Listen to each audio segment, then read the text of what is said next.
defense. Morning. Right this way. Clearly stop right here. Please, the clerk. Solemnly swear or affirm the testimony you shall provide in the matter now in hearing shall be the truth, the whole truth, and nothing but the truth, so help you God under the pains and penalties of perjury. Please have a seat in that witness stand. Just keep your voice up nice and loud.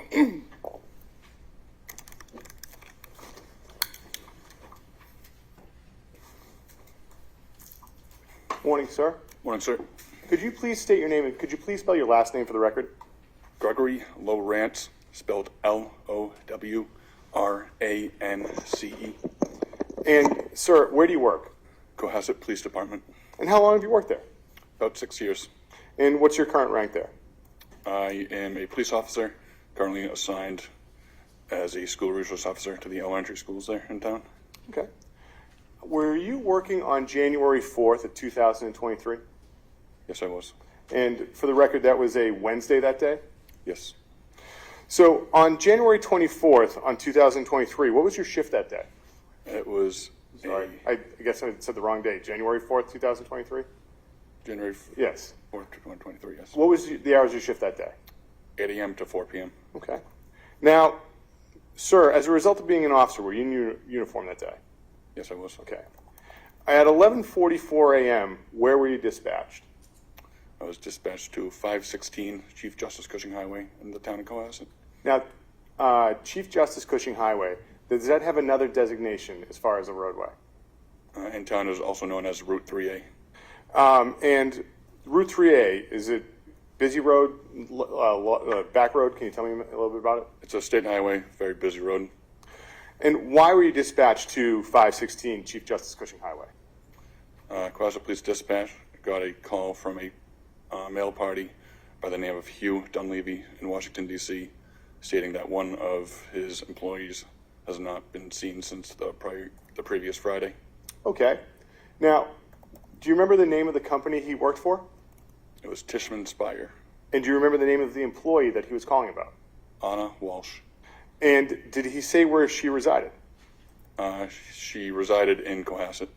And what did he say about where her vehicle was located? Her vehicle was located on the property.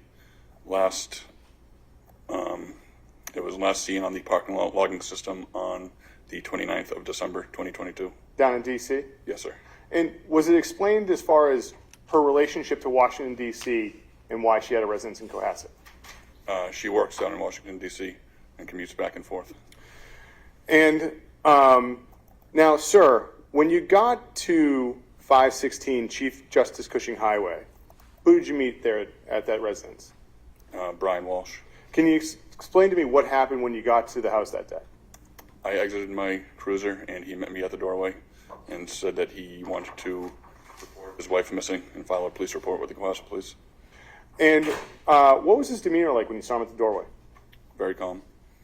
Now, this initial interaction with Mr. Walsh, was it recorded? No, it was not. Why wasn't it recorded? Cohasset Police did not have body-worn cameras at that time.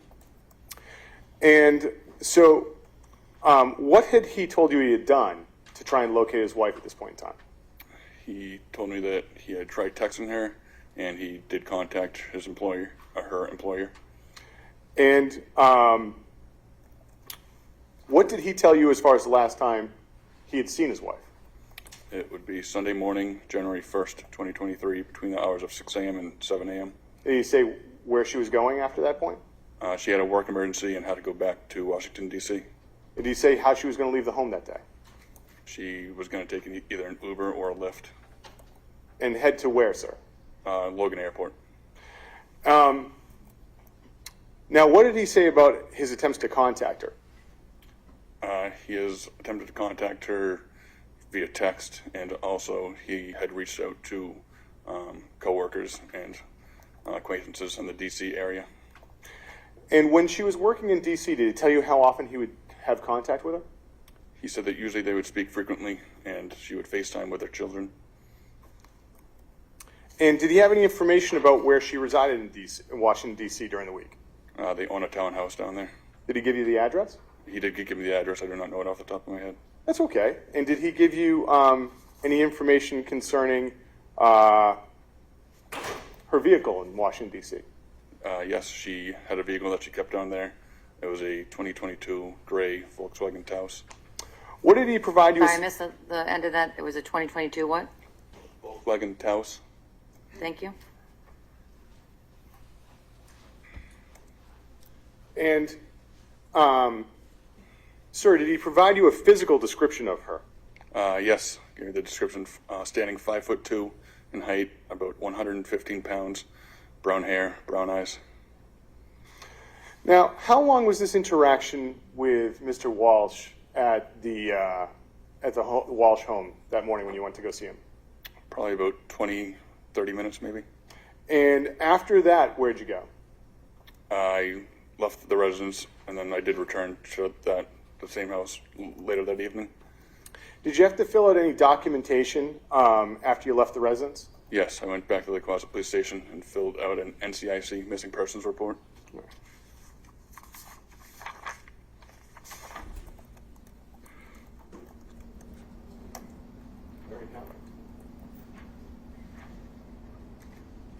Your Honor, at this point in time, we've already talked about the first 20 exhibits and they're in this book. I'm going to give this to the court and we can remark these 20 exhibits. All right, and you can, as they come in, if defense counsel wishes to object to any of them, you let me know, and we'll deal with them real time. And Your Honor, may I approach the witness? You may. Thank you.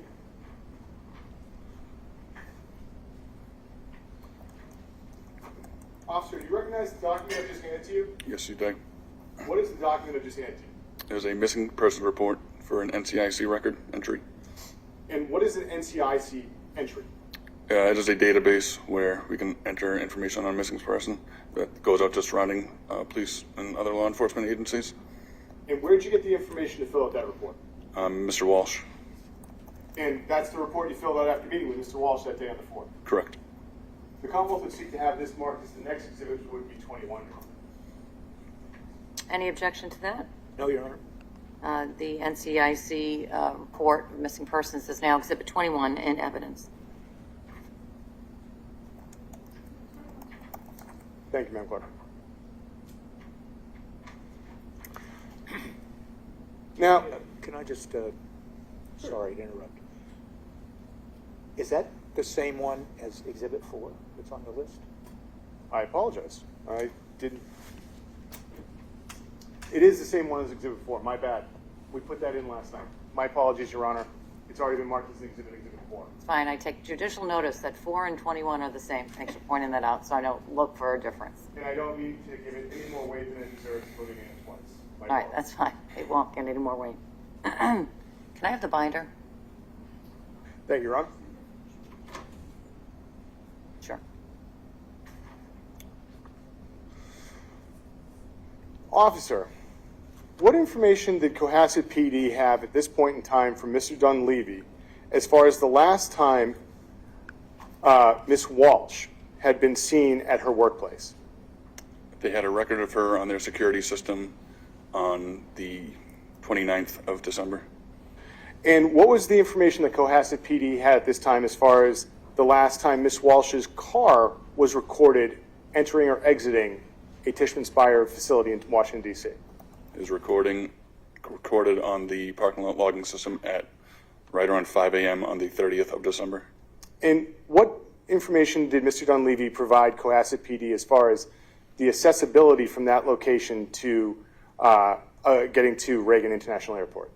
She can usually easily access the airport via train from that location.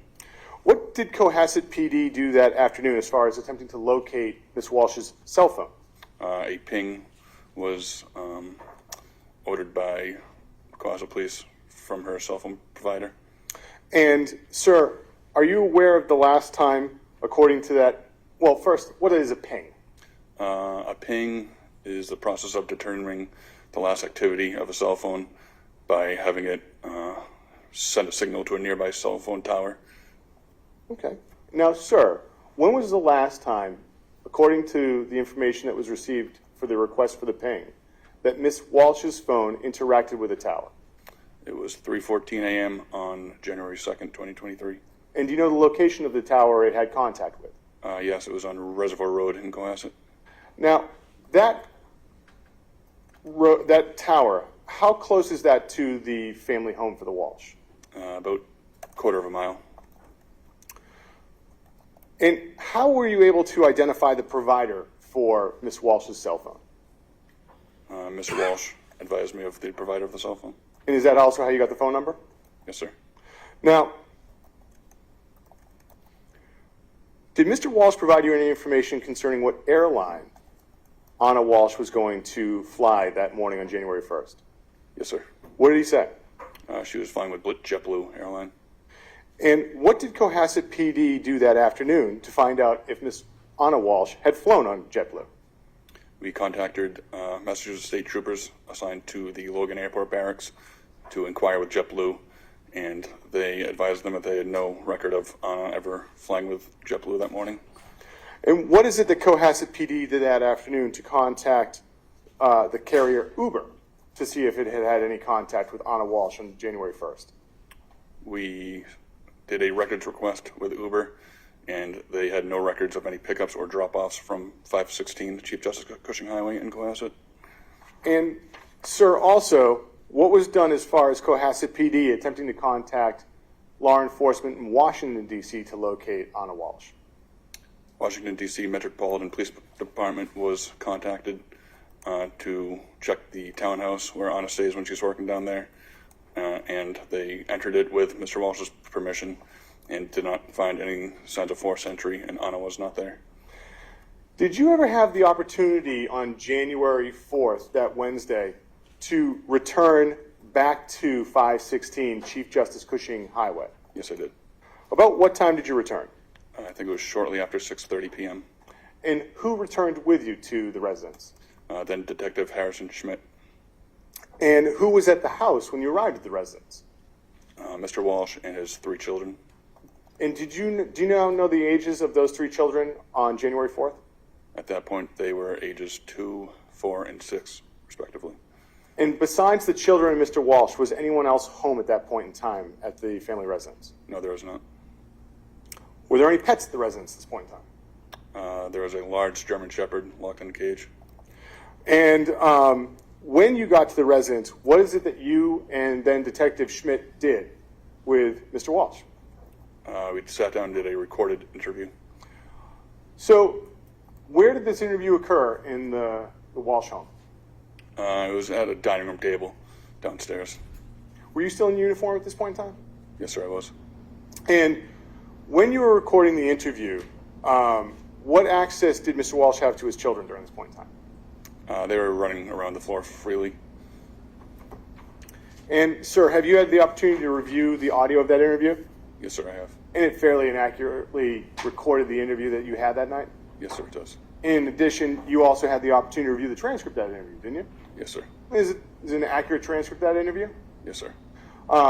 Your Honor, those are exhibits 2 and 3 in the binder. Any objection to those?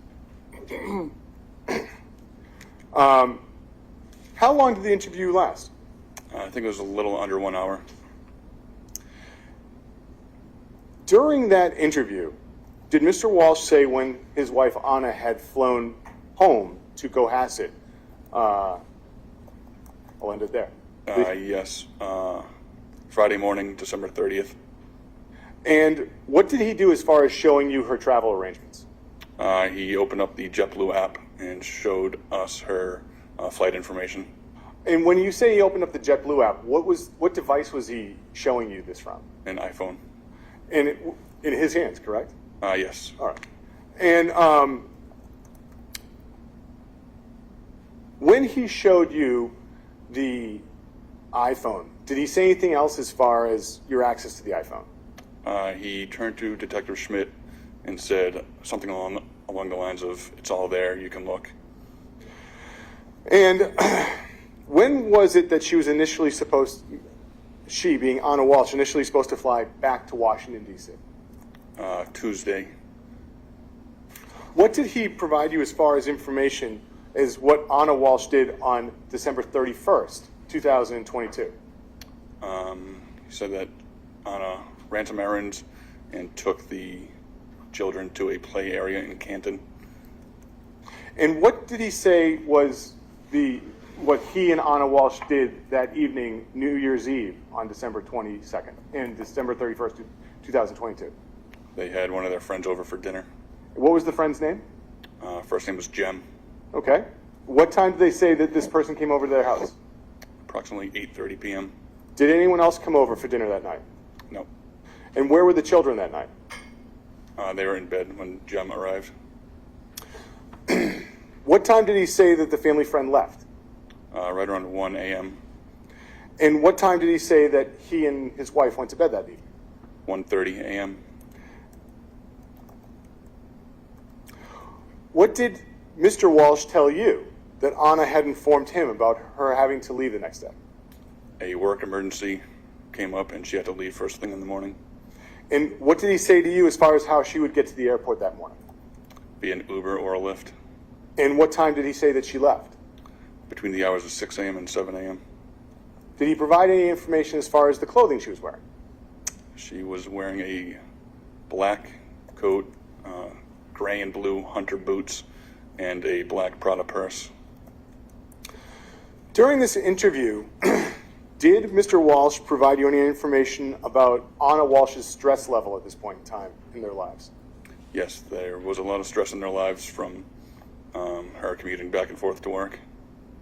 Was there anything else that she was stressed about, according to Mr. Walsh? No. During the interview, did any of the children produce anything? One of the children, I do not recall which one, asked Mr. Walsh to unlock an iPad for him. Was he able to do it? Yes, he was. And what happened when he unlocked? Did he say anything when he unlocked the iPad? He typed in a code and said the code out loud. Do you remember the code? 121212. And did the children provide any belongings of Anna Walsh during the interview? They found a sunglass case with sunglasses inside it that Brian said belonged to her. Now, after this interview, what did you do as far as looking around the house? With Mr. Walsh's permission, myself, Mr. Walsh, and Detective Schmidt looked around the house just for any potential clues that could help us find Anna. And when you were inside the house, did you see anything unordinary that was a potential clue for you? I did not. What access did you do? What access did you have to the attic? We did not check the attic. And that night, did you search the outside of the house? Yes, sir. And what did you notice as far as the pool? It was uncovered, which was strange for this time of year. And what about the water level? The water level was high. It was filled. And did you do anything to look into the water of the pool? At that time, we shined our flashlights in, but we could not see much. So later on that night, we did request the fire department to respond. What did you see the fire department do? They had high-powered spotlights that they shined in, and also they used a large pole to scrape the bottom of the pool. And was anything recovered when that was done? No, sir. Now, that night, did you have the opportunity to see any vehicles that belonged to the Walsh family at the residence?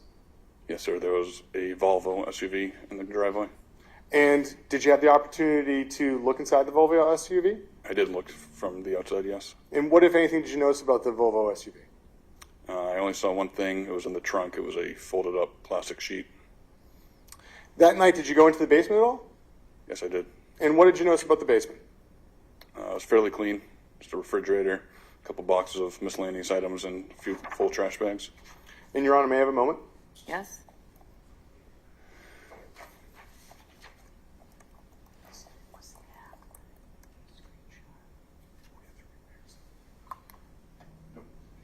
Thank you very much. Nothing further. Cross-exam.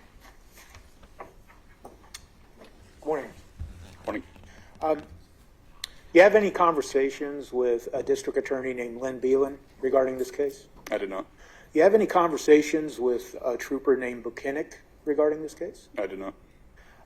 Did you have any conversations with anyone regarding this case and any agreement purportedly made by Mr. Walsh to turn over his cell phone? I did not. When you talked on direct examination about Mr. Walsh showing you his phone, he was showing you what? Text messages? He was showing us text messages and also pictures and flight information. So the pictures were of what? Anna Walsh and Jim, the friend? I did not look at him. Detective Schmidt looked at him at that time. Okay. And he did not show you anything other than those three items? Not me personally. And he didn't invite you to look at his phone for anything like location data or anything of the sort? Not me personally. And when you say you personally, what do you mean by that? Not me personally. He did not have me look at anything. I do not know if he gave Detective Schmidt any. You don't. You were present, though, later on in the evening with Detective Schmidt, correct? Yes, sir. And you've reviewed that transcript, correct? Yes, sir. It's fair to say that nowhere in that transcript that was conducted of the interview on January 4th in the evening hours, is there any reference to Mr. Walsh saying, you can look at my phone to look at search data, location data, anything of the sort, is there? Not that I recall. Okay.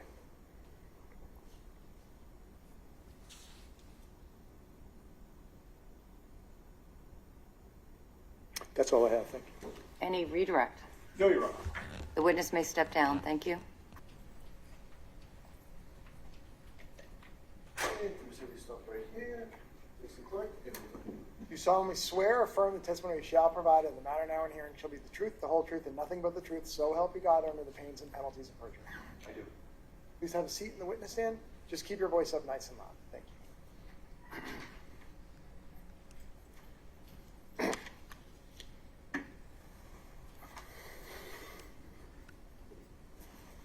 May I, Your Honor? You may proceed. Thank you, Your Honor. Sir, could you state your name and please spell us your last name?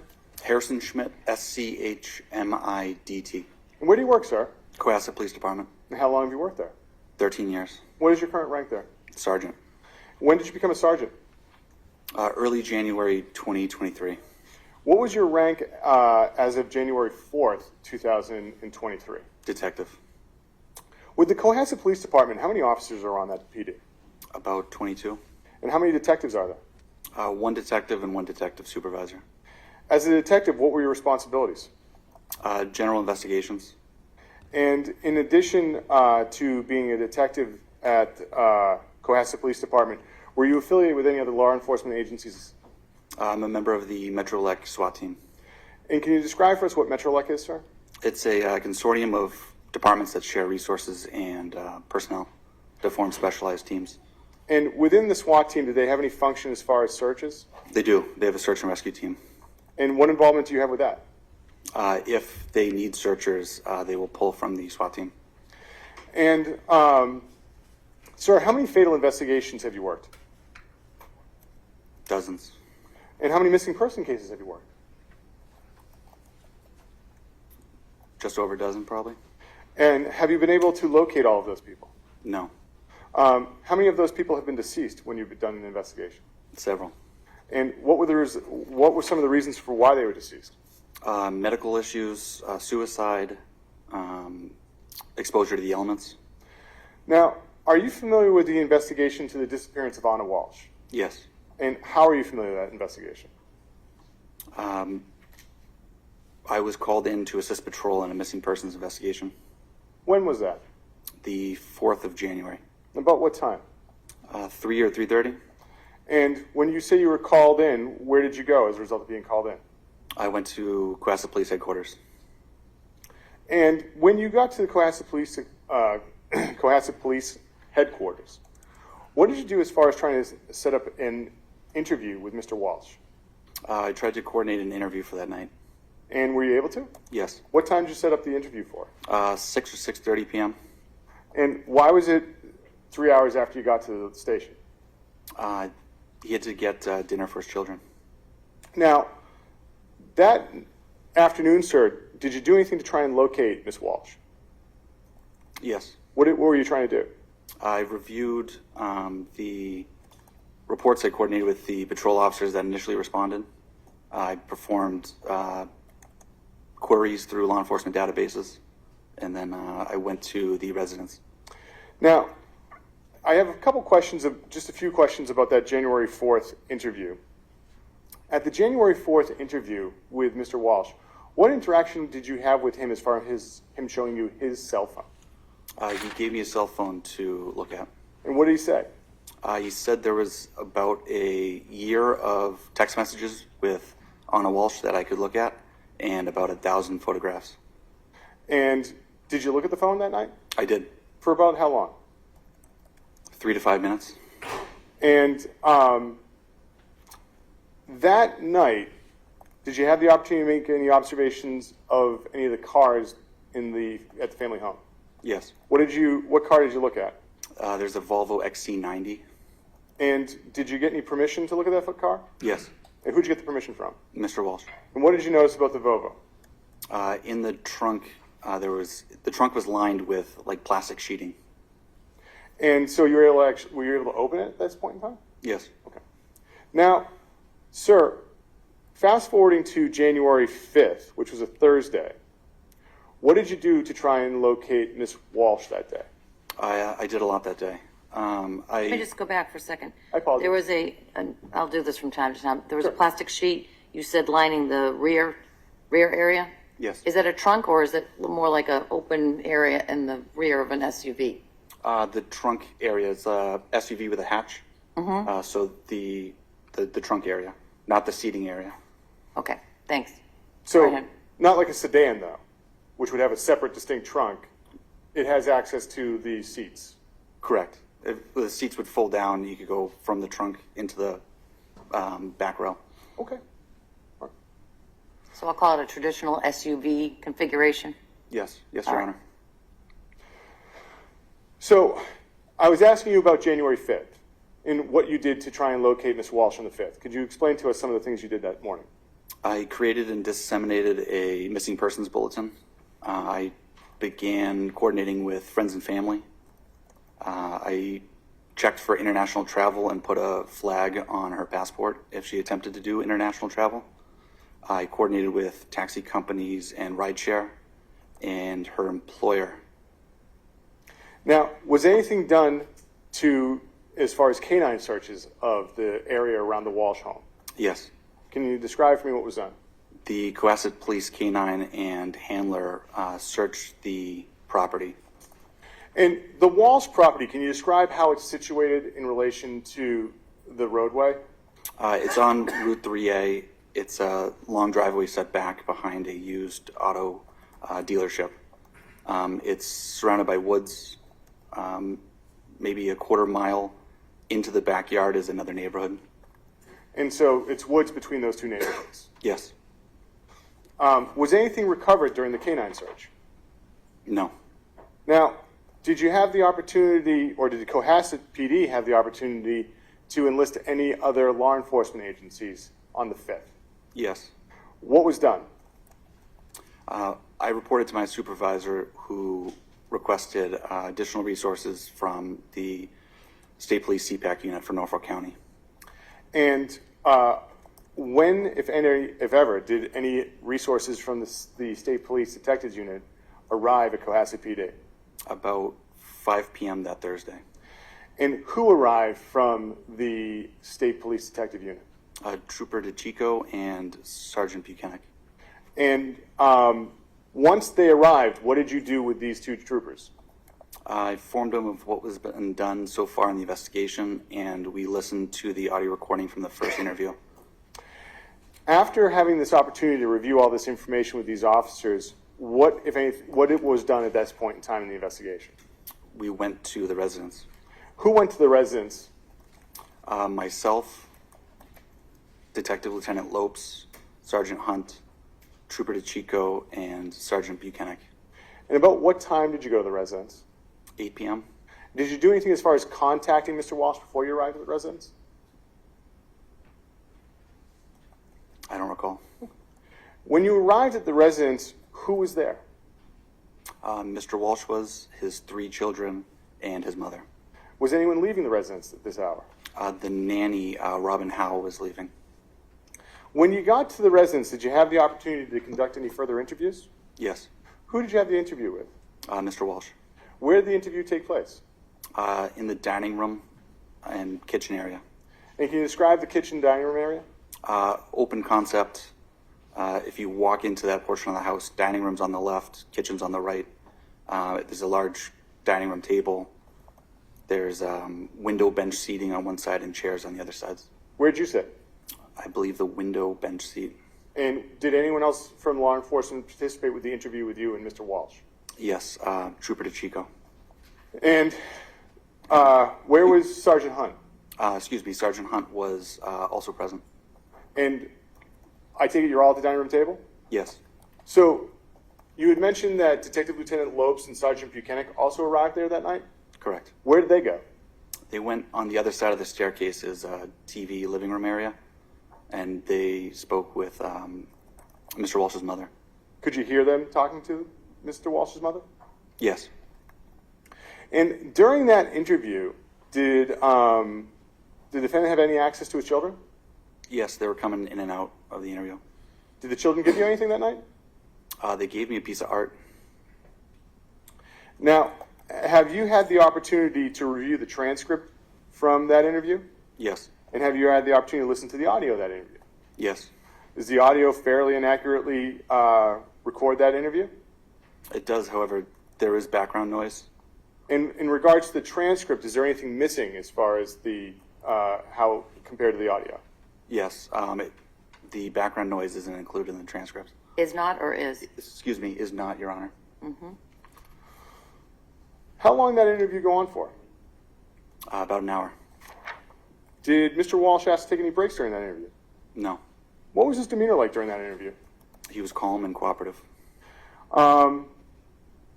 During that interview, what did he say that his normal contact would be with his wife, Anna Walsh, while she was working in Washington? A daily contact.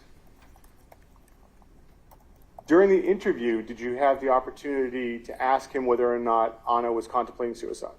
Yes, And what was his response to that? she wouldn't do that. What, if anything, did he say she was unhappy about? Stress from work and distance. And was he asked about extramarital affairs on either side? Yes, What did he say? neither of them had extramarital affairs. Did you ask, or was he asked on whether or not, on if they had had an argument the morning she left January 1? Yes, What was his response? there wouldn't have been enough time that morning. What do you say the biggest argument they had had recently was? She had a 2-week vacation scheduled, and instead of coming home, she was in Belgrade visiting her mother. Now, did he say what was causing stress in their relationship at this point in time? Yes, What was causing stress? the distance, being away from the children. And in addition to the distance, were there any other stressors in their relationship? Prior legal issues. So he had told you that he had another criminal matter going on? Yes, What did he tell you as far as his last contact with his wife, Anna Walsh, was? he was in bed sleeping. This would be the morning of the 1st. She gave him a kiss goodbye, went downstairs to get dressed and leave for work. And did he tell you what his oldest child told him was his last contact with Anna Walsh? Yes, What did he say his oldest child told him? he said the oldest child was on the couch with an iPad, and Anna Walsh had come down, said goodbye to him, and then left in a vehicle. However, that car did not come up the driveway to the house. Now, during the interview, who asked to look through the defendant's phone? Trooper DeChico. What did he say? He asked to look through the contents and download the phone. Now, when he asked to look through the phone, what was the defendant's response? He said, "Let me get this straight. You want to download all the contents to my phone?" And what did Trooper DeChico say in response to that? Yes, all of the contents. And what concerns did the defendant have after Trooper DeChico said that? His prior legal issues. And did he say who he wanted to talk to about this? His attorney. And did he say how long it would take for him to get in touch with his attorney and get back to law enforcement about going through his phone? Yes, he had no likely the next day. And what did he say his desire was as far as having his phone downloaded? He said, this is my intention and declaration. And to be clear, that was also including his desire to speak to his attorney and get permission first, or have a conversation with her, right? Yes. Did Trooper DeChico say why he wanted to look through the defendant's phone? Yes, we wanted to establish a permanent timeline and get a tone of Anna.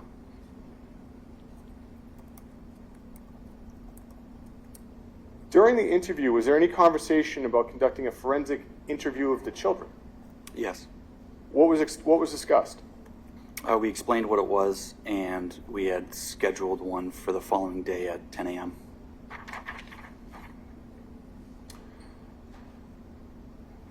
After the interview, what was done as far as searching the home? We got consent from Mr. Walsh to search the home. And when you got consent, what areas of the home did you check? The entire home. And what access did you have to the attic? We checked the attic. Did you find anything in the attic? Nothing of remark. And what, if anything, did you notice between the attic and the bedroom of Mr. Walsh? There was a hole in the drywall on the ceiling. Now, besides looking inside the home, did you have access to the pool? Yes. And what was done as far as looking at the pool that night? We used flashlights to look into the pool again. And you say again, did you have the opportunity to look at it the night before? Yes. Was anything ever recovered from the pool? No. And now, that night, did you have the opportunity to look into any of the vehicles again? Yes. Which vehicle? The Volvo XC90. And the Volvo XC90, who gave you permission to look into it? Mr. Walsh. And what was noticed as far as anything inside the... What did you notice about the Volvo that night on the 5th? Inside was a receipt from Lowe's dated the 4th, and there was a cell phone. Did Mr. Walsh tell you who the phone belonged to? His oldest son.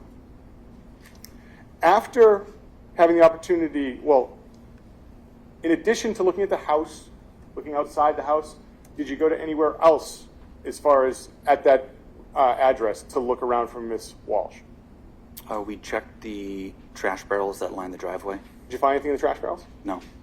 After doing all that, where'd you go? Back to Cohasset Police Headquarters. What did you do back at Cohasset Police Headquarters?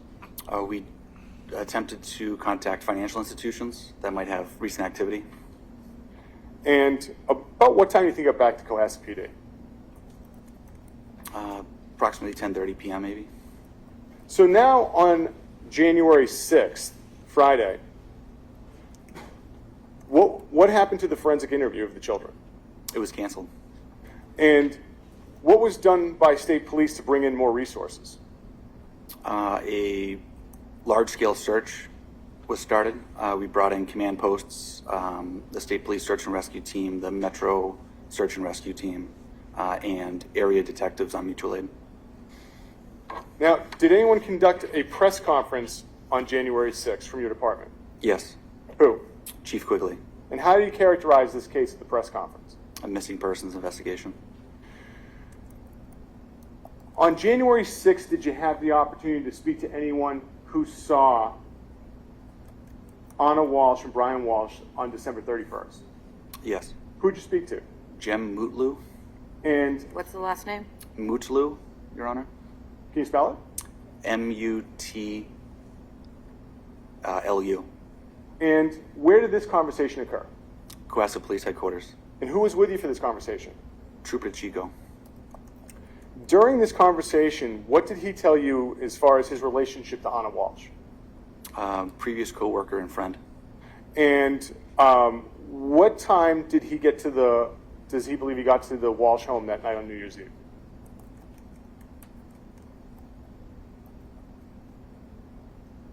I don't recall what time he got there. Did he say what interaction he had with the children that night? Yes. What interaction did he have with the children that night? The oldest child had come down the stairs, and he took a photo with the oldest child and Anna Walsh. And did he say whose phone they took it with? If you remember. I don't recall. And after the oldest child came downstairs, was there any further interaction with the children? No. What time did he say he left? After 1 a.m., between 1 and 1:30. What did he say the demeanor was of everyone there? Good. Now, who on January 6th was working on speaking with Mr. Walsh's attorney about getting access to his cell phone? Sergeant Buchen. And do you know if any digital devices were obtained from Mr. Walsh? Yes. What day? Friday. The 6th? Friday the 6th. And were you there when they were obtained? No.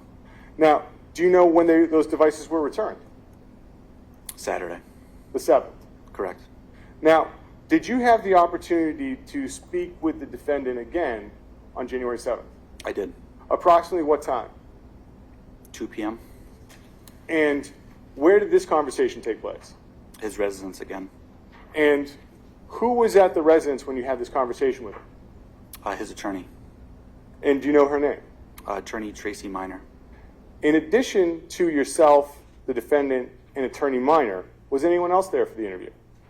Yes. And who else was there? Trooper DeChico and Trooper Proctor. Now, did you have the opportunity to hear the recording of that interview? Yes. And does it fairly and accurately depict the interview as it occurred that day on January 7th? Yes. Did you have the opportunity to review the transcript? Yes. And does the transcript fairly reflect the audio recording? It does. Is there anything missing? There's certain discernible parts, and at one point in time, a dog's barking in the background that's not in the transcript. And, Your Honor, the Commonwealth would be seeking to mark those as exhibits, which is already in the binder, but for the record, those are chapters 7 and 8, Your Honor. 7 would be the audio file, 8 would be the transcript, and there's a drive in the binder that has all 4 audio files, Your Honor. Is that this? Yes, Your Honor. So you said that was just exhibits, or is marked as tab 7 and 8? And so what's on here is 7, 8, and the previously identified, what was it, 1, 2? So the audio, the drive would have exhibit 2, for the January 4th interview, exhibit 5, which would be the January 5th interview, and at this point in time, exhibit 7, the January 7th interview. Okay. And I listened to the interviews that were on the drive that you gave. Are those the same that I listened to? Yes, Your Honor. Okay, thanks. Any objection to 7 and 8? No, Your Honor. All right, great, thanks. Sergeant, I'd like to ask some questions about this interview now. Are you familiar with what Viber is? Yes. What is Viber? Communication app. And what is WhatsApp? Also a communications app. What did the defendant say that Ms. Walsh had as far as access to Viber and WhatsApp? She would use those apps. And are you familiar with Instagram? Yes. And what is Instagram? Social media platform. And what access did the defendant say that Ms. Walsh had to Instagram? She would use them. I imagine Facebook is something similar to Instagram? Yes. And what access did he say she had to Facebook? She would use Facebook. What access did the defendant have to Ms. Walsh's passwords when you were talking to him? They shared some financial passwords. And what access did she have to, well, first off, what is Venmo? Venmo's an app that you can transfer money to and from. And what access did she say that she had to Venmo? She has Venmo. Now, in addition to these applications, what did he tell you as far as financial institutions she would use? They would use Apple Credit Union, Liberty Bay, Fidelity, Chase, and a JetBlue credit card. And how would she conduct her finances? Online banking. During the interview, at any point in time, did Attorney Minor interrupt the defendant? Yes. And what did she say when she interrupted him? don't talk about our communications. Now, did the defendant tell you how he would obtain permission to leave the home when dealing with federal authorities? Through email. And what would he do as far as contacting them via email? What would he ask? There was a scheduled time, and requests need to be made 72 hours out. And if there's an emergency request would have to be through email.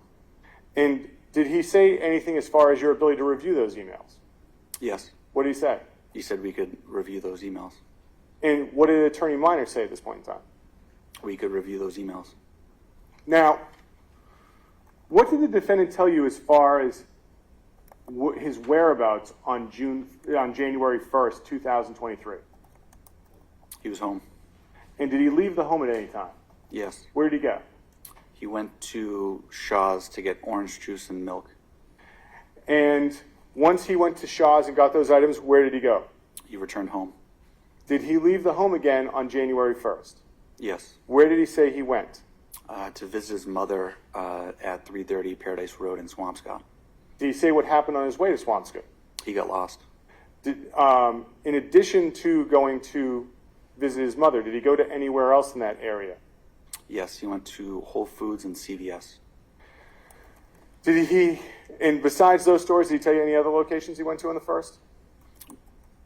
There was discussion of possibly going to a Walgreens. Now, what did he tell you as far as where he went on January 2nd?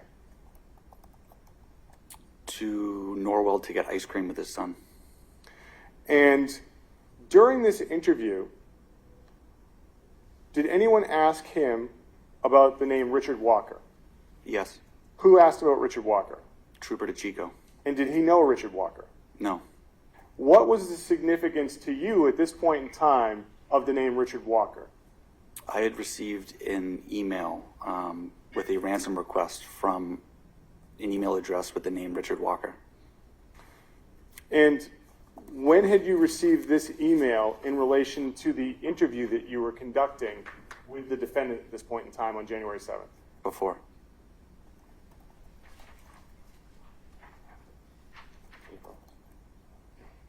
Your Honor, may I approach? Yes.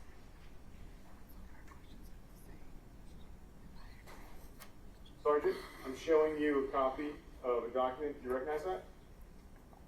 Yes, Is that the email you received from with the name Richard Walker attached to it? it is. The Commonwealth would seek to have this marked as the next exhibit. It's in the binder, Your Honor, and before I try and admit it twice, it's Exhibit 9. Thank you. Any objection? No objection. Did you read the body of the email? We have the so named Anna Walsh with us here. We had a deal worth $127,000. She messed up.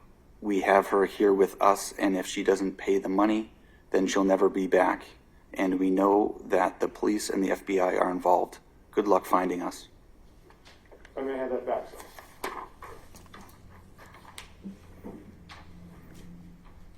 Besides Trooper DeChico mentioning that name once, was there any further discussion of Richard Walker or the substance, or even the substance of the email?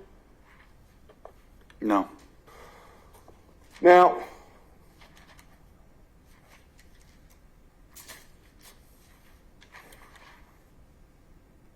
what did the defendant tell you as far as Mrs. Walsh's use of Uber or Lyft?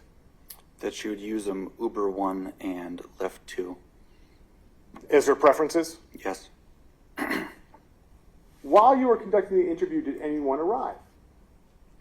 Yes. Who arrived? Abdullah. And what happened once that gentleman arrived? Attorney Minor advised Mr. Walsh to get him to leave. And what did Mr. Walsh do? He went to the door and got him to leave. And was the defendant ever asked how Anna Walsh would communicate if she lost her cell phone? Yes. What did he say? He didn't know at first. And then did anyone ask him about using an iPad? Yes. And what did he say if Anna had lost her phone, what access how she would communicate using an iPad? He said that's right. She would use an iPad. Now, what did the defendant tell you as far as how Anna would communicate with JetBlue? He related they wouldn't have good luck calling, so she would use the chat function on the online website. And did Attorney Minor have any comments at this point in time about contacting JetBlue via the online chat function? Yes, she said that she uses JetBlue and uses the online website chat feature. And did the defendant have any questions for you at this point in time accessing this information? Yes, he asked if we had reviewed the JetBlue chatter. Now, was there ever a discussion of Anna Walsh making a brunch reservation for January 1st? Yes. And the defendant didn't have any knowledge of a brunch reservation at this point in time, correct? Yes. But did he say how she would have made that reservation if she was going to? Through the app's Resi or Open Table.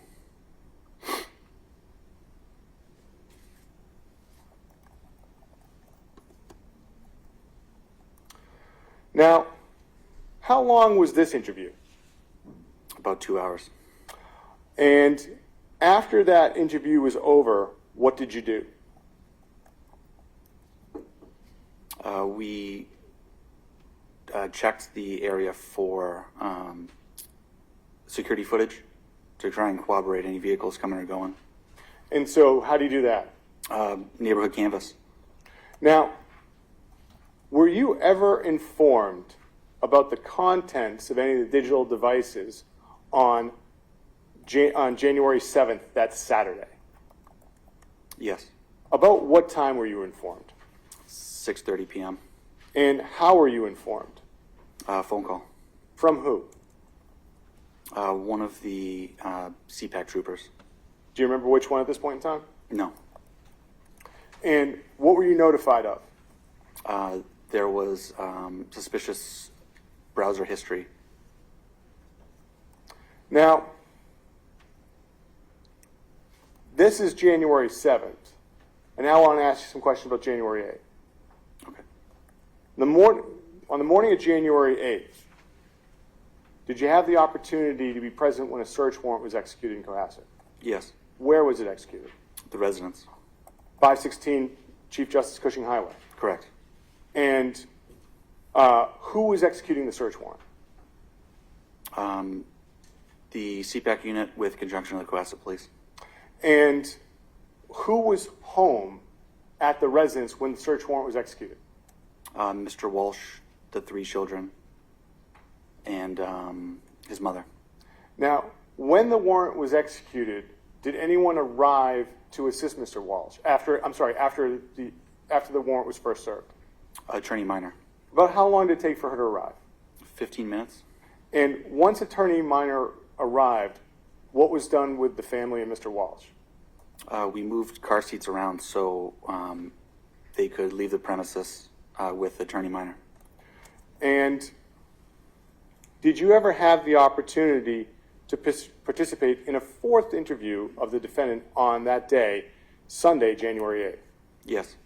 And where did that occur? Attorney Minor's residence in Situate. And about what time did that occur? About 11 a.m. And who was present for that interview? Myself, Trooper DeChico, Trooper Proctor, Attorney Minor, and Mr. Walsh. And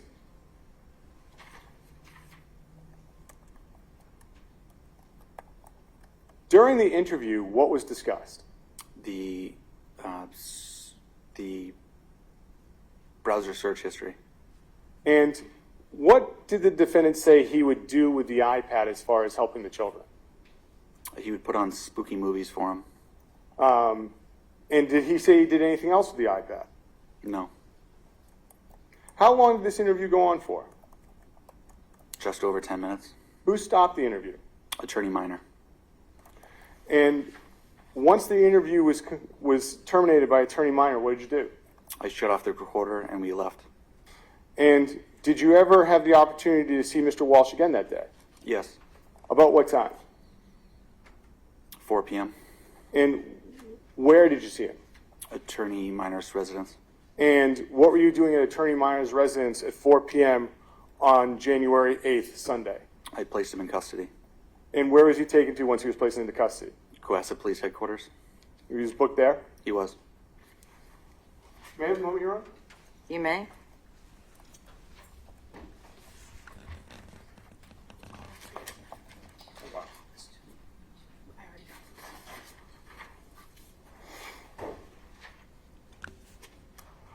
I'm going to go over a couple things that I may have missed. On January 4th, which was Wednesday, the first day you met Mr. Walsh, what did he say to you about looking at anything on his phone? We could look at anything if it would help. And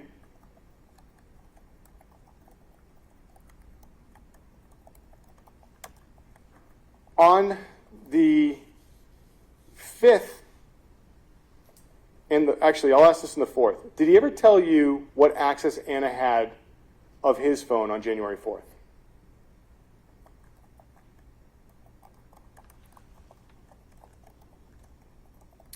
On the 4th, he said that Anna would use his device, or excuse me, would use his phone, and that she would send photos from his phone to herself if she liked them. And on the 5th, what did he say as far as Anna's access to his phone? When now you're with Distributor Chico on this second day.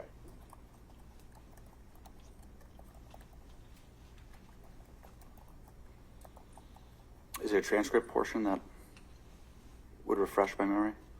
You're saying your memory is exhausted at this point in time? It is. All right. I think that we can, I'll come back to it and find that portion of the transcript. I'm going to ask you a couple other questions in the meantime. On the 5th, how did you get the Volvo open? He provided the keys to us. And what was the difference in the Volvo from the 4th to the 5th? The plastic sheeting in the trunk was not there. When you arranged the interview for when you arrange interviews with the defendant, how would you do it? Would you call him? Would you just show up? What was your process? Both occurred. And who was the person that canceled the forensic interview of the children on January 6th? Mr. Walsh. Are you aware of what time Mr. Walsh's devices were returned to him on January 7th? Would have been around the time of the interview, Before it began? before it began. And did he describe for you on that Saturday, January 7th interview of what happened as far as getting lost that day going to his mother's residence? Yes. What did he tell you? He said he did not have his cell phone with him, so he took the wrong route. And what did he say as far as the location of his cell phone from January 1 into January 2? His children had moved it. He didn't know where it was. And, sir, concerning the 4th interview that you had with the defendant on January 8th, was that recorded? Yes. And did you have the opportunity to review that recording? Yes, And is it a fair and accurate representation of that interview? it is. And was there a transcript created of that interview? Yes, And does it fairly reflect that audio recording? it does. And, Your Honor, so I would be moving to enter in as the exhibits 11 and 12 in the binder as the audio file and the transcript for the January 8th interview. Any objection to that?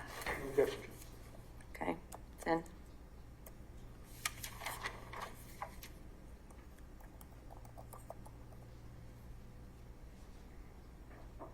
And one moment, Your Honor. Certainly.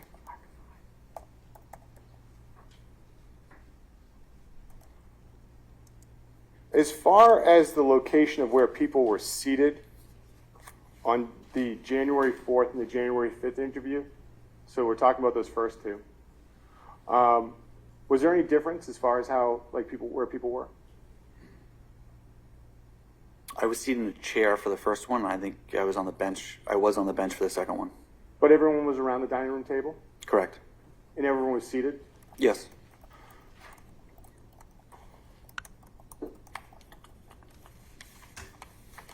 And one more moment, Your Honor. Oh, and apparently I've neglected to enter in one of the transcripts, Your Honor. I apologize. And the audio. So Exhibit 5 and 6, according to the binder. So I'm going to just ask the officer this for the record. Have you had the opportunity to review the audio from the January 5th, 2023 interview? Yes. And does it fairly and accurately reflect that interview? It does. And that transcript, have you seen that of that interview? Yes. And does it accurately reflect the audio of that interview? It does.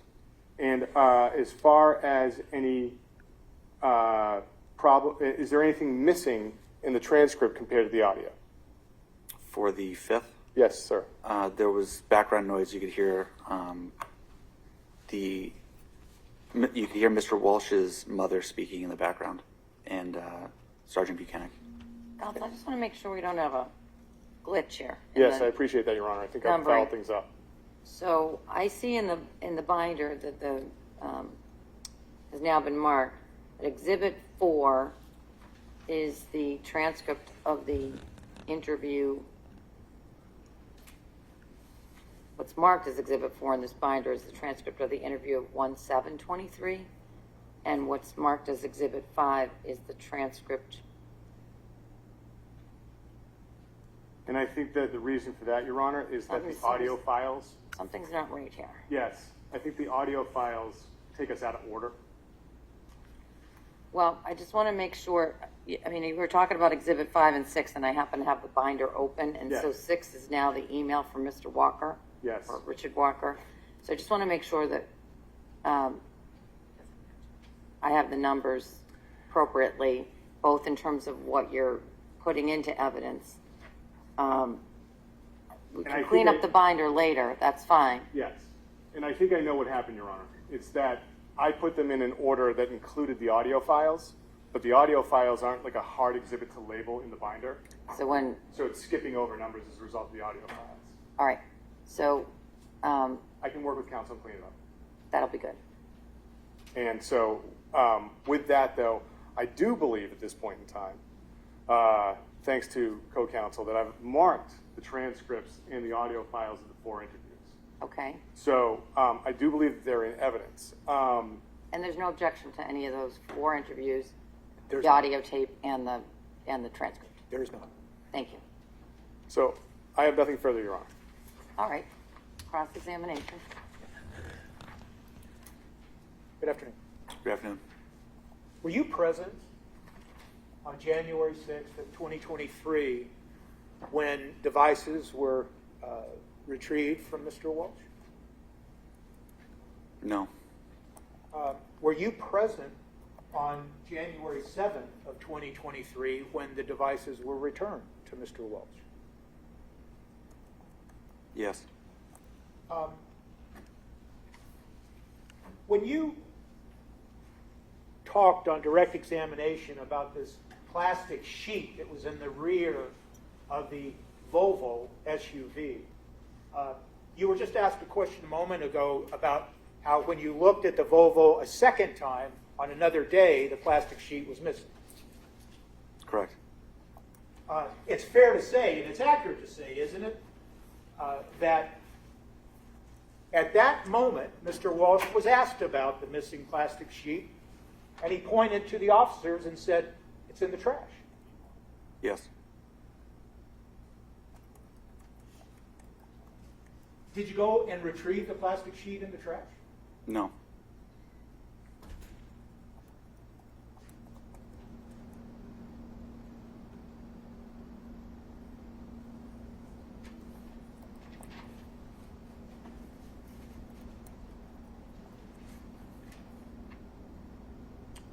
You've described, based on your review of the taped interviews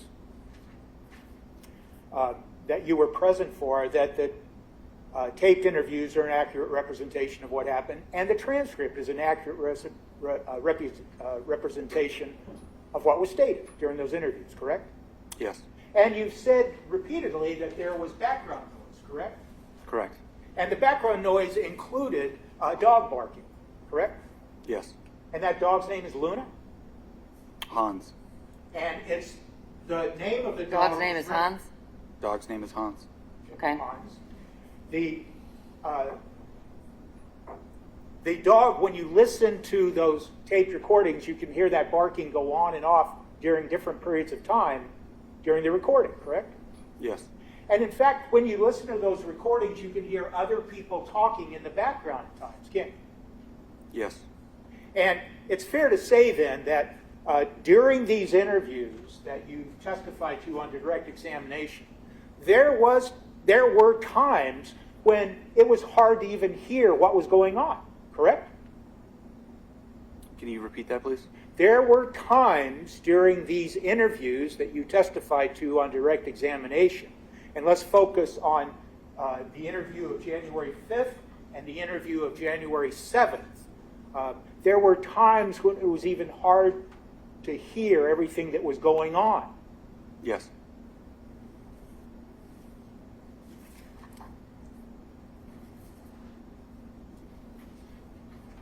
It's also accurate, isn't it, that when you began asking Mr. Walsh questions on January 5th,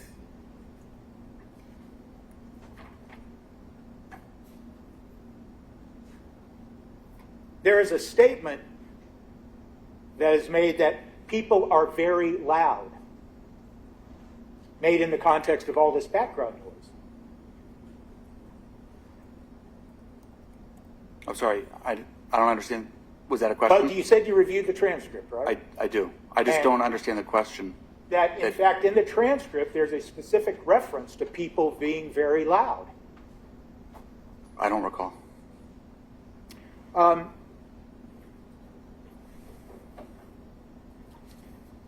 And as I'm looking for that, I'll just keep asking you questions until I find it. Page 19. Mr. Walsh told you that he was having a hard time sleeping, correct? Yes. He said he was having a hard time thinking, correct? Yes. He told you that, and this is on January 5th, he told you, I didn't sleep well last night. Yes. He told you, hopefully he tried to get some sleep that night, January 5th. I don't recall that portion. All right.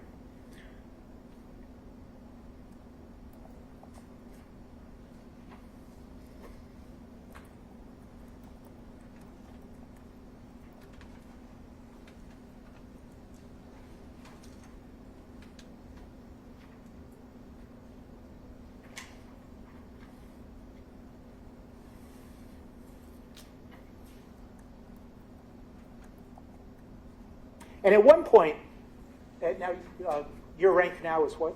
Sergeant. So started to call you Detective Sergeant Schmidt. At one point at the beginning of this interview, you in fact stated that you were getting distracted. Which interview? I'm sorry. January 5th. Yes. And that distraction, once again, was the result of all this background noise and the dog barking and things like that. Yes.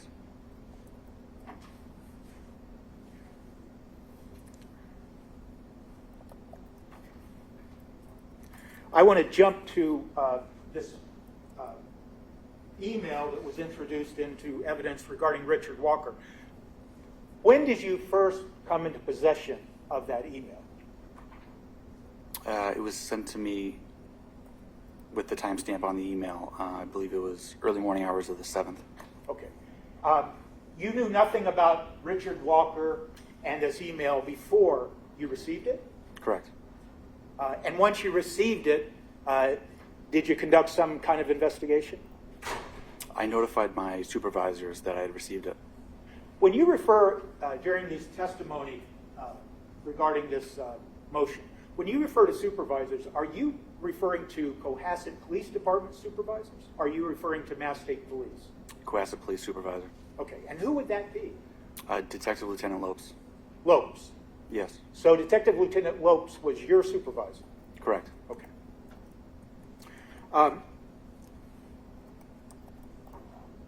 So did you talk to Mr. Walsh on January 5th and ask him questions then about this Richard Walker email?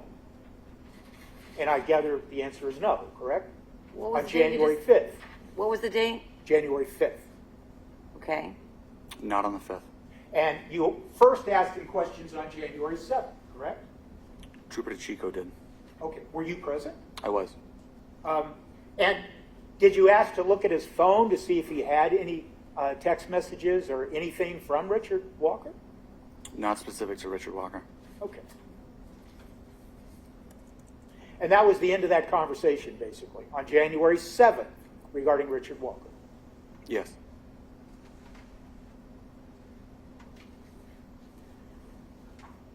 You testified on direct examination that during the January 5th interview, at some point, Trooper Chico asked if he could look at the contents of Mr. Walsh's phone. Yes. When he made that request, he being Trooper DeChico, he didn't make any other request at that time to look at any iPad, correct? Correct. And he didn't make any type of request to look at anything like a MacBook or anything of that sort, correct? Correct. And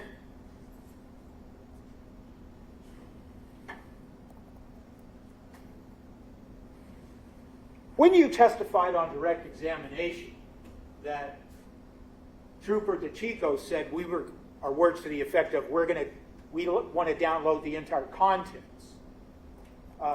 You were talking about the entire contents of the cell phone? Correct.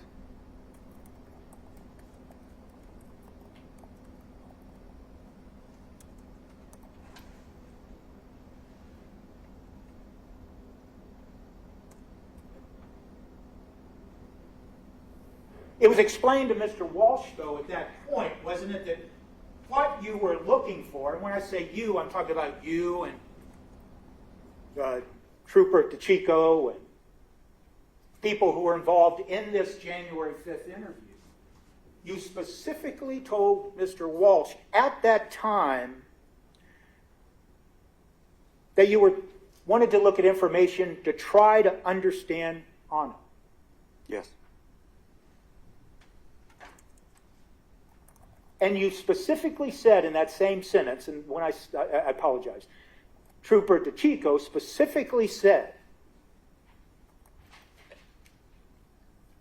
look through your phone and consent to us downloading your phone and seeing some of the communications between you and her, correct? Correct. And her meaning Anna Walsh. Yes. And then you referred to on direct examination to the use of tone. The Trooper DeChico said something about her tone, correct? Yes. Now, Sergeant Schmidt, fair to say, isn't it, that when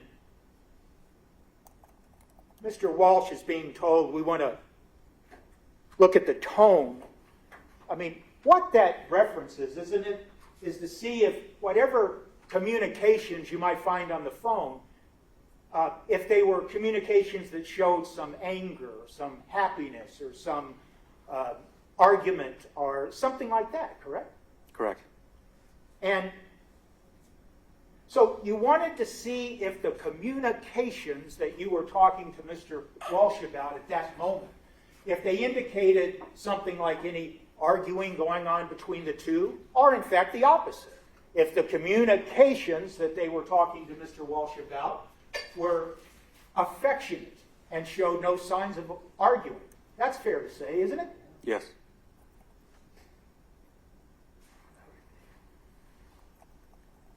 And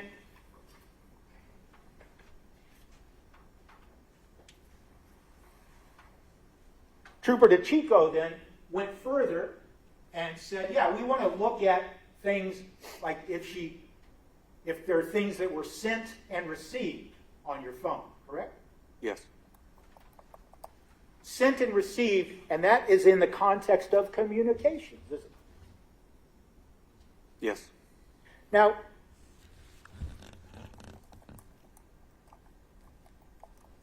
then this request of Mr. Walsh goes on, and Trooper DeChico then says, or asks Mr. Walsh, it'd be helpful and we can create a permanent timeline of the events of the 1st, the 31st, and the 1st, and maybe get a better insight into Anna, correct? Yes.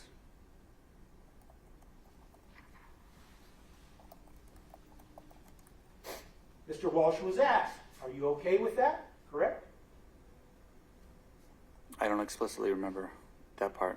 Do you remember Mr. Walsh saying anything of the sort like, just to be clear, you want to download everything on my phone? Yes. So it's fair to say that the first time Trooper DeChico mentioned downloading all the contents of the phone, Mr. Walsh began to ask questions about all the content? It's fair to say that, isn't it? Correct. At no time in this exchange that we just discussed in this cross-examination, this exchange that occurred on January 5th, when the subject was first brought up to look through Mr. Walsh's phone, there was no conversation or request to look at anything like location data, was there? No. You never said, and Trooper DeChico never asked if he could look at the phone contents for anything like search history or anything of the sort, correct? Correct. In fact, the only subject matter, the only characterization of the subject matter that Trooper DeChico talked about and asked Mr. Walsh about used the word communications, correct?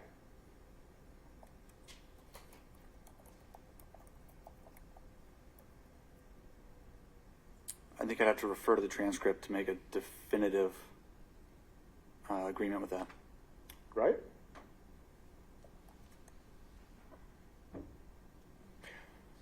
By the way, Judge, if I may, I apologize. I'd like to inquire if Trooper DeChico is in fact going to testify. I thought we were told he was, but I know today we weren't. Well, we'll get to the, well, I don't intend to call.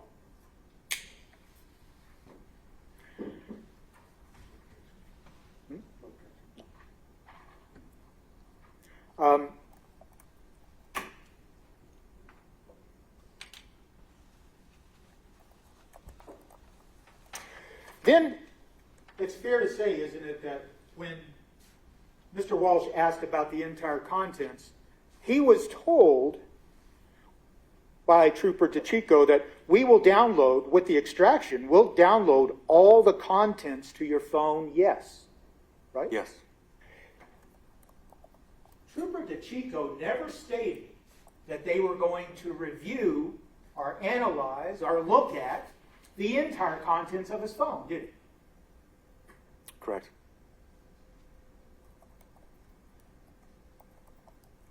And then Mr. Walsh said something to the effect of, that's a lot. Yes. And then, it's fair to say, isn't it, that you said something to the effect of, well, what we're focusing on is, well, we're interested in, yes, it downloads everything. This is you talking. But what we're interested in is locating Anna and finding the information specifically in there that would help us do that. the ANA specific content, correct? Yes. And in that statement you made to Mr. Walsh, you never said anything, you, Sergeant Schmidt, you never said anything about looking at search history or location data or anything of the sort, correct? Correct.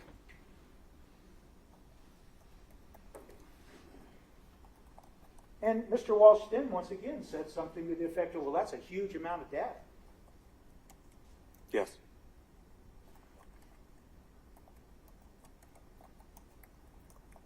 He was asked about what his concern was, correct? Yes. And he actually first responded, I don't know. Correct? I don't recall that.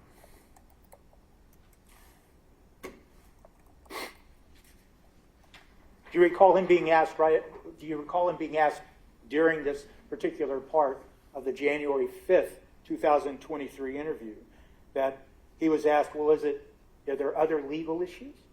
If you remember that. And if you don't, it's fine. Trooper DeChico did say that. He asked him that. He asked if it was the other legal issues. And do you recall what Mr. Walsh responded? In the affirmative. He said that's one of them, correct? And if you don't remember, I don't want to put words in your mouth. If you don't remember, that's fine. Correct. Yeah. Excuse me. I don't remember that exact exchange. Okay. May I approach, Your Honor? Yes. Page 40, line 15.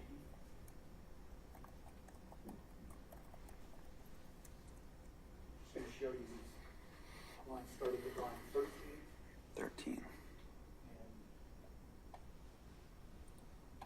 What's the page number, Counsel? Yes, page number 41. I was just about to say that. There's no jury in the box. Do that.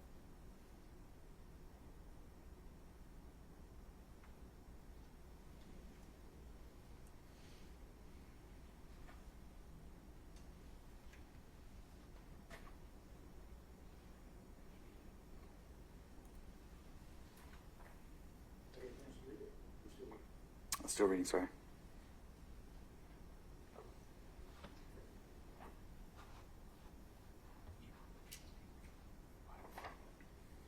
Having read that, does that refresh your memory? It does. And it refreshes your memory that at some point, Trooper DeGico said, in fact, is it your other legal issues? And Mr. Walsh said, that's one of them. Yes. And in fact, while Mr. Walsh said, I'm willing to do anything, that his only request was basically to talk, he wanted to first talk to Tracy Minor, correct? Correct. Was that the first time, Sergeant Schmidt, that you became aware of the fact that Mr. Walsh was represented by counsel? No. When did you first learn that he was represented by counsel? The interview on the 4th.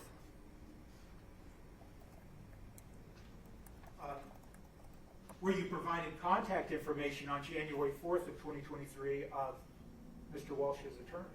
No. Did you ask for it? No. Did you learn about Mr. Walsh being represented by counsel through Mr. Walsh or some other source? Mr. Walsh. So when you learned that he was represented by counsel, Sergeant, did you pause and consider reaching out to his counsel instead of continuing to ask him questions? At what point in time? On January 4th, when you said you first learned about him being represented by Tracy Minor? No.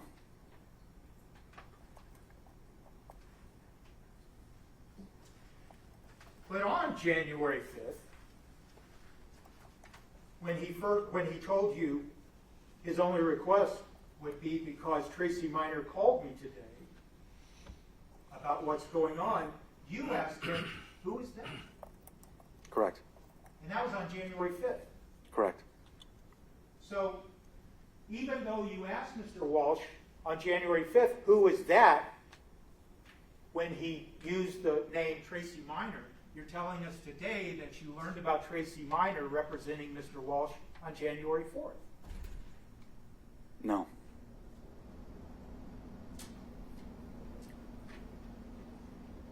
If I may explain. Sure. Mr. Walsh related that he had an attorney on the 4th. However, she was not named. I learned about the name on the 5th during that second interview. Okay. But you did learn that he was represented by counsel on the 4th, is what your testimony is here today, then? Yes. Is that exchange, when you learned about Mr. Walsh being represented by counsel on January 4th, is that contained in the January 4th interview? I don't recall. Well, were there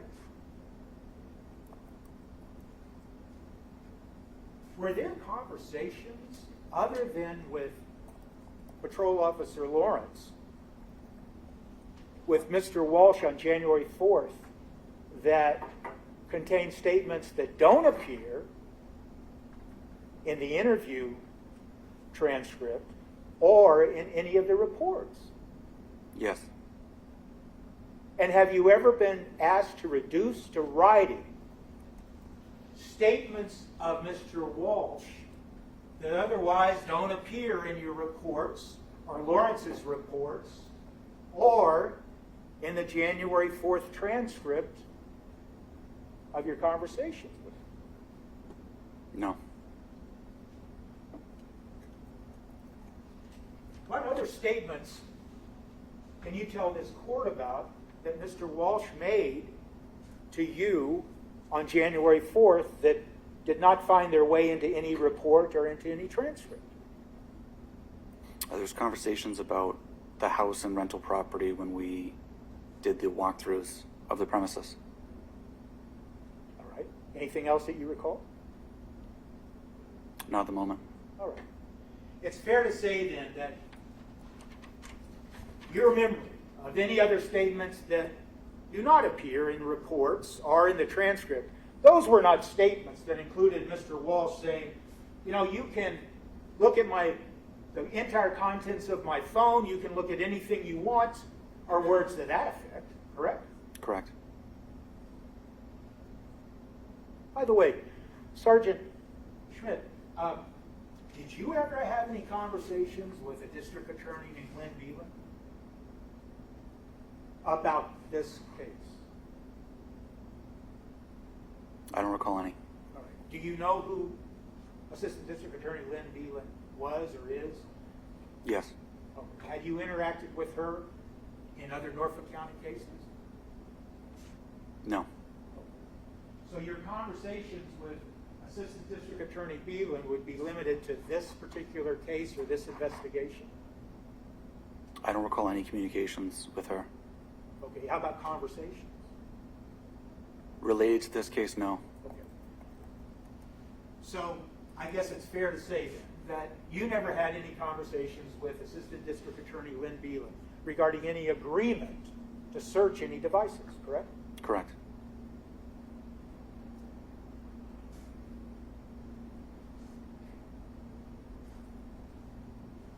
Now, Mr. Walsh made it very clear to you during this question and answer during the interview on January 5th that he wanted to talk and needed to talk to his attorney, Tracy Myers, correct?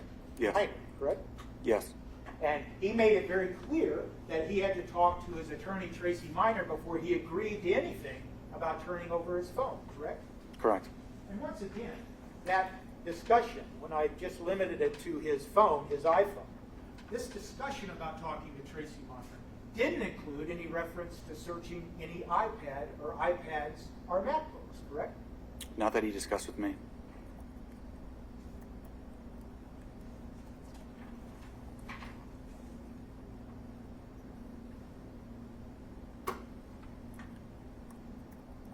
So, I'll return to the subject matter, but what I want to ask you, Sergeant Schmidt, is this. When you were there present with Trooper DeChico and you're interviewing Mr. Walsh on January 5th. And now you've already interviewed him earlier in the day before in the evening. As a police officer with training and experience, you would in fact be interested in looking at communications between Mr. Walsh and the missing spouse, correct? Yes. And it's fair to say, isn't it, that you'd also be interested in seeing, if you could, any communications that Mr. Walsh attempted to have with Anna Walsh after January 1st, correct? Yes.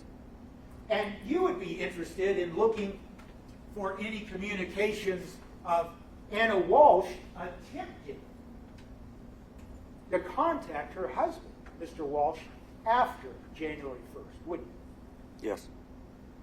And you would be interested, wouldn't you, in looking at communications that Mr. Walsh made to anyone after January 1st regarding the whereabouts of his wife, correct? Can you just describe that one more time? I'm sorry. You would be interested in looking at communications of Mr. Walsh trying to talk to others and inquire about the whereabouts of his wife, Anna Walsh. Yes. And in fact, Mr. Walsh told you, didn't he, that he had first reached out to Anna Walsh and tried to text her when his phone was found, correct? Correct. Now, when you were asked questions on direct examination about this phone, his phone being lost, you are aware of the fact, aren't you, that the phone was found by one of his young children, correct? Correct. And in fact, it was found after this nanny, I think you referred to her as Robin, after she had searched trash barrels and things looking for that phone, correct? Yes. And one of the reasons they were looking in trash barrels is because that had happened before, correct? Correct. The kids, or one or more of Mr. Walsh's children, had taken his phone or Anna's phone and put it in a trash can and hid it, correct? Correct.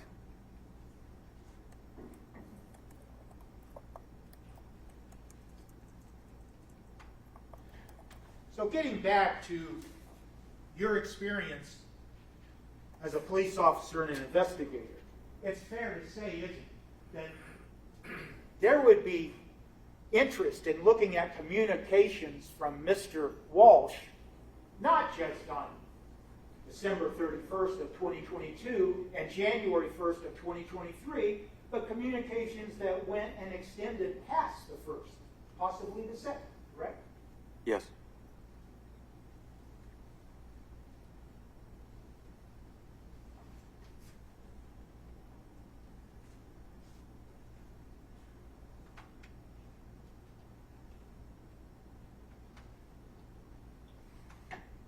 Now, returning now to the specifics of the January 5th interview.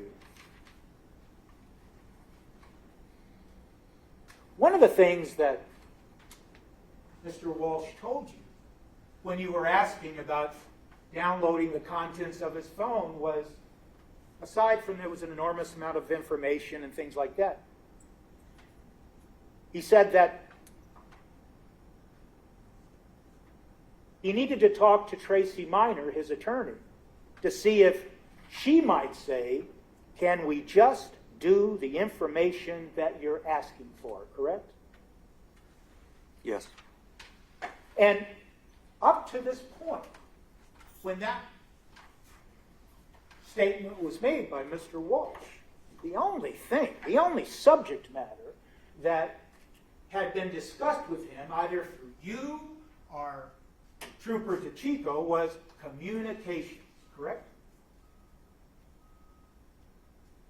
We talked about downloading all the contents of the phone and communications to set the tone.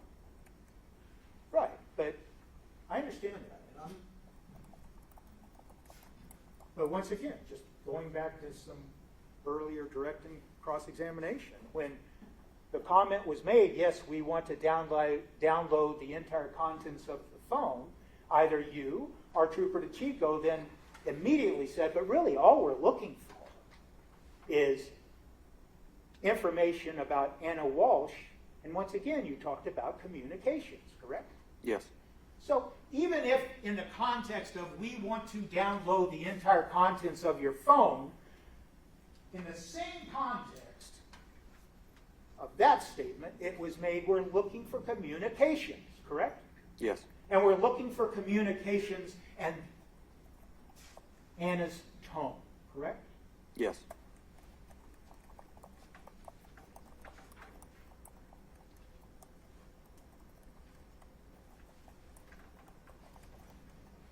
Now, was there some explanation to Mr. Walsh at this point in the January 5th interview where Trooper DeChico starts telling Mr. Walsh something about your concerns? I think we need a search warrant for that information to be used against you. Do you remember that? I do.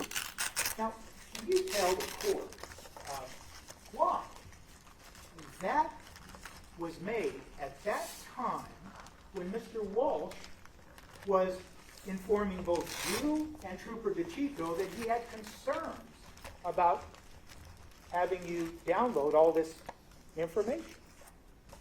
Objection. Sustained.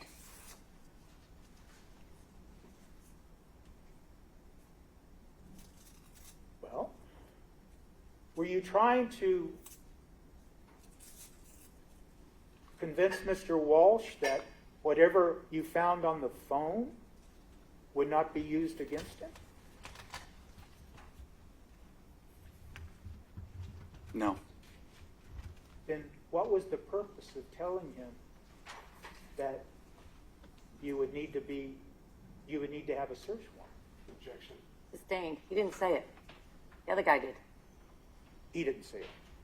This witness didn't say it. How can he know what the other witness's intention was? Right? That's the objection. He didn't say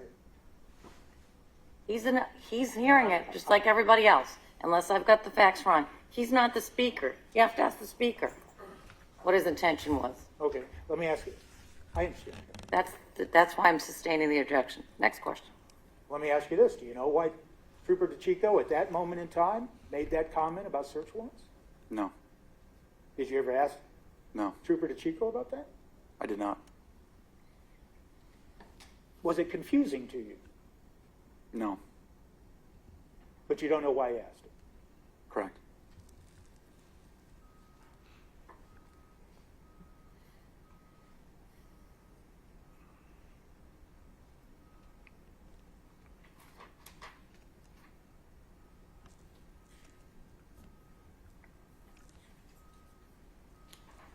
Mr. Walsh did tell you that he used his phone for work, didn't he? Yes.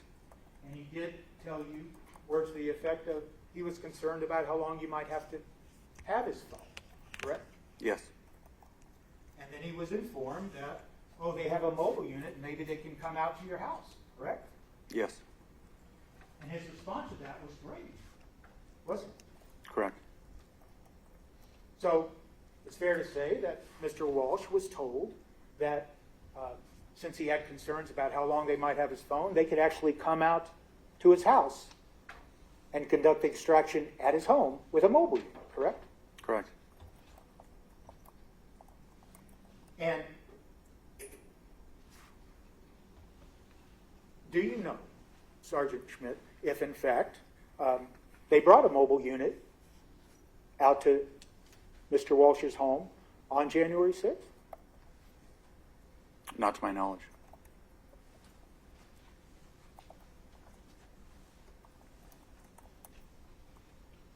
And then Mr. Walsh tells both you and Trooper DeChico that his only request is to talk to Tracy, his attorney, and to let her know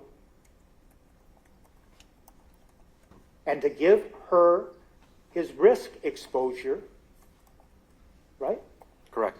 So it's fair to say that based on what you were hearing Mr. Walsh say, it was clear to you, wasn't it, Sergeant Schmidt, that he was not going to agree to turn over his phone or have it reviewed unless and until he talked to Tracy Minor. Objection. Well, let me have that one. I'm sorry, could you repeat that? Just so I have it clear. Sure. I understand. It probably wasn't a very articulate question. That it was clear to you, wasn't it, based on the responses that Mr. Walsh was giving to both you and Trooper DeChico, that he was not going to agree to either turn over his phone or to have you look at the communications without first talking to his attorney, Tracy Minor. Yes.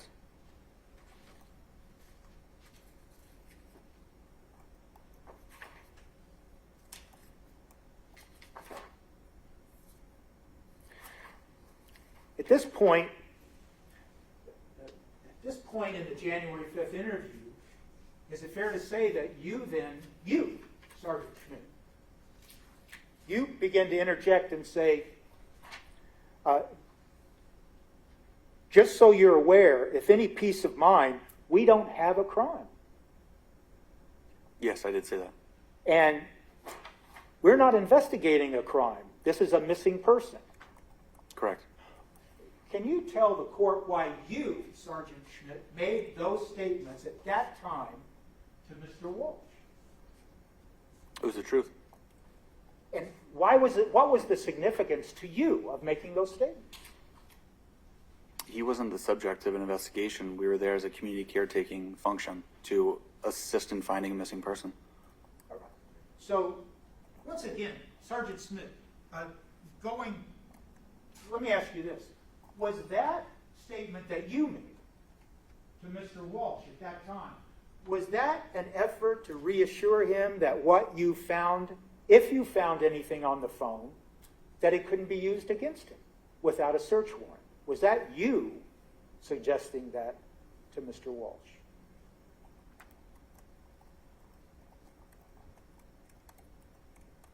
No, I wasn't thinking like that during that conversation. Were you trying to reassure him that whatever you found on the phone, you, Sergeant Schmidt, would not intend to use it against him? I was trying to tell him exactly why we were there.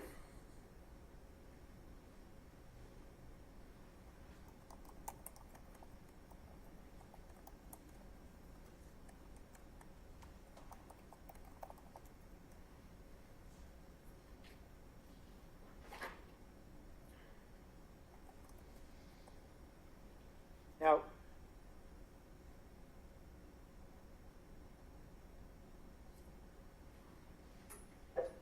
so at this point, after it became clear that Mr. Walsh was asking to talk to his attorney, Tracy Minor, before he made any agreements regarding his phone, then the subject matter of the inquiry on January 5th changed, didn't it? You started asking other questions about relative to your investigation. Correct? Yes.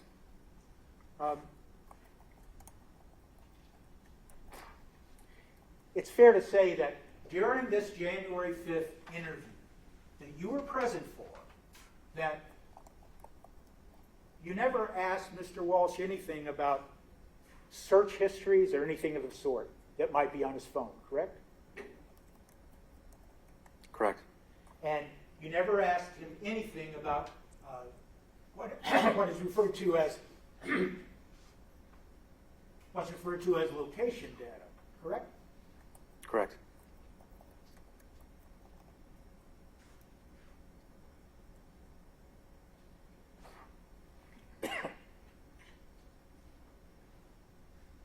Did you ever see? I just have a moment, Judge. We take a cough drop. Yeah, absolutely. Thank you.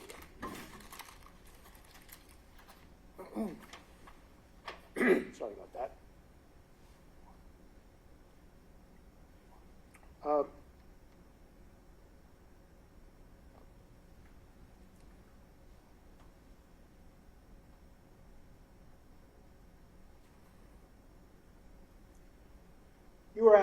questions about, I'm going to jump ahead and come back to January 5th, but you were asking questions about the January 7th interview you were present for, correct?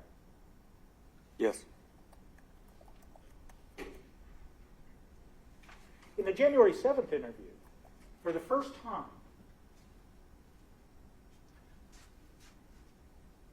Mr. Walsh was told, you know, it's important for us to create a timeline for you to avoid suspicion, correct? Words to that effect? Yes. That statement about creating a timeline to avoid suspicion being placed on Mr. Walsh, that was first made on January 7th, correct? Yes. And that was the evening of January 7th, correct? The interview? Yes. No. Okay. It was, what time was the January 7th interview? About 2 p.m. Okay. Afternoon. Afternoon. And it went on for quite some time. About 2 hours. And up to that point, on January 5th, it was never suggested that you needed to establish some kind of timeline to avoid suspicion, was it? That subject matter never came up on January 5th. Correct. It never came up on January 4th, correct? Correct. And when that suggestion was first made to Mr. Walsh on January 7th, the devices had already been turned over, correct? This is the 7th? Yes. Yes. And in fact, when that statement was made to Mr. Walsh on January 7th, the devices had actually already been returned to Mr. Walsh, correct? Yes. And in fact, when that statement was made to Mr. Walsh on January 7th, what's been referred to as an agreement as to what could be searched on the devices that had already been reached, correct? To my understanding. Okay, because when you say to my understanding, it's because you weren't involved in those, quote, negotiations, were you? Correct. Did you ever see an email exchange between Assistant District Attorney Lynn Buchen and Attorney Tracy Minor?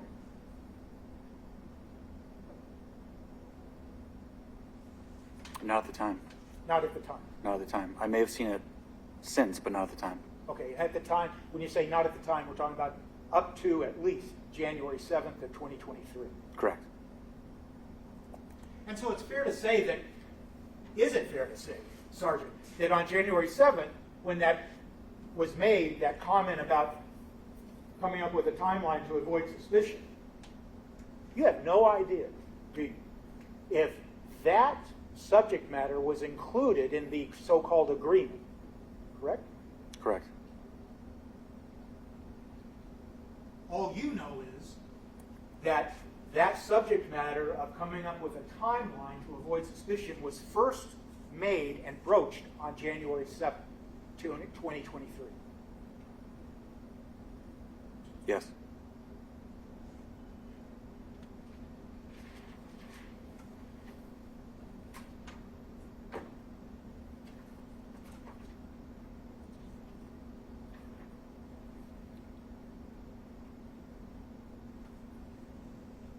Did you have any conversation on January 5th of 2023 about one of the children's iPads being broken or not working correct? On the 5th.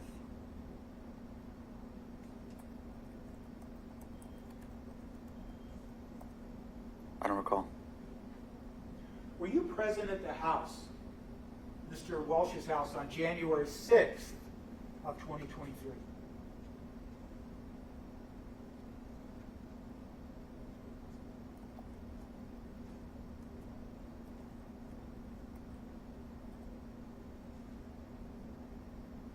At the moment, I don't recall specifically being there Friday the 6th.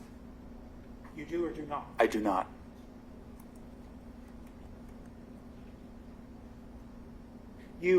It's fair to say you didn't write any report about being present on January 6th, correct? being present on January 6th?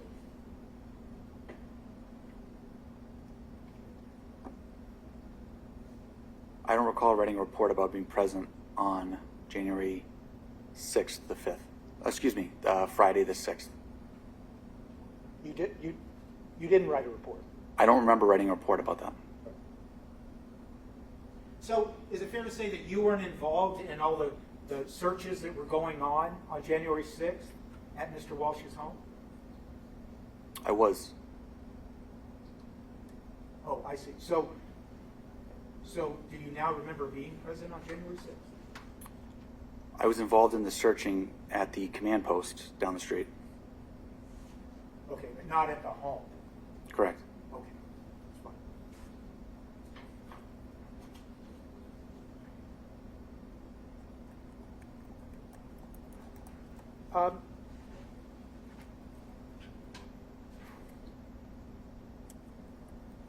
Let me ask you this, Sergeant Schmidt.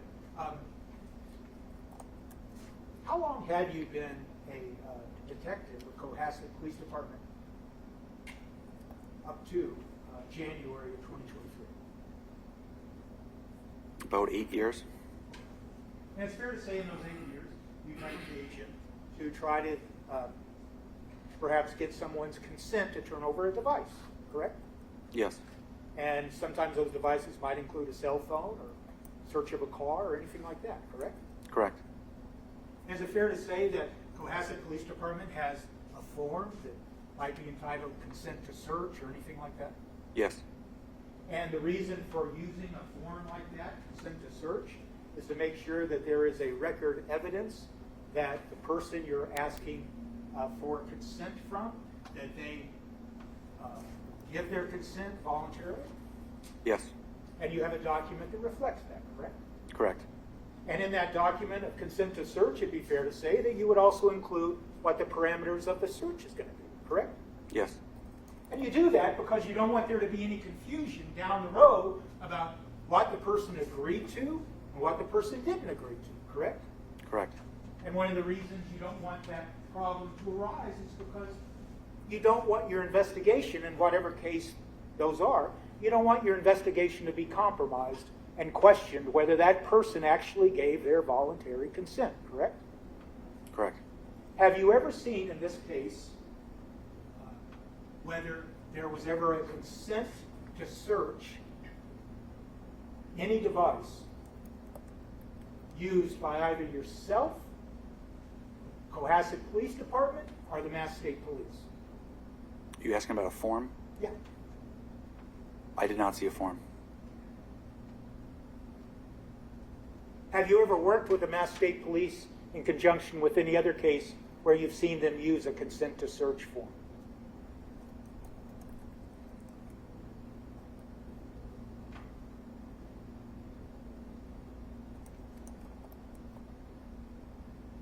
I don't recall a specific investigation. And specific to this case, though, and the consent to search, it's fair to say you didn't have any conversations with Attorney Tracy Minor. I don't know why I keep saying the name wrong. Tracy Minor, regarding Mr. Walsh consenting to any search. Correct.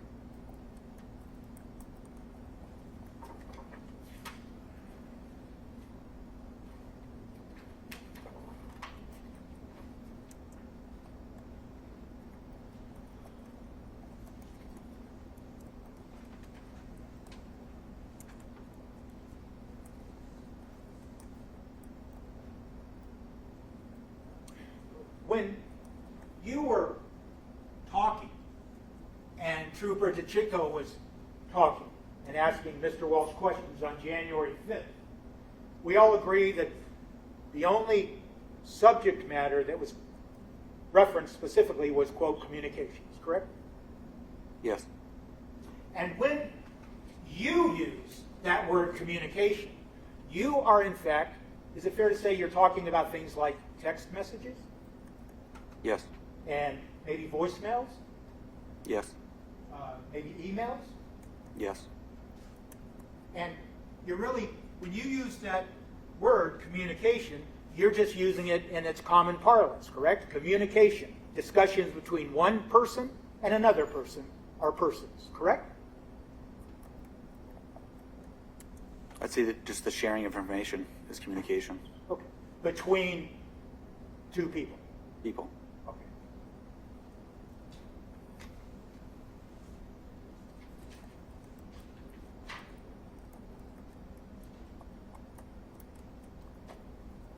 When you were asked questions on direct examination about someone by the name of Abdullah coming to the house, did you conduct any further investigation of this person named Abdullah? Further from that moment, Yes. I did not. Okay.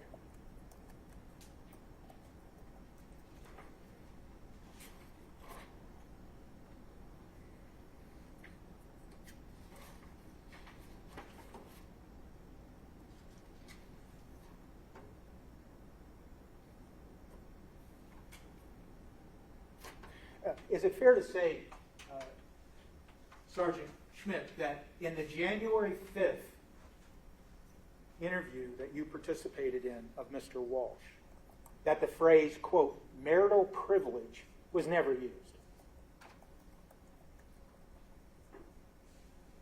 I don't recall it being used. Okay. And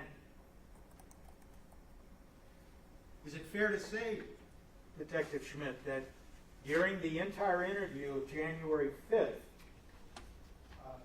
the only dates that were discussed in your presence during this interview was December 31st, January 1st, and in the days thereafter, words to that effect, correct? Do you recall, Sergeant Schmidt, if anything was referenced in that January 5th interview about looking at data back to December 25th of 2022?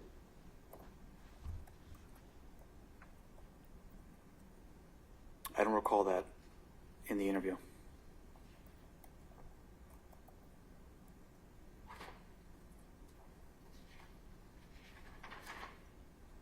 I just have a brief moment.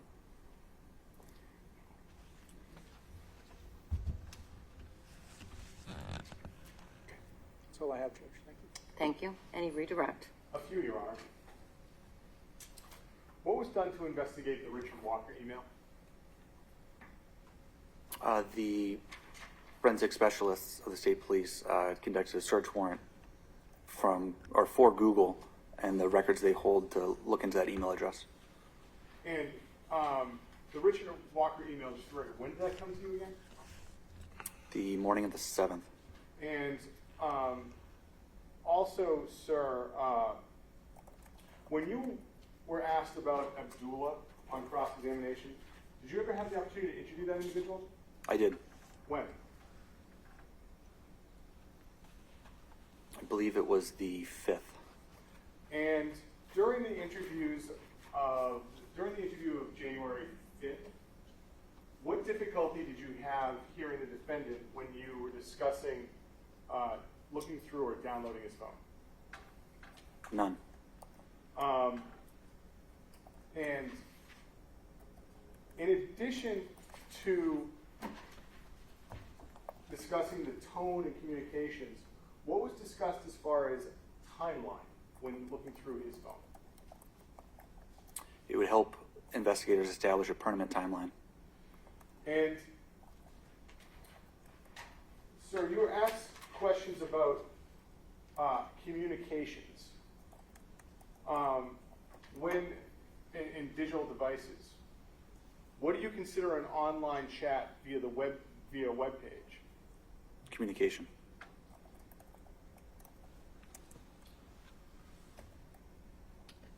What did the defendant tell you as far as... May I have a moment, Your Honor? Yes. What was Attorney Minor representing the defendant for when you were discussing her initially? Federal investigation.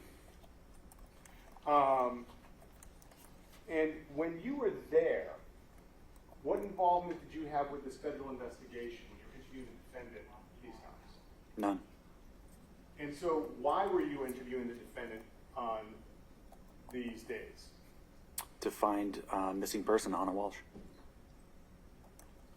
What knowledge did you have about the federal investigation when you went to interview him? Or what he had told me.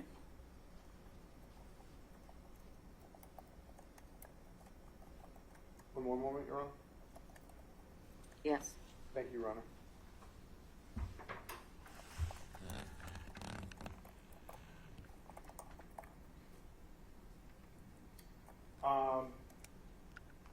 On the car, sir,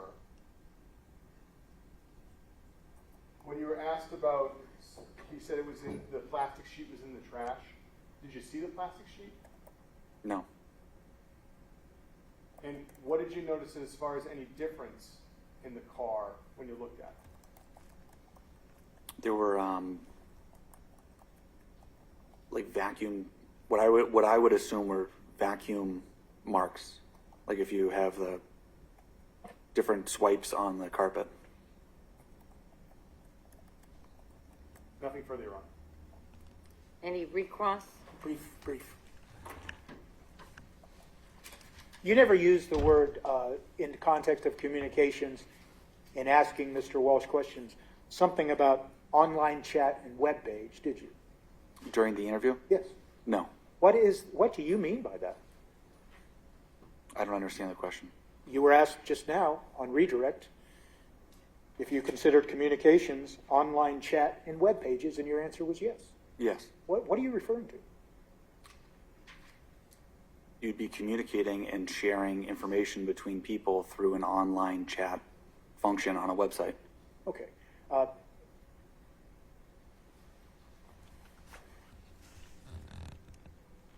In all the discussions you had with Mr. Walsh based on, grounded in January 4th, January 5th, and even on January 7th, there was no discussion about online chats using a particular web page, was there? Not a particular web page, but the JetBlue specifically. And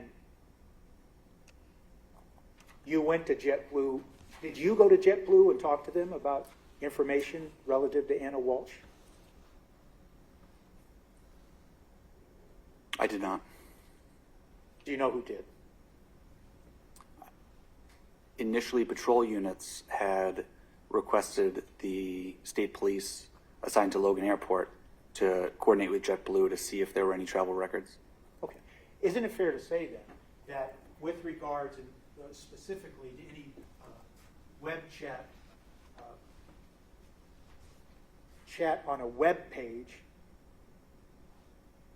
that the Mass State Police learned that there was nothing communicated between Anna Walsh and JetBlue on or around December 31st, January 1st, or thereafter? Not that I'm aware of. That's all I have. All right. The witness may step down. Thank you. Thank you, Your Honor. Good afternoon, Your Honor. Good afternoon, sir. You may proceed. Thank you, Your Honor. Sir, could you state your name and spell your first and last name, please? Yes, sir. My name is Yuri Buchenik, spelled Y-U-R-I-Y, last of B-U-K-H-E-N-I-K. Where do you work, sir? I work for the Massachusetts State Police, currently assigned to the Norfolk District Attorney's Office. How long have you been with Massachusetts Police? I graduated the academy March of 2012. And how long have you been attached to the detectives unit was the District Attorney's Office? 10 years. And what is your current rank? I'm a sergeant. And how long have you been a sergeant within that unit? Since December of 2021. So I'm going to ask some questions now about January 5th of 2023, Thursday. That day, did you have the opportunity to be dispatched to Cohasset? Yes. Why were you dispatched to Cohasset? Cohasset police detectives reached out to our office requesting assistance in investigating a missing person case. What was the name of the person you were that you were asked to help find? The person's name was Anna Walsh. About what time did you get to Cohasset PD that day? It was in the late afternoon, I would say approximately 4:45 or so. And did anyone else besides you, that's a member of the State Police Detectives Unit with the Norfolk District Attorney's Office, respond to Cohasset that evening? Yes, Who else? Trooper DeChico. And once Trooper DeChico and you were at the Cohasset PD, who did you have the opportunity to speak with? I spoke with Detective Harrison Schmidt of Cohasset PD. And what was the purpose of this meeting with Detective Schmidt? He gave us an update on his investigation into the missing person, shared the details of that he's learned since he was involved. Did you have the opportunity to review anything in addition to having the conversation with Detective Schmidt? Yes, I was able to review an audio recording of Brian Walsh's interview. And after having this meeting and reviewing the recording, what did you have the opportunity to do next in your investigation? After doing the review of the recording and being updated on all the information that Cohasset PD had at the time, myself, Trooper DeChico, Detective Schmidt, Detective Lieutenant Lopes, and Sergeant Hunt proceeded to 516 Chief Justice Cushing Highway in Cohasset. About what time did all of you arrive at that address? I believe it was like 6:30 p.m. And when you arrived, was anyone leaving? Yes, there was a female party leaving as we came up to the door. And do you understand what her relationship was to the family? I do know, yes. What is it? She was the babysitter for the 3 juvenile children.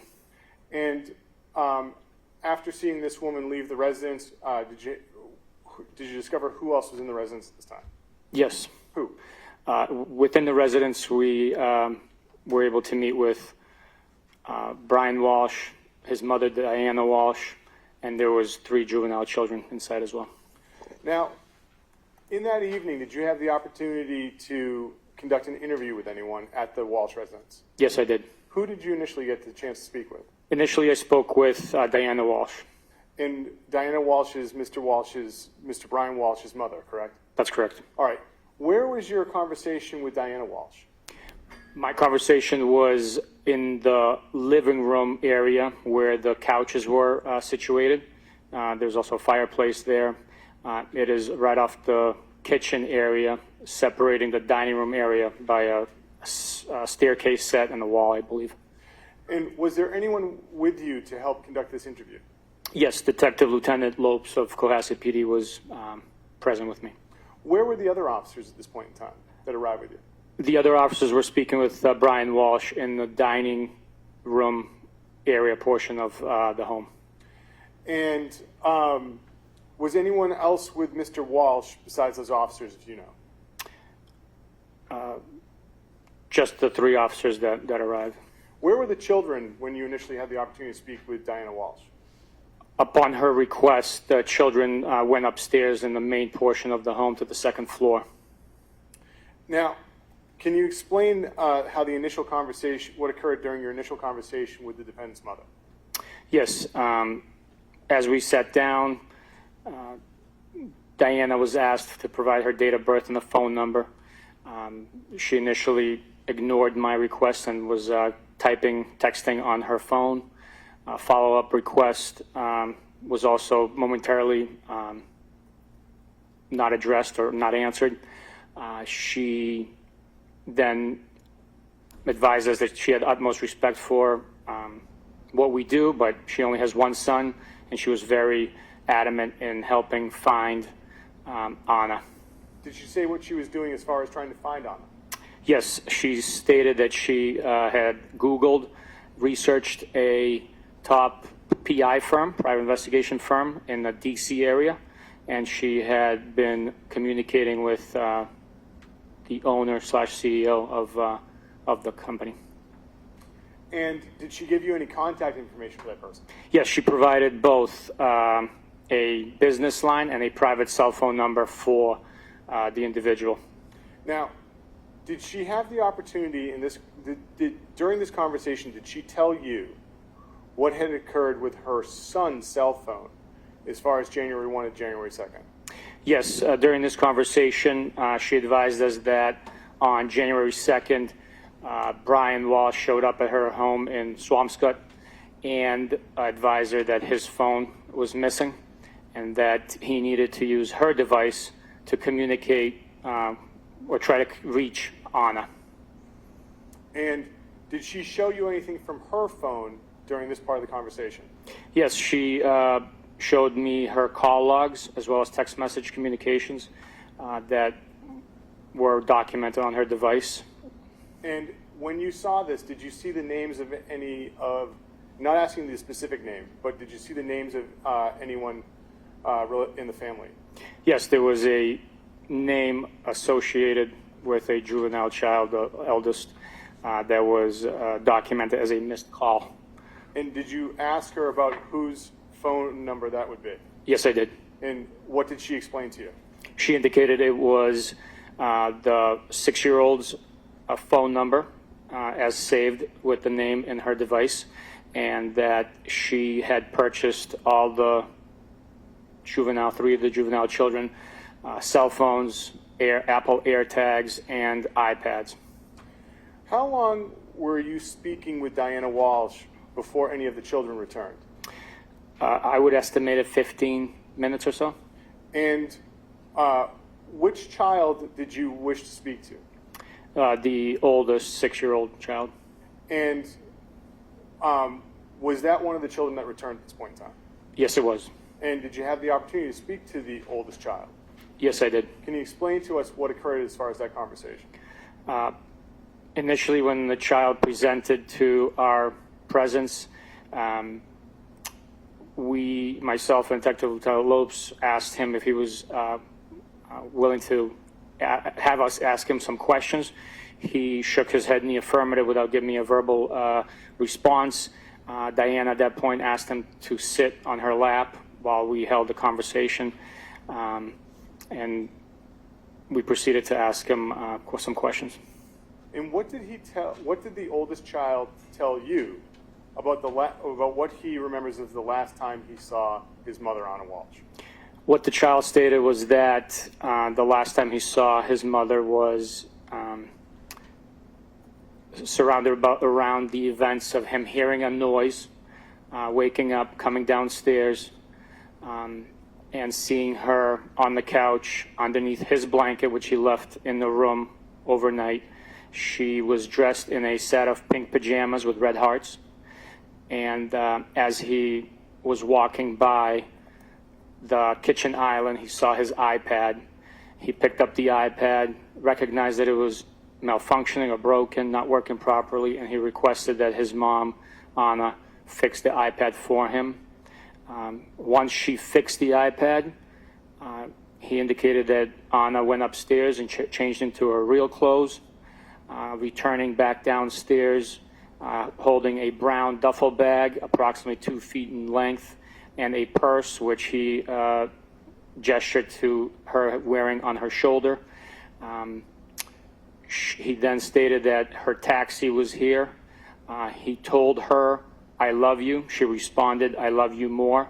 And she walked out the door to her ride. When asked if he saw the vehicle, saw the headlights for the vehicle, or saw her get into the vehicle, he stated he did not. Those are strictly his speculations. Obviously, he didn't use the word speculation, but. And how did the conversation end with the oldest child? I had a question for him asking, does he know where his mom, before I was able to finish that question, Diana became animated with her arms since he was sitting on her lap, flailing her arms in the air. I stopped abruptly, being interrupted by her gesture. She finished the question for me, stating cell phone.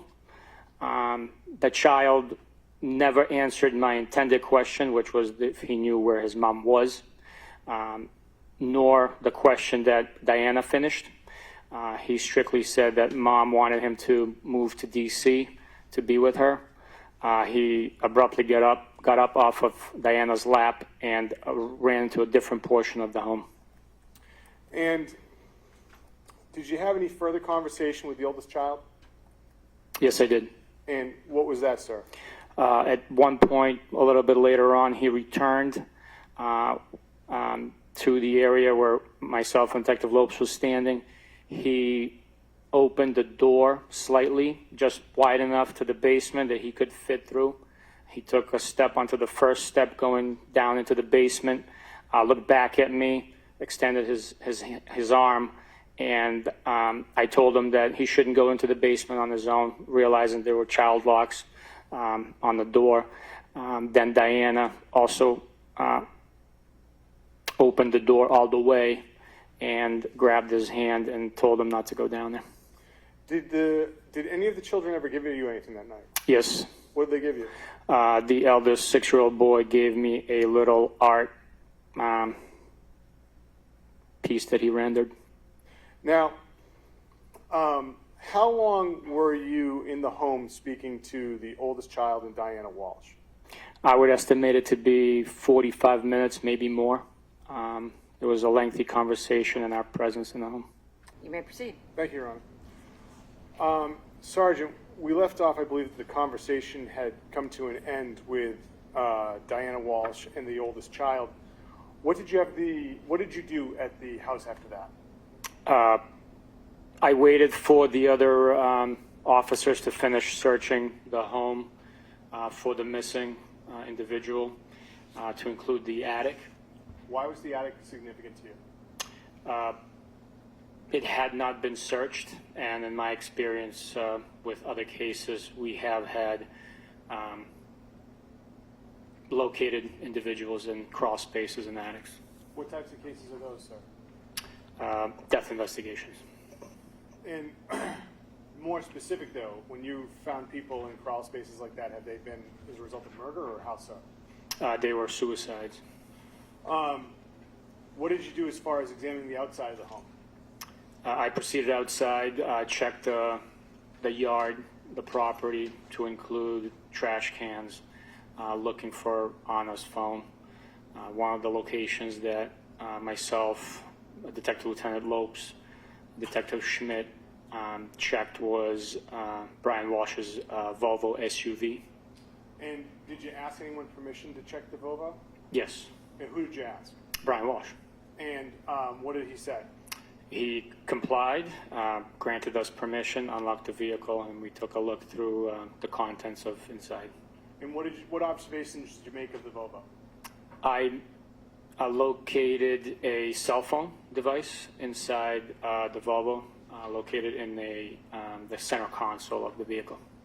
And did you have a conversation with Mr. Walsh about whose cell phone that was? Yes, I asked him whose device that was, at which time he stated it was his oldest son's And phone.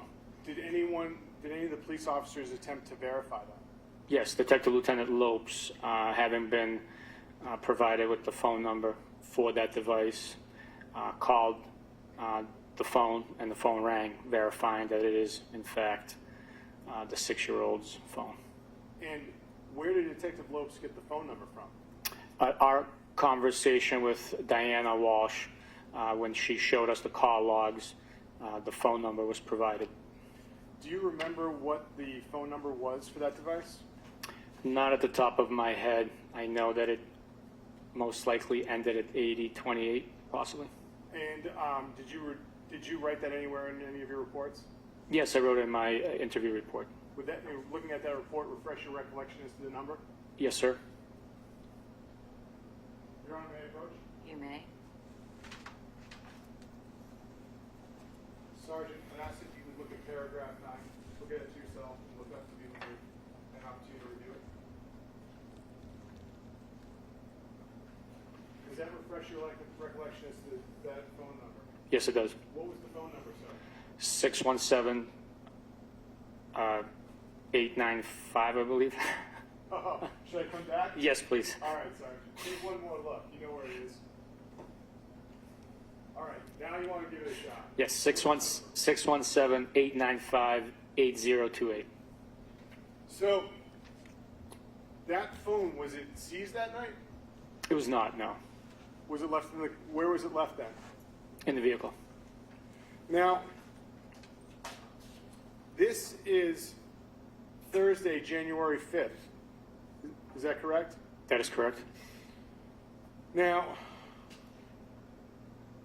I'd like to, that night, besides looking in the Volvo, did you find anything else as far as cell phones that night? No, I did not, no. Okay. Now, I'd like to ask you now some questions about January 6th, Friday.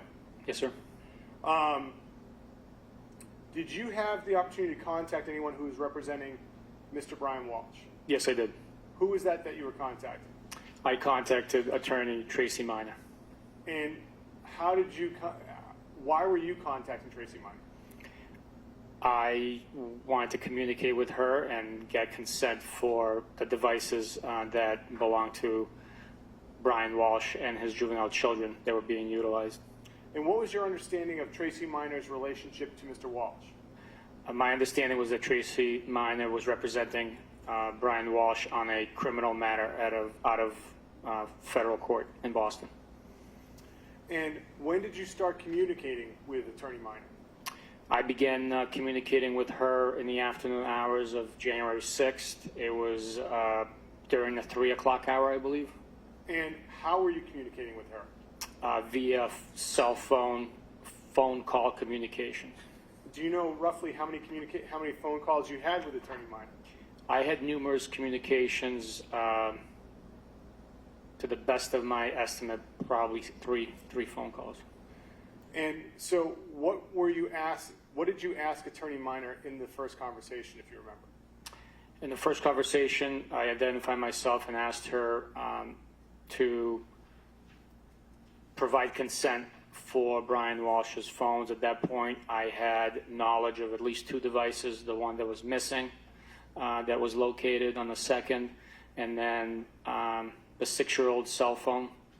Okay, so to be clear, you say the one that was missing that was located in the second, who did you believe that cell phone belonged to? Brian Walsh. And the second device, what was that device that you were concerned about? That was the device that contacted Diana with a missed call on the call log, and it was also now present inside Brian Walsh's vehicle in the SUV. What did you say to Attorney Minor that you wished to do to these devices? I stated that we wish to do a full system extraction, phone dump, more commonly used as a phone, known as a phone dump, of those devices for digital evidence data. And what reservations did Attorney Minor express to you in the first conversation? She stated she needed to talk to her client, and she would call me back. And did you explain anything else you were looking for at this point in time? No, I did not. So how long did it take for Attorney Minor to contact you back? It was somewhere between 5-10 minutes, maybe a little more, maybe 15 minutes, but I did receive a call from her within a short period of time. And what happened in this next phone call? She stated that it would be fine to, they would consent to the extractions. They just wanted it documented, and she requested a documentation to be generated. And was there any limitations on the digital, was there any limitations on what you were allowed to look at?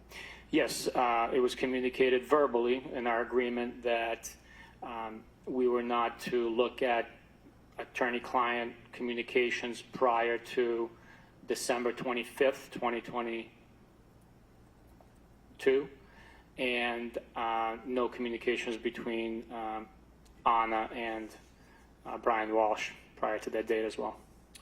Besides those 2 issues, was there anything else that you were not allowed to look at when you spoke to Attorney Minor? No. Did you tell Attorney, and so during this conversation, was there mention of any other devices you wish to look at? Yes, after we made the agreement for the 2 cell phones mentioned, I also requested that the iPad, which we knew was manipulated by Anna prior to her leaving the home, would also be included within the devices that were consented to. Did you explain why you wanted to look at that iPad? I did not know. Why did you want to look at that iPad? Well, if Anna manipulated the device and fixed it during the time frame that we were advised, there would be a digital footprint on the device documented that manipulation. And to be specific, what iPad are you referring to that Anna manipulated? It was the iPad that the 6-year-old saw on the island as he came downstairs after hearing a noise and waking up, and he picked it up and had his mom fix for him. Why was that footprint significant to you in your investigation into the disappearance of Anna Walsh? It would have really narrowed down the timeline of when Anna left the home. It was in a short period of time after the device was manipulated that we were told Anna got dressed and left the home. Had you had any access to that iPad before this conversation? No. And so when you were speaking to the oldest child, he never showed it to you or anything like that? No, he did not. Okay. Now, besides the two areas that you had agreed upon with Attorney Minor, which was attorney-client contact and anything before December 25th with the defendant and his wife, she asked for what? A documentation of the agreement that we verbally discussed and agreed upon. And what did you do to document the agreement? Communications were had with Norfolk District Attorney, First Assistant Lynn Beelan, and she drafted an email including those specific restrictions of the full data extraction, digital evidence analysis in an email form and sent it to Attorney Minor and CC'd me on it as well. What memory do you have of expressing these concerns to First Assistant Beeland at the time? I do not have a memory of communicating with First Assistant Beeland. So do you know how First Assistant Beeland knew to send the email? I do not know.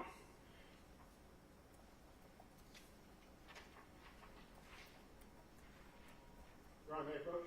You may?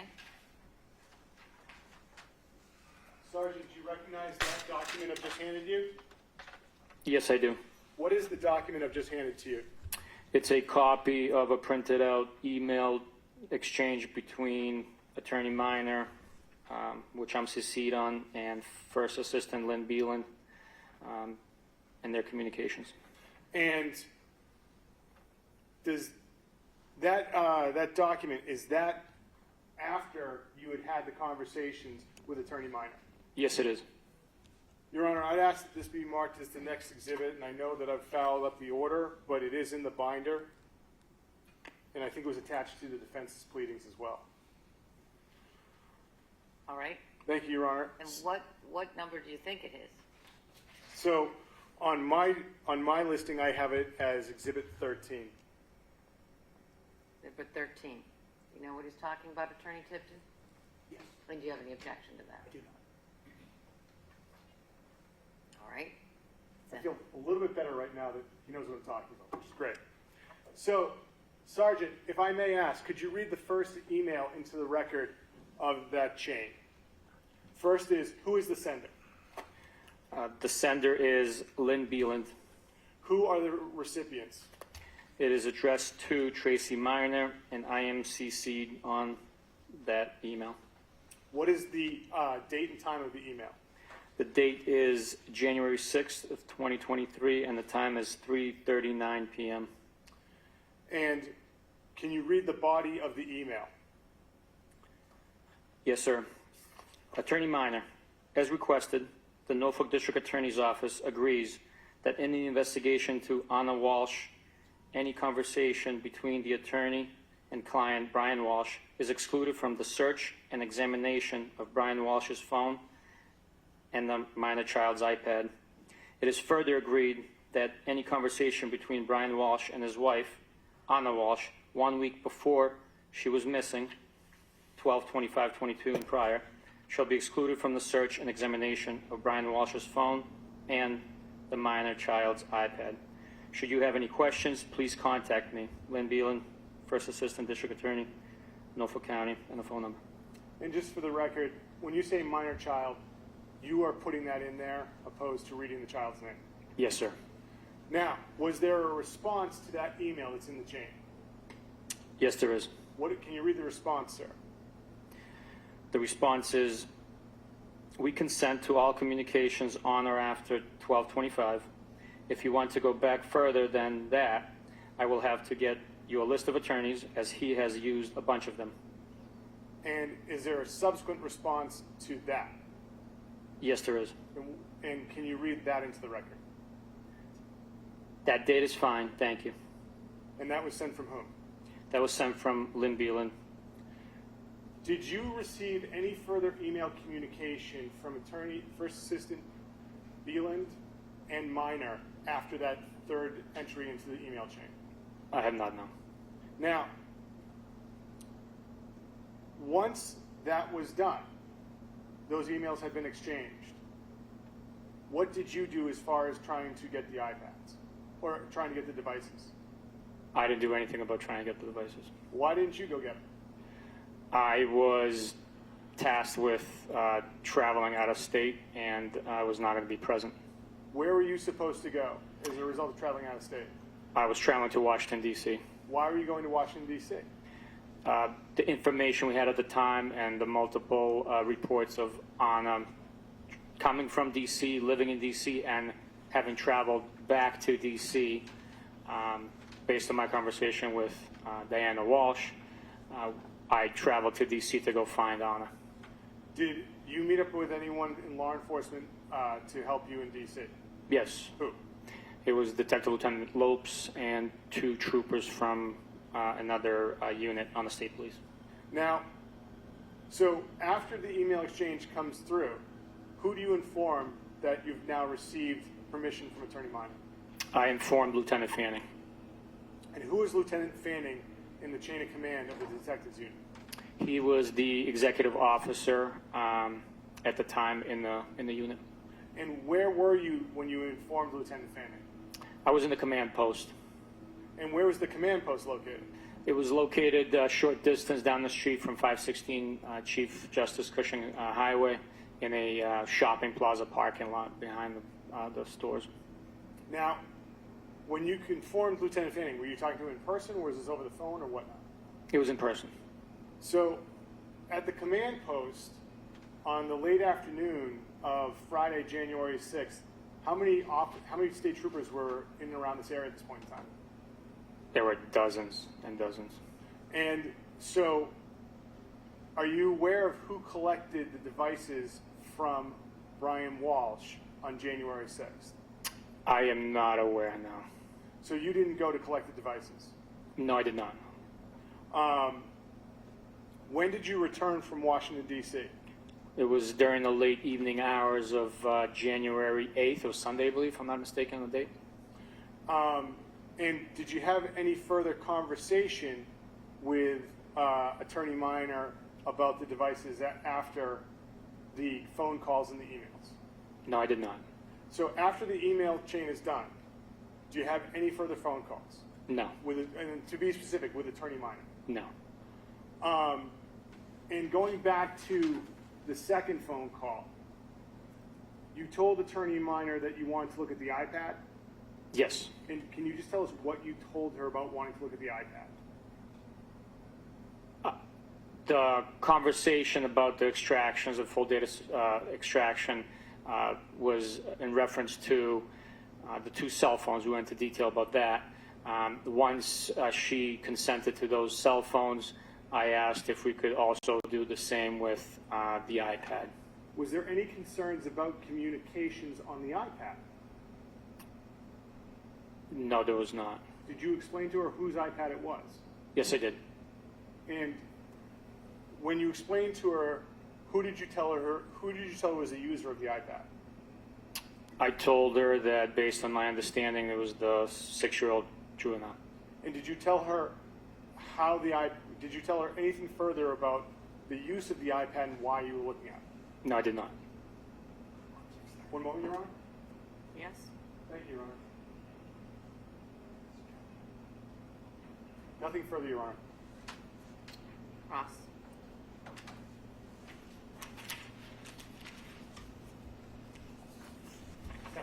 Good afternoon, sir.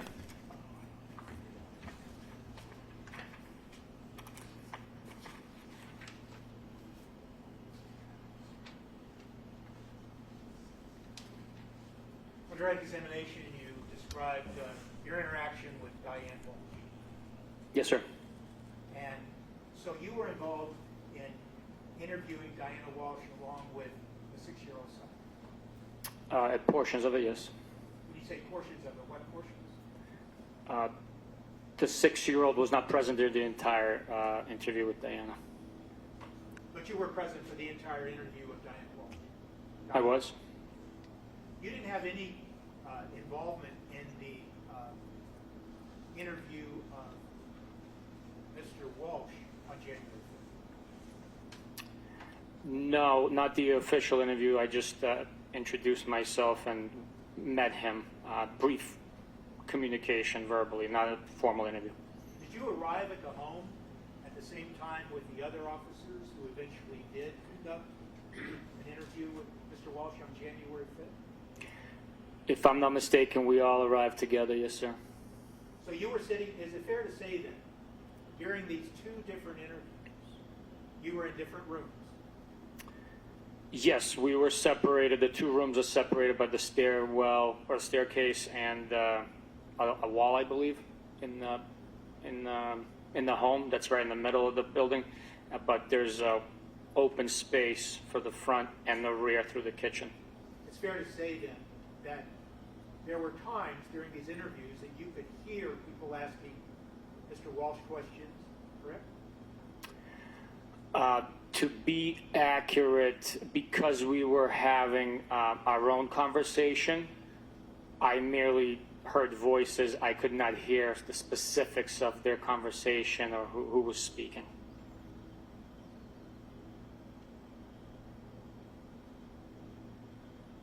And it's entirely accurate, isn't it, to say that the entire time that you talked to Diane Walsh, that Mr. Walsh, Mr. Brian Walsh, he was never present for any of that, correct? With our conversation, sir? No, he was not. So when you were asked all these questions on direct examination, and you were describing the behaviors of Diane Walsh as you interpreted them, it's fair to say that Mr. Walsh had nothing to do with any of those behaviors of Diane Walsh that you were observing.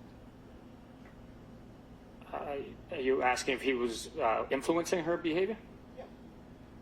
I could not suggest that, no. Okay. And I mean, she is the grandmother of this the 6-year-old that you were also talking to, right? That's my understanding, yes, sir. And this 6-year-old was telling you, in his own words, what he remembered about seeing his mother, correct? Yes, the information of his recollection was in his own words. And when you were asked questions on direct examination about the iPad and fixing it, you used the word manipulation, right? That is a term I use, yes. Okay. You don't have any specific knowledge about what you characterized as the manipulation of the iPad. The knowledge I have is that I was told she fixed the device for him. Diana said that the button was broken. Those types of manipulations of the device, in my training experience, would be logged within the database on the device. But based on that information that you just told the court, when Diane Walsh mentioned a button, what button was it? She didn't specify. Okay. And it's fair to say that you didn't make any effort to see if the button was now working or whatever button she was referring to was working, correct? Correct. I did not see, no. So you really don't know, do you, at the time, that the iPad was in fact not working, or if it just didn't come on. You really don't know. You're just going on the fact that Diane Walsh said something about a button wasn't working. It was the child's information that he passed along to us, and what Diana shared as well. And the only question that you testified to, that you asked Diana Walsh, or, I'm sorry, that you asked the 6-year-old, was something to the effect, do you know where your mother is, or do you know where your mother went? That was when Diane Walsh interjected and made a comment, correct? That specific question, she interrupted my full question, so I could not ask the full question. The question was interrupted. Now, it's fair to say that you haven't been trained in interviewing young juvenile children, correct? I don't have specific training for young juvenile children, but I am trained in interviews and interrogations. Right, but you would agree that there are people that are trained specifically to interview young children, correct? I am aware that there are specialists that conduct SANE interviews. And you are aware of the fact that eventually on January 5th, there was an agreement to have the young child, the 6-year-old, interviewed by a trained specialist, correct? I'm not certain of the date when the agreement happened, but I am aware that there was an agreement to do something like that along those lines. And that would be done by someone in Norfolk, correct? In fact, I think the office that they use is in Norway, correct? Do you know that? I am not aware of the location outside of Foxborough, but I could be wrong. And you would agree, wouldn't you, that in your experience, it's not unusual, is it, for a parent or a grandparent to protect their child or grandchild from certain questions that they think may upset them? No, I wouldn't say that it's unusual that a child or a parent or a grandparent would do something like that, no. All right.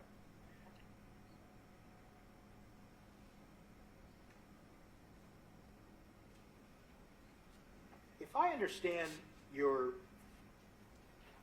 direct examination and some of your questions, and please correct me if I'm wrong, you did or you did not have any conversation with Assistant District Attorney Lynn Beal regarding any supposed agreement? I don't have a memory of talking to Lynn Beal on the phone about the agreement. And it's fair to say that you've been asked by the Commonwealth in this case to search your records, your emails, whatever, for any such evidence of communicating with Assistant District Attorney Lynn Beal regarding this agreement, correct? I have been asked, yes. And you conducted that search and you found nothing? Conversations over the phone. I don't have a conversation over the phone specifically in reference to the agreement. So But the email is produced. I'm CC'd on it. Right, but you don't know about the content of any conversation between Assistant District Attorney Lynn Beal and Attorney Tracy Minor regarding that agreement, do you? I do not. No. And it's fair to say that you never attempted to contact Lynn Beal to make sure that you understood what the parameters were of any agreement, did you? I did not contact Lynn Beal, and the email spoke for itself. Well, you've testified here today that, for instance, you just answered a question on direct examination, that the iPad had no limitations put on, like the search of the iPhone, correct? Objection, I don't think you said that. Rephrase the question.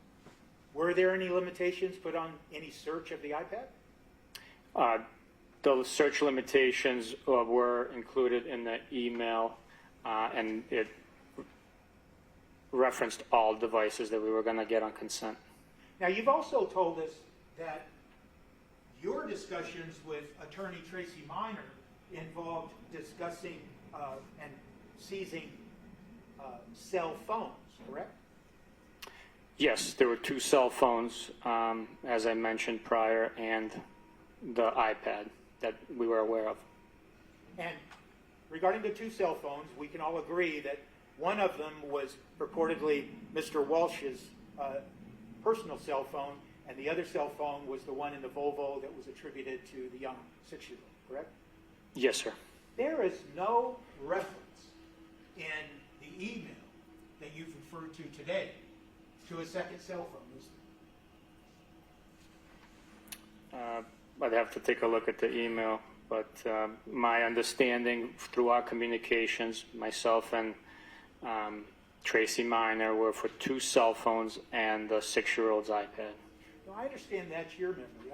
I'm asking you that with regards to the email that's been introduced into evidence, there's no reference to a second cell phone, is there?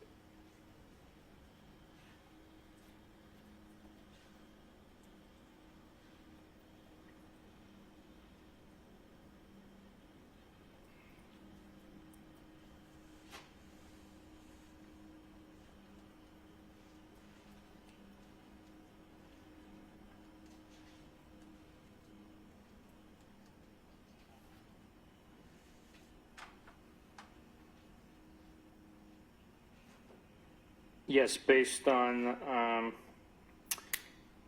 my reviewing of that email content, there's no reference of a second phone.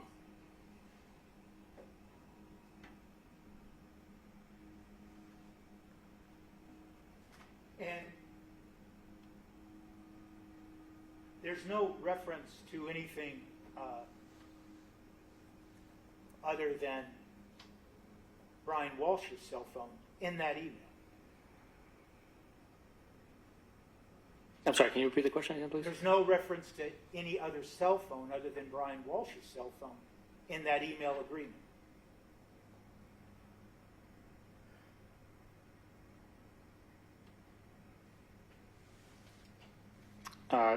It talks about the 6-year-old's iPad. Right, but there's no reference to a second cell phone or any other cell phone in that email agreement. That is correct. And in fact, there's certainly nothing about all of the minor children's cell phones. That's correct. There's reference in that email to one iPad, correct? Yes. And there's no reference to more than one iPad in that email, is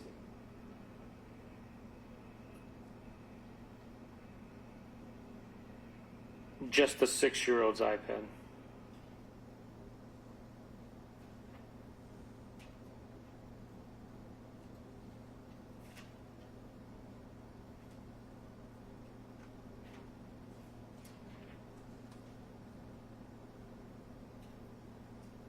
Sergeant, it's fair to say that you wrote a report where you were discussing this agreement? Yes, it is, yes. And did you review that report before you testified here today on direct examination? I did review it, yes. And it's fair to say that in that report, you make reference to an agreement that encompassed, quote, his cell phones in regard to Brian Walsh. And you use those cell phones, plural, correct? In your report. I believe that's right, if you're not mistaken. You have that report with you? I don't have it here with me, no. And if you need to refresh your memory, just tell us. But you also, in that report, make specific reference to the agreement encompassed his minor children's, plural, cell phones, correct? I'd have to take a look at the report, sir. That's right. May I approach you on? Yes.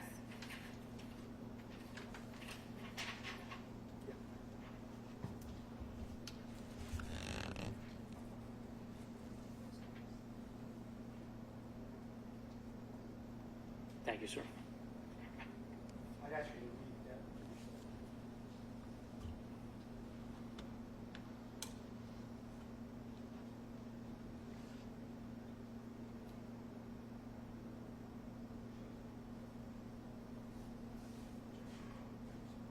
No objection.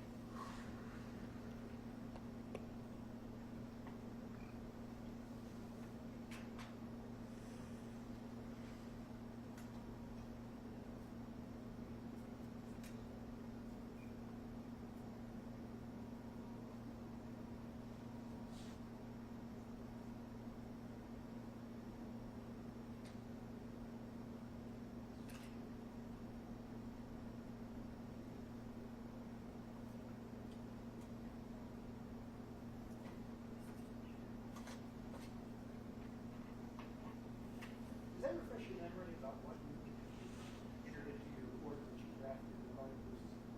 Yes, it does. Does it refresh your memory that, in fact, you make reference to cell phones plural when it comes to Mr. Walsh's cell phones? Yes, it does. Does it refresh your memory that, in fact, you made reference to all the children's cell phones? Yes. Does it refresh your memory that it referred to the children's iPads? Yes. Is it also fair to say that at the end of that report, you make specific reference that, quote, the agreement is attached to this report? Yes, sir. And the agreement we're talking about is what's already been introduced in evidence, correct? That is correct, sir. It's fair to say that that agreement that was introduced in evidence does not refer to multiple cell phones, multiple iPads, correct? That is correct, sir. And in fact, you said on direct examination that you had some conversation with Fanning, and Fanning then arranged to pick up the devices, correct? That's correct. Are you aware of the fact that Fanning has written a report about what he went to pick up? I am not aware now. Did you talk to Fanning about what he had gone to pick up and what in fact he did pick up? No, I never spoke to exactly what he picked up. So you don't know that when Fanning went to Mr. Walsh's house to pick up the devices pursuant to the agreement, he only knew to pick up one cell phone and one iPad, correct? Or you don't know? I don't know what he actually picked up. I communicated 2 cell phones and an iPad. And my question is, though, that you apparently don't know that based on the conversation he had with you at the command post, that he thought he was only supposed to pick up one cell phone and one iPad. You don't know that, do you? I never questioned Lieutenant Fanning on what he picked up. Okay. Yes, sir. Judge, at this time, I'd like to introduce this report. No objection, Your Honor. 22? You marked and admitted as Exhibit 22.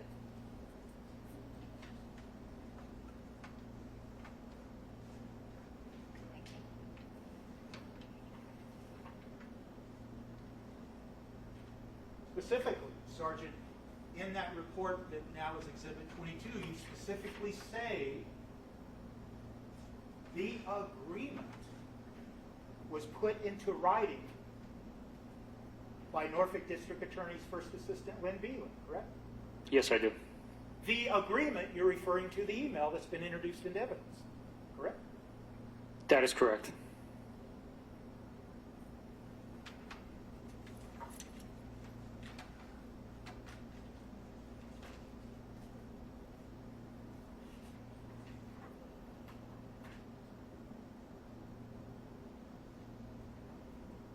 There's nothing in the agreement that uses the phrase marital privilege, is there? No, sir.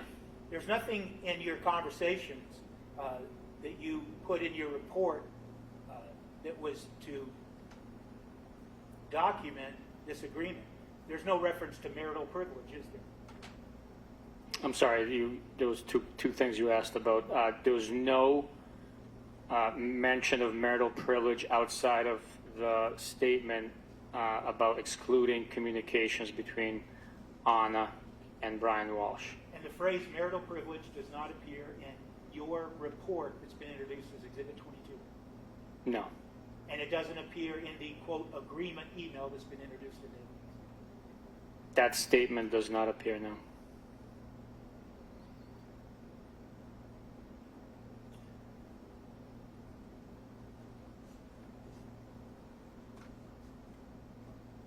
And the only thing that is referenced, the only subject matter that's referenced in the email agreement is, quote, communications. That's the only subject matter that needed to be carved out of the full extraction. That wasn't my question. My question was the only subject matter that is referenced in the agreement is communications. Yes, sir.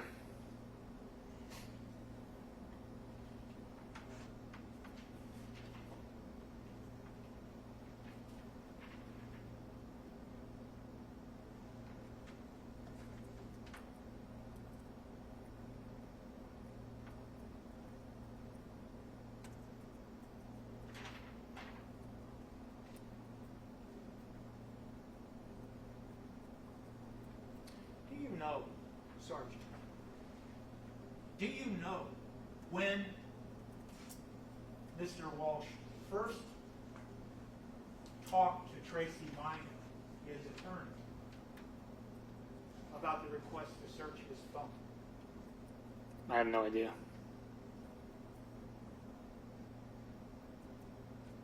And do you know, Sergeant Buchen, when Tracy Minor, Attorney Tracy Minor, and Assistant District Attorney Lynn Beelan first began discussing the request to search Mr. Walsh's phone? I would strictly be speculating when they first began. My only knowledge is to the email being sent from Lynn.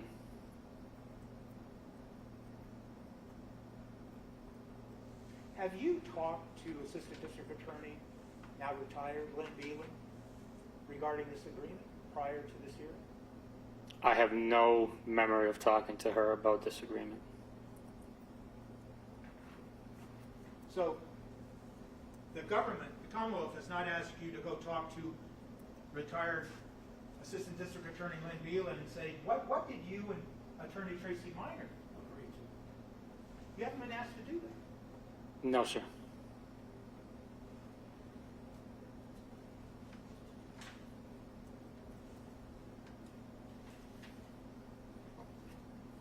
Now, it's fair to say that there are consent to search forms used routinely by the Mass State Police, correct? Yes, sir. And those consent to search forms, they require information to be entered on the form that includes the person giving consent and the officer taking the consent, correct? Yes, it is. And they also include an area where you describe what is going to be searched, correct? There's detailed explanation on the forms, yes. And it's signed and dated by the person giving consent and a witness, correct? Yes, sir. And the reason for this is to make sure that people understand what the consent was, what consent was given, that it was given voluntarily, and what the parameters of any consent were, correct? That is the purpose behind us reading those consent forms to the individuals we're getting the consent from. And you didn't use one in this case. No, sir. And it's fair to say that you certainly had an opportunity to use one because you were at the home on January 5th of 2023 prior to any consent being given and any agreement being made, correct? I was at the home at that point. I did not ask for consent on the 5th. Okay.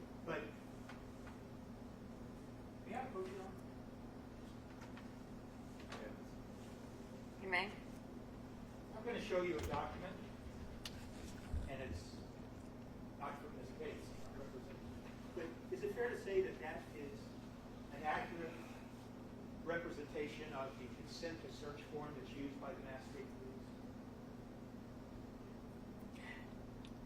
Although it does appear as a form that's generated by the state police, that's not the form we use, so I can't represent that this is what we would have used. What is different? What is different from that form you're looking at now and the form that you say would be used by the Mass State Police? Well, there's a lot of different characteristics of the form itself, just the way it appears, the way it's presented, the bottom portion as well. It's just slightly different. Can I ask you then, Sergeant Lieutenant, is it fair to say that that form, substantively, whatever form you're referring to, the consent to search form, would have included exactly what that form's asking for? Name of the person giving consent, a witness to sign on it, informing the person of their right to refuse consent, but also listing what and describing what is to be searched? I would agree with you, yes. So, with that caveat, I would move the case. Your Honor, I object. If counsel wants, I'm happy to get a copy of their form that they generated. Why don't we do that? Have the form that they actually might be using now as opposed to that form. There's no dispute with regard to the contents of the form. He didn't fight you on that. He agrees with you. It's in evidence. You don't need the form that he's not familiar with. And I'll get a blank one and we'll stipulate to it as an exhibit. That sounds terrific. I did ask for one, but I didn't. You didn't ask for, you asked for what, one what? Consent to search. Oh, previously? I apologize to counsel. I have no memory of the mass report. I will make sure that We can reach agreement on this, I'm sure.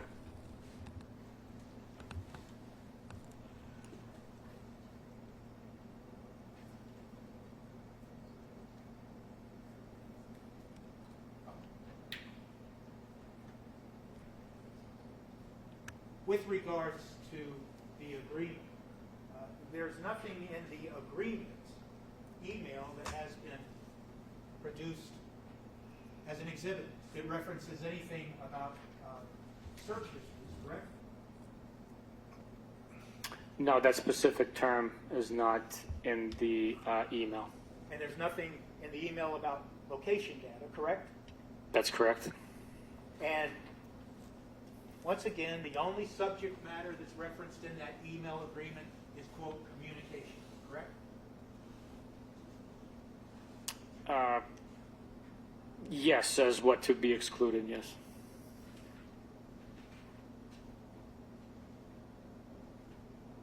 Well, when you say what to be excluded, it's just, and, I don't want to beat a dead horse here, but this will be my last question on this particular subject. The email agreement makes reference to what communications will be limited, and it makes specific reference to certain attorney-client conversations, communications, and communications between Mr. Walsh and Anna Walsh, correct? That is what to be limited during the search and analysis of the device's data. It certainly doesn't say, does it? Anywhere in that agreement that the agreement is that everything that's downloaded can be reviewed and analyzed, correct? Doesn't say that in the agreement. It does not specify that. And it's important, isn't it? Just like that form that you were talking about a moment ago, it's important, isn't it, to be very specific in any written agreement as to what the terms of the agreement are, right? It's important to understand what is being done. Our verbal communications mentioned phone extractions. That means all of the data on the phone. And what was to be limited based on our verbal communication, then subsequently put into email form, was the communications between client and attorney and Mr. and Mrs. Walsh. But that that's the way you're interpreting the content of this email that you did not write and did not respond to. That's fair, isn't it? For the latter portion, yes, I did not write this email, nor did I respond to it. But the verbal agreement on the phone with Attorney Minor was that we were doing a full system data extraction on the devices provided that were consented to. That's your memory. Yes, it is.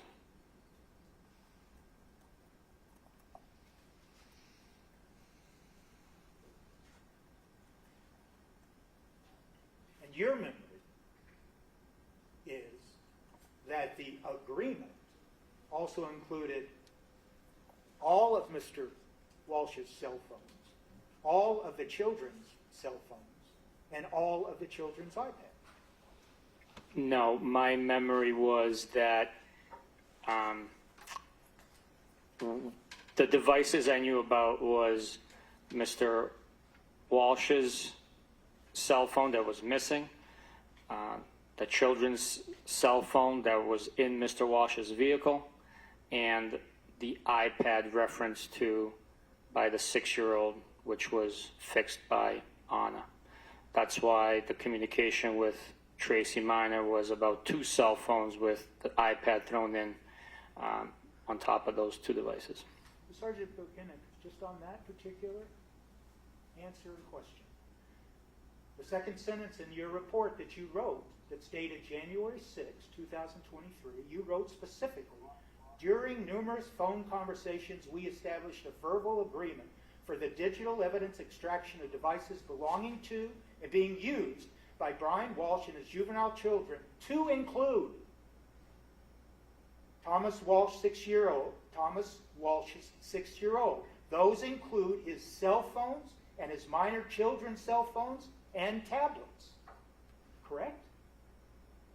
If that's verbatim from my report, that is what's written. So my question that I asked you just a moment ago was, your memory of the agreement was it involved all of those devices, not just the 2 that we're talking about.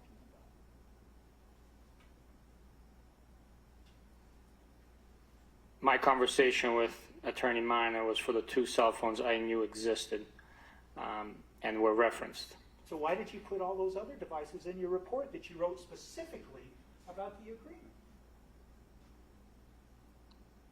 I don't understand. Why did you refer to all of those devices in the one single report that you wrote and refer to it as the agreement? Why did you include all of the devices? Because there was knowledge of other devices existing. So there was Diana's statement that she purchased cell phones for all the children. Okay. And iPads and AirTags, etc. So there were other electronic devices that could have come into play. You would agree, wouldn't you, Sergeant Buchen, that there is some real ambiguity between what you stated as the content of the agreement in your report and that email that has been introduced into evidence?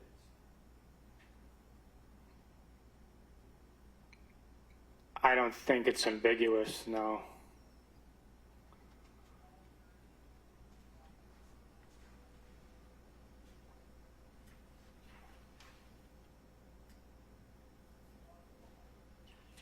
Were you present at the home, Mr. Walsh's home, on January 6th of 2023?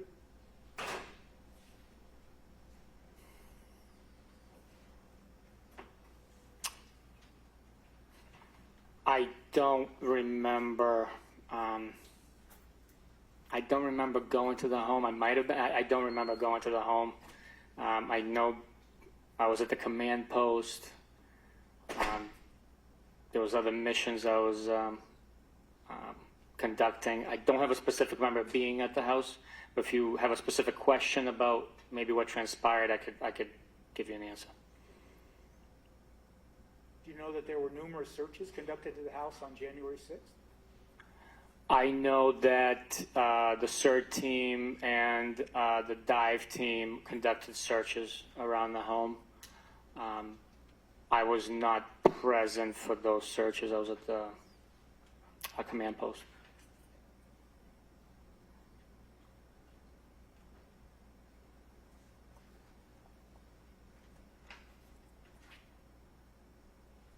And you weren't there because you were in D.C. on January 7th. That's correct. Early morning, January 7th, I left for DC. Just so I'm following along, the date that you were using was 1/6. Yes, from when searches were conducted. Right, but he left on 1/7.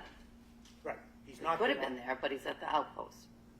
I just want to make sure I'm trying to follow along with what the evidence is and that you're not missing up the dates. That's why I'm asking. I could be messing up the dates. I'll be the I first don't to know. admit that. I'll But let you go. let me just say, Giving you the opportunity to correct it if I've got something wrong. But I've raised it. I And appreciate maybe I'm the one that has it wrong. when did you leave for D.C. on January 7th? Early morning hours. I don't know the exact time of the flight. Could have been 8, 9 a.m. But I never responded to Cohasset. I went from my home. So you were not at the home on January 7th, No, sir, I was not. and you're not sure if you were at the home on January 6th. I do not have a specific memory of being there. I might have. There. But we can all agree you were there on January 5th. Yes, sir. Were you there on January 8th? No, I was not.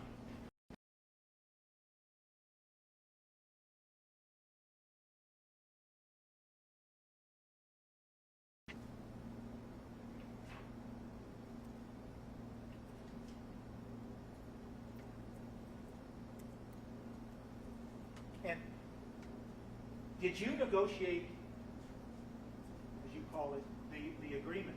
Did you negotiate the dates that are involved?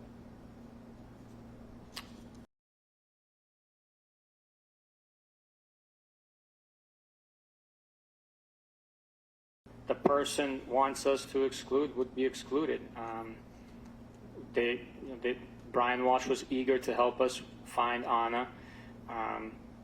The same sentiment was felt by me from Tracy Minor. She was trying to help while conducting her responsibilities as a defense attorney. So that was my understanding based on our conversation. But was it your understanding that regardless of the communications that are referenced in there, attorney-client communications and communications between Mr. Walsh and Anna Walsh, that in fact there was a temporal limit placed on any search of the devices? Can you rephrase that question, please? The temporal limit, I just want to make sure I understand correctly. That in fact there was a date of 12/25/2022 that the search parameter would begin, and there was an ending date of January 6, 2023 of the search parameter when the search would end. Are you aware of that? I am aware of the date that we couldn't go back past, and that was the 25th. So we couldn't search for communications between client and attorney before the 25th, as well as Mr. and Mrs. Walsh's communications. And I guess what I heard you say was that it wasn't you that suggested 12/25, correct? Right. I wouldn't have a reason to pick a date. That date, other than being Christmas, it made had no significance to me. And it wasn't you who picked the date of January 6th, 2023. I believe it was present, so the term used was present.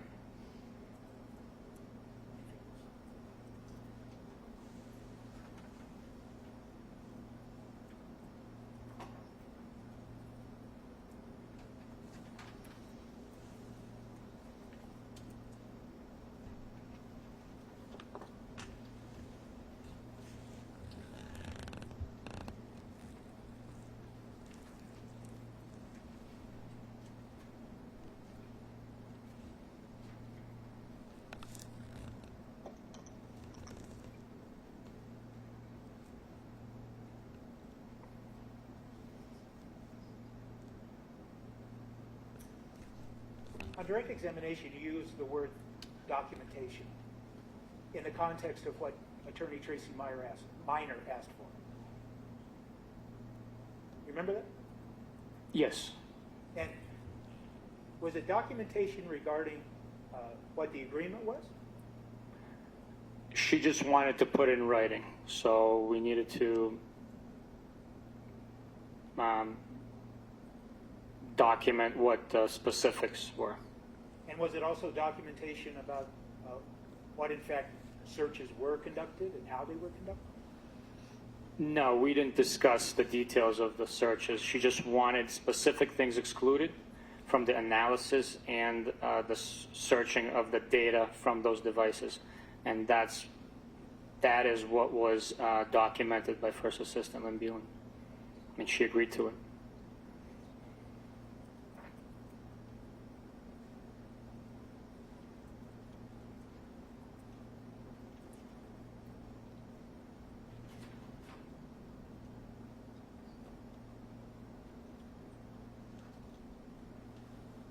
That's all I have, Judge. Thank you. Redirect. Thank you, Your Honor. Sergeant, what memory do you have of Attorney Minor mentioning federal privilege in your conversation? No memory whatsoever. The scene that was mentioned, where does the District Attorney's Office and the State Police do those forensic examinations of children? To the best of my knowledge, at the NAC in Foxborough, if I'm not mistaken. And do you have any certifications in cell phone analysis? I do.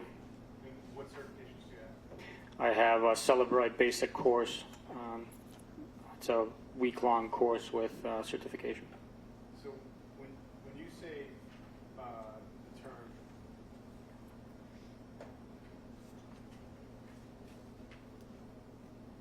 digital evidence extraction, what significance does that have as far as celebrating your understanding? It's a full file system download, basically a copy of what the device contains for data and information on it that's then transferred onto a processing computer with an exact copy. Then Celebrate parses out certain information that's either labeled or carved out if it has been deleted and no longer assigned a value that is of significance. Did Attorney Minor request a consent of one? No, she did not.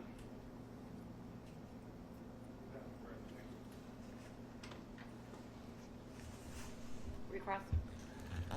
The witness may step down. Thank you, Your Honor.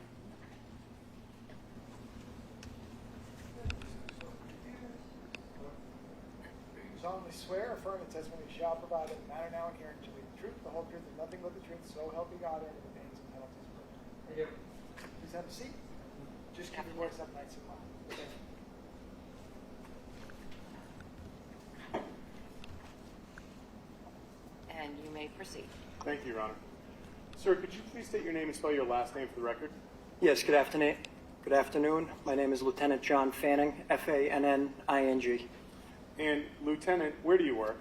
I work for the Massachusetts State Police assigned to the Norfolk District Attorney's Office. How long have you been with the Massachusetts State Police? 20 years next month. And how long have you been assigned to the District Attorney's Office? 13 years. And how long have you been a lieutenant?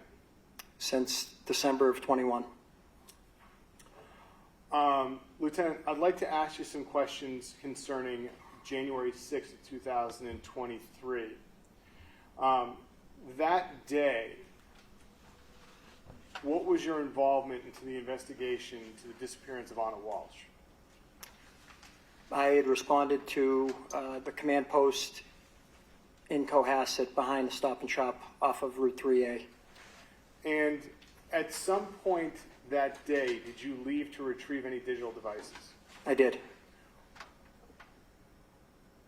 Where were you going to get those devices? The Walsh resident at 516 Chief Justice Cushing Highway. And how did you know that you were able to go to that location to get those devices? I initially had spoke to Sergeant Buchanan, and then I spoke with Attorney Tracy Minor. When did you speak to Attorney Minor, if you remember? It would have been just before I left to go there. I'd say sometime in the 4 p.m. hour. And how did you contact Attorney Minor? By phone. And can you tell us about the conversation you had with Attorney Minor?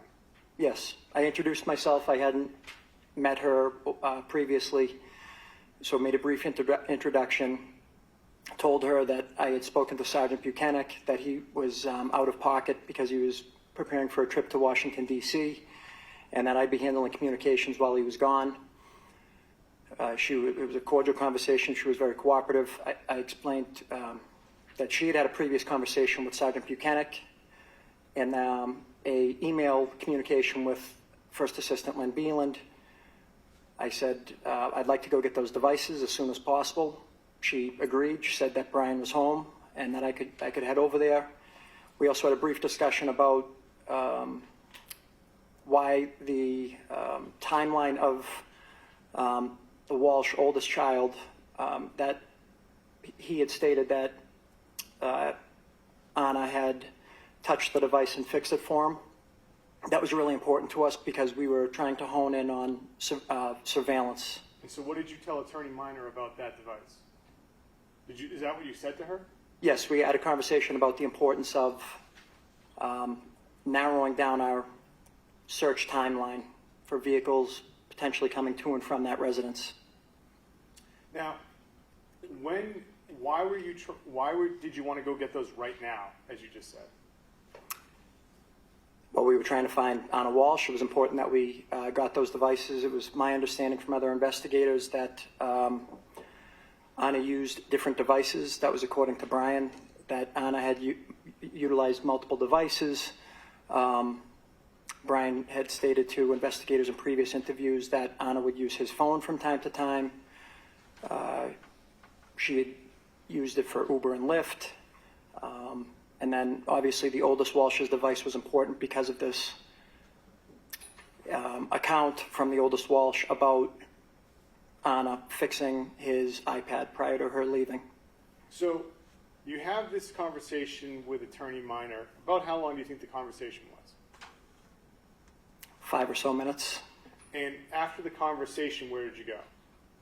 I went to the Walsh residence. When you arrived at the Walsh residence, who was there? Brian Walsh. Was anyone else home at the time? No, not that I remember. I didn't see anyone else. And what happened when you got to the Walsh residence? Can you just tell us what's your interaction with Mr. Walsh when you got there? Yes, I pulled in, went up to the front door, knocked. I was encountered by Mr. Walsh. I introduced myself. I had not met him previously. He invited me in. I stepped off to the left, which would have been in the kitchen area, dining area, just to my immediate left. I said, I just spoke with Attorney Minor. Did you know that I was coming? He said, yes. I said, I'm here to retrieve these devices. And what was his demeanor like when you were speaking with him that night on January 6th?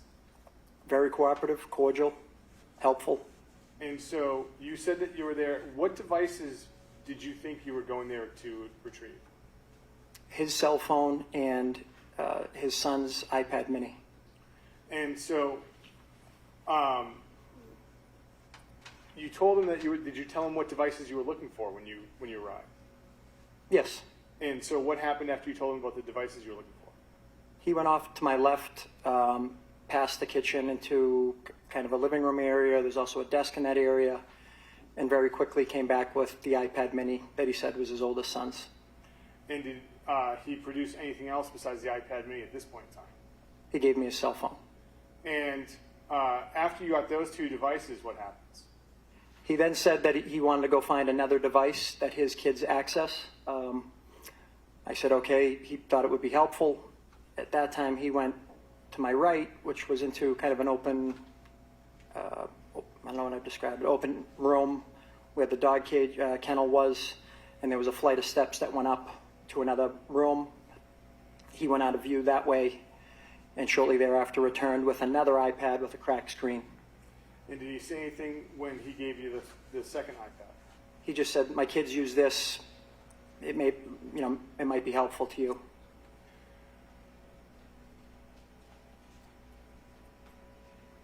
did you say after he gave you the second iPad? We had just confirmed the passwords. He had told me the password to his cell phone, and he confirmed the passwords on the 2 other devices, as the kids predominantly use those, and I wrote them down. And so after you received the passwords, what happened as far as your conversation with Mr. Walsh? I told him we're going to try to return them as soon as possible. I appreciate him cooperating, and I left the residence. And so once you left the residence, where did you immediately go to? My vehicle. And when you got into your vehicle, what did you do with any of the devices? I put the 2 iPads on my passenger seat. I had Brian Walsh's phone in my hand. I checked the password that he gave me to unlock it. It would be normal for me in most situations to put the device into airplane mode to preserve data. In this case, I don't recall putting it into airplane mode because if Anna had tried to reach out, the device wouldn't work. I also went into the text app just to see the last communication with Anna Walsh, the time, which really is just like a timestamp. It could say today, yesterday, or it would go back in time with dates. Then I relocked the phone knowing that I had the correct password and put it back on top of the 2 iPads. And once you did that, where did you go? I went back to the command post. And so when you got to the command post, Lieutenant, what did you do as far as handling who did you give these devices to? Trooper Connor Keefe. Why did you give them to Trooper Connor Keefe? Trooper Keefe is one of our forensics examiners.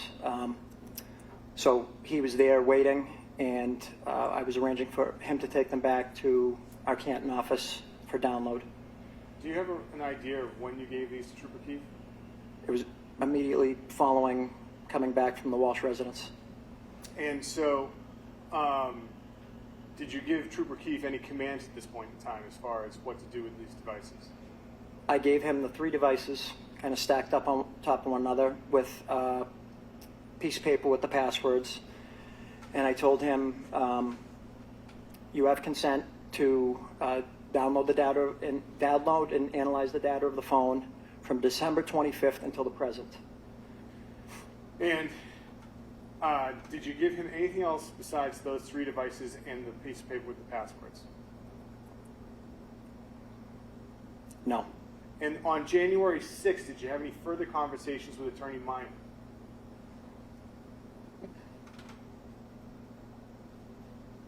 I do not recall any conversation with her on the 6th. So, do you know when those devices were returned to Mr. Walsh? The afternoon, approximately 1:30 on January 7th. Now, later that afternoon, were any of the troopers assigned to your detective unit dispatched to the area of Swampscott? We're talking January 7th. January 7th, yes. Yes, they were. Okay. And to be clear, we're talking about Saturday, January 7th. Who was dispatched to that area of Swampscott?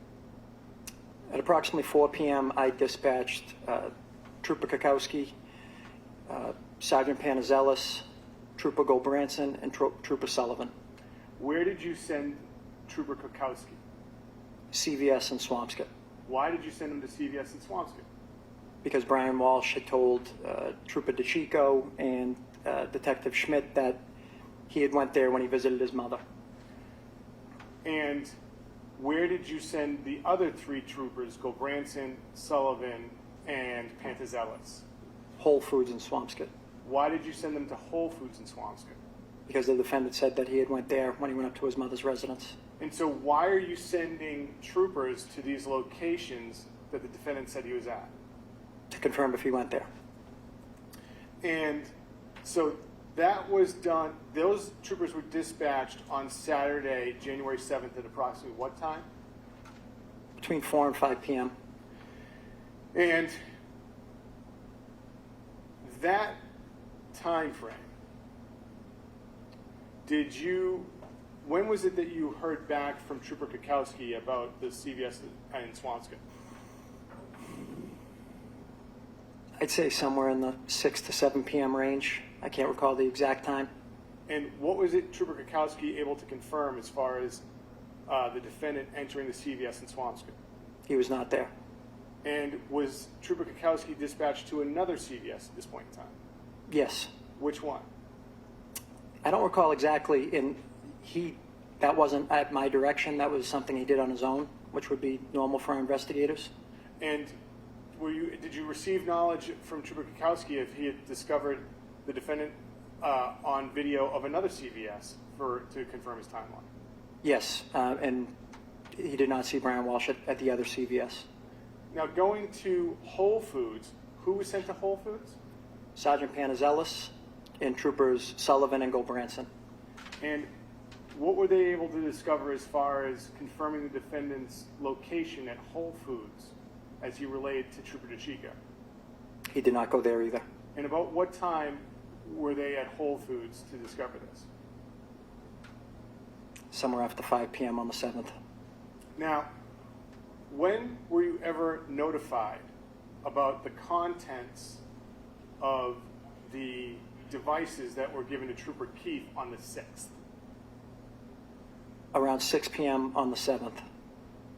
And who notified you as far as the contents of any of the devices? Trooper Nick Guarino. And who is Trooper Guarino in your detectives unit? He's also a forensics examiner. And how did he notify you?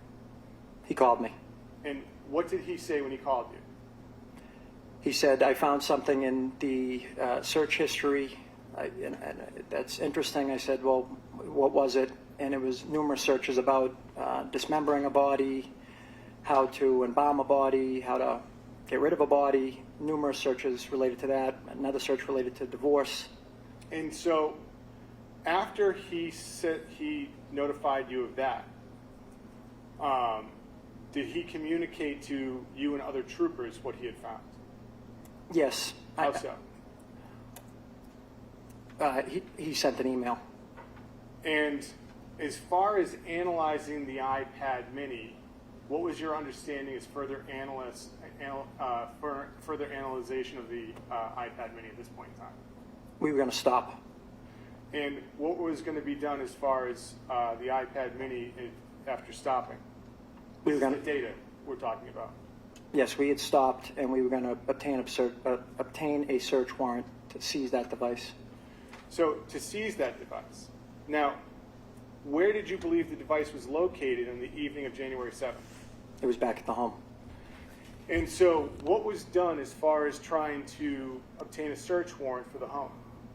We started writing one on the evening of January 7th. And was one obtained? Yes. When was that search warrant executed? Between 8 and 9 a.m. on January 8th. Now, were you there when it was executed? I was. So when the search warrant was executed, who was home at the Walsh residence? Brian Walsh, his mother Diane, the 3 children, and their dog. And after the search warrant was initially served, did you have any further conversations with Attorney Minor? I did. Once we secured the scene, I called Attorney Minor and notified her that we were executing a search warrant at the Walsh residence. She told me that she was headed there and she'd be there shortly. And how long after that did it take for her to arrive? I'd say 15 minutes or so. And once she arrived, what happened did you have any further contact with Attorney Minor? We spoke in the driveway. I handed her a copy of the search warrant, and I told her we're searching the residence. Do you have a place for the Walsh family to go? Which she replied she did. And we arranged for her and the Walshes to leave to go to Attorney Minor's house in Scituate. Now, after that interaction with Attorney Minor, did you have any further interaction on Sunday, January 8th with Attorney Minor? I did. When was that?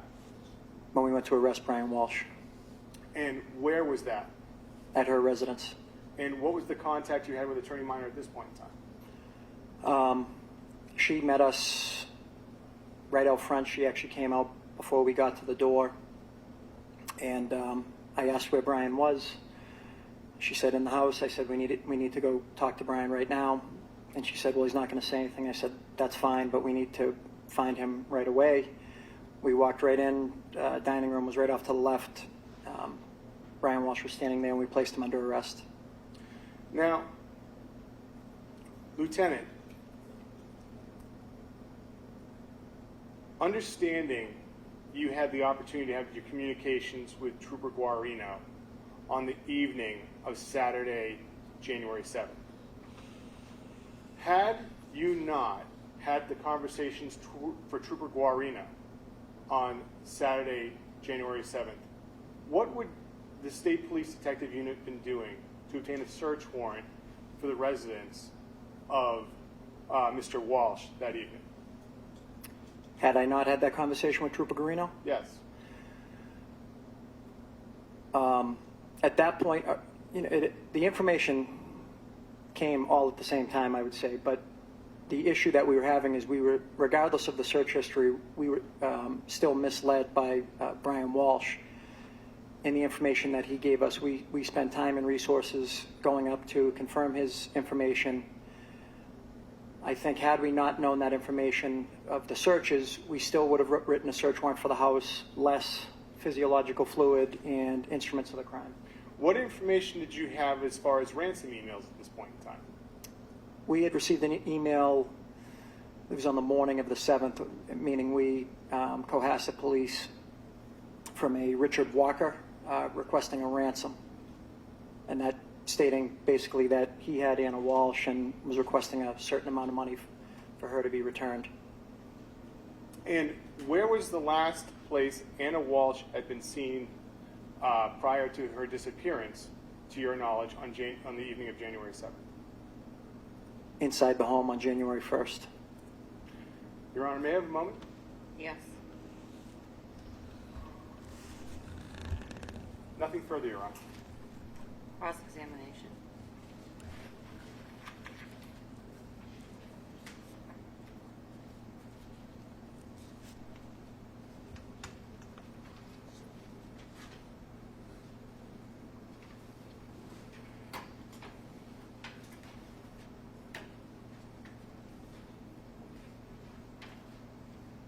Lieutenant, have you reviewed the transcripts of the interviews of Mr. Walsh conducted by Cohasset Police and Massachusetts State Police on January 4th, January 5th, January 7th? I would say not directly the transcripts, but I have some understanding of them, sir. So when you testified here just moments ago that Mr. Walsh, Brian Walsh, told one or more of those people that Anna Walsh had used his phone to contact Lyft or Uber. You remember saying that? Yes, yes. Where is that? Where is that in the interviews that I just described of Mr. Walsh? I do believe I read it. I could be wrong for sure, but I do believe I read it. But I feel like that at least some type of communication was given to me at that time.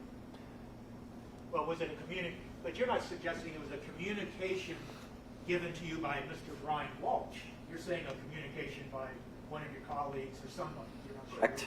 And it could have been one of the child's devices. I'm not sure how he testified previously if I specifically just said Brian's phone. But that is what I remember.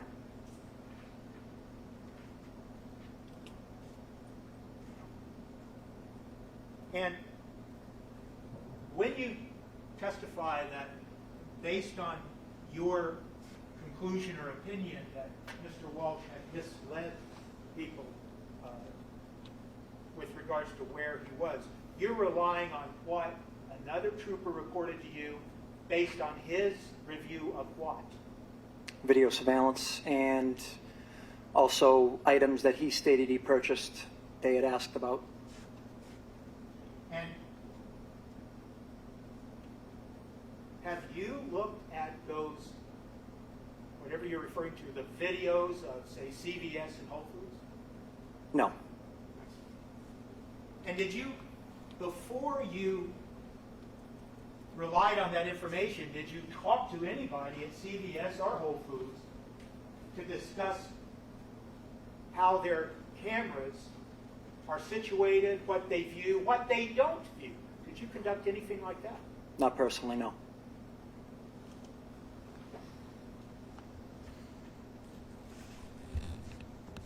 And you are aware of the fact, aren't you, Lieutenant, that when Mr. Walsh was being asked questions about where he went and where he had been on certain days, that he was being asked those questions at his home, and there was distractions going on during those interviews?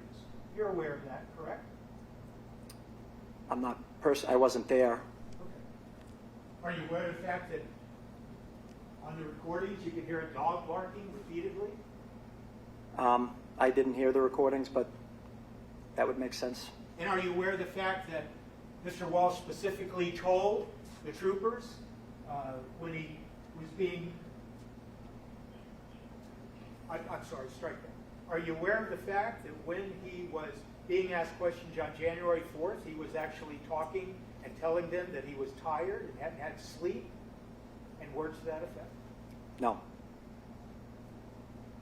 And in your experience as a state trooper investigating crimes, it's fair to say, isn't it, that when someone is being asked questions about a missing spouse, let's say, the mother of their children, they can be under some stress, correct? Absolutely. Now, you also told us that you were the one that went out and retrieved devices on January 6th of 2023, correct? Yes, sir. And back in January 6th of 2023, you didn't write in a report about that, did you? I did not. And then you told us on direct examination today that you remember having a conversation with Attorney Tracy Minor on January 6th, correct? Yes, And you didn't write a report about that. correct. And what you've done in the last week or so is you've written reports regarding those interactions, correct? Yes, sir. And one of the reports that you just wrote a couple of weeks ago, if not a week ago, you dated that the report date is January 6th of 2023, correct? Yes, when it happened? No. The title of your report is Interview 2023-112-4-116, report date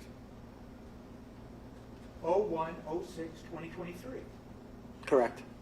When you enter those dates on these Massachusetts State Police reports in that particular space, that is supposed to indicate the date the report was written, isn't it? It is. I think it's a bit confusing. Sometimes it's the date I'm writing the report. Sometimes it's a newer system that we just had switched over to in the last few years. Sometimes it's the day I write it. Sometimes it's the date of the actual report. Well, in fact, But I usually reflect it in my first sentence, the actual time of the event. well, in fact, like I just said, you've written no less than 3 reports in the last week or so, reciting what you testified here today. Yes, And in 2 of the reports, you put report date, May 7th, 2025, right? right. And in the other report, you put the date of May 15th, 2025. Correct. So whether the system changed over the years, the fact is the system has been the same since you started drafting these reports years later about what you recall happened and didn't happen back on January 6th, correct? Yes, And one of the things you just told us that when you went to the house on January 6th, that at some point Mr. Walsh then went up and got another iPad, a second iPad, correct? yes, And you told us today on direct examination that he said something to the effect of, my son uses this, maybe it'll be helpful, correct? yes. In the report that you just wrote in the last week or so, you didn't include anything of such a statement, did you? I'm not sure. May I approach you? Yes. Can I just see which one you're referring to?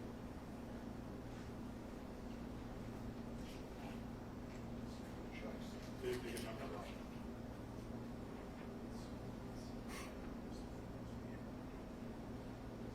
Okay.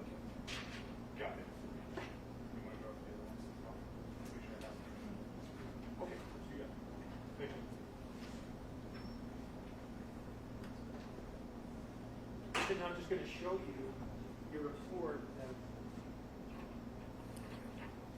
just asked you questions about. It has a date on it, January 6th. In fact, you want the first page? No, this is good, sir. Got it. That's the report where you talk about going to the house and Mr. Walsh retrieving a second item, correct? Yes. And nowhere in that report does it say anything about him telling you, my son used this, or words to that effect, that maybe it'll be helpful. Correct.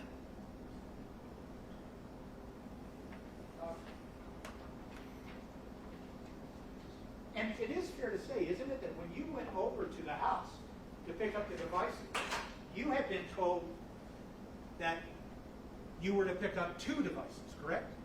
Yes. One cell phone and one iPad. Yes.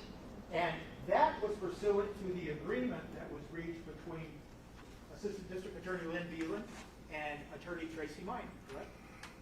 About 2 devices? Yes. I was told to get 2 devices. I'm not sure if the agreement, as I had read it, specifically stated 2 devices. When you say that agreement, what are you referring to specifically? A written agreement? The email Okay. between Attorney Minor and Attorney Veland. So as you sit here today, you don't even have a recollection of whether that email, that's referred to as the agreement, only references Brian Walsh's cell phone and the iPad belonging to the 6-year-old. As I remember, correct. As I remember it, we talked about what data was going to be extracted and what time frame. No, but I'm asking you specifically about the devices you had been told to go pick up. You were told to go pick up 1 cell phone and 1 iPad. That was my communication, yes. And you got that communication from Sergeant Buchen. Sergeant Buchanan, yes, sir. You didn't talk to Assistant District Attorney Lynn Beeland, did you? Regarding the agreement and what you were to pick up. I do not recall specifically, but she was at the command post that night. I just don't recall a specific conversation with her about it. And when you talked to Attorney Tracy Minor on January 6th, before you retrieved the items, you didn't talk to her about picking up extra items or anything of the sort. You just were talking about 1 cell phone and 1 iPad. Correct. And it's fair to say, isn't it, that the state of the knowledge of the investigation that you possessed on January 7th of 2023, you had no information whatsoever that the iPad that was purportedly belonging to the 6-year-old had been used in any way to go from one location to another or anything like that, correct? Just give me a second. I'm trying to process the question here. On January 7th, can you ask it again, sir? I'm sorry. Restate the question, It was- because I'm not yeah. following it. If I can't follow it, Sorry about that. it's not having evidentiary value to me. So why don't we just try that again? I'll be glad to, Judge. I don't think I can follow. My question to you is that based on what you had learned thus far up to January 7th, you had no knowledge that the iPad that you went to pick up on January 6th had been in fact used by Anna Walsh, had you? Are we talking about the iPad mini or the cracked iPad? The iPad mini? Well, we did have information from the oldest Walsh that she had manipulated that device. Right, but you didn't have any other information other than, quote, the manipulation of the device. At what time are we talking? In the morning of January 7th? Previous to Trooper Gurney calling me? Let's start there. Yes. Yes. No, I did not. No.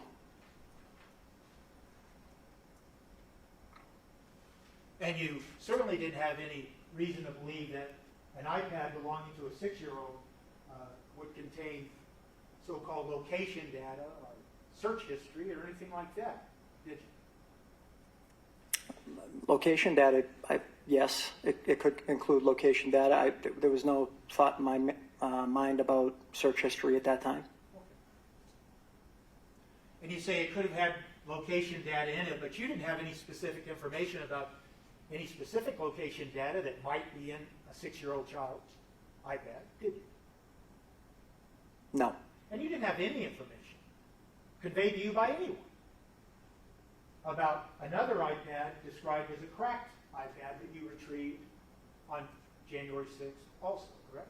Correct. In fact, when you went there, you weren't even expecting to pick up an iPad, a second iPad, were you? Correct. And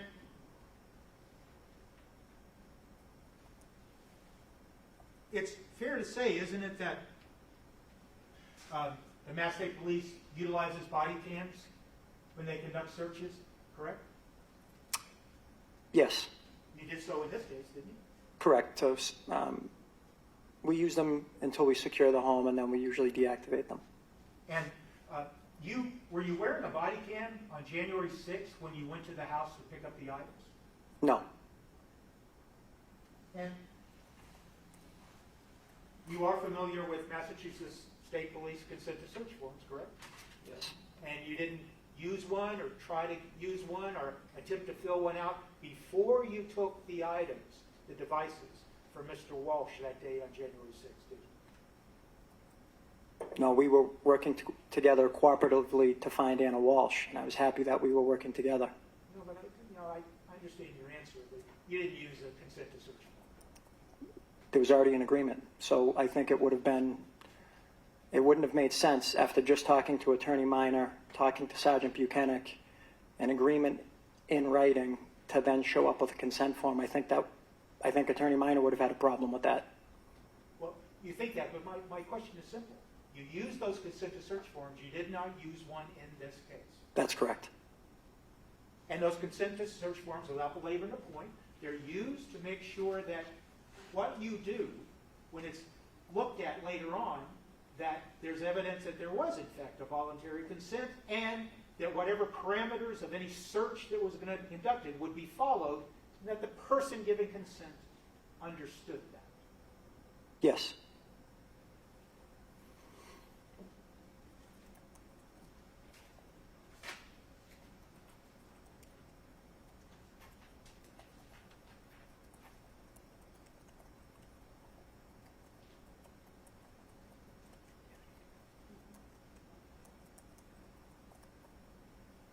That's all I have. Thank you, Judge.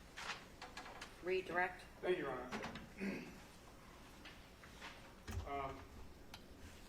Lieutenant, you were asked a question about one of your police reports concerning whether or not you had mentioned that the son might have used the iPad for the police report. Yes.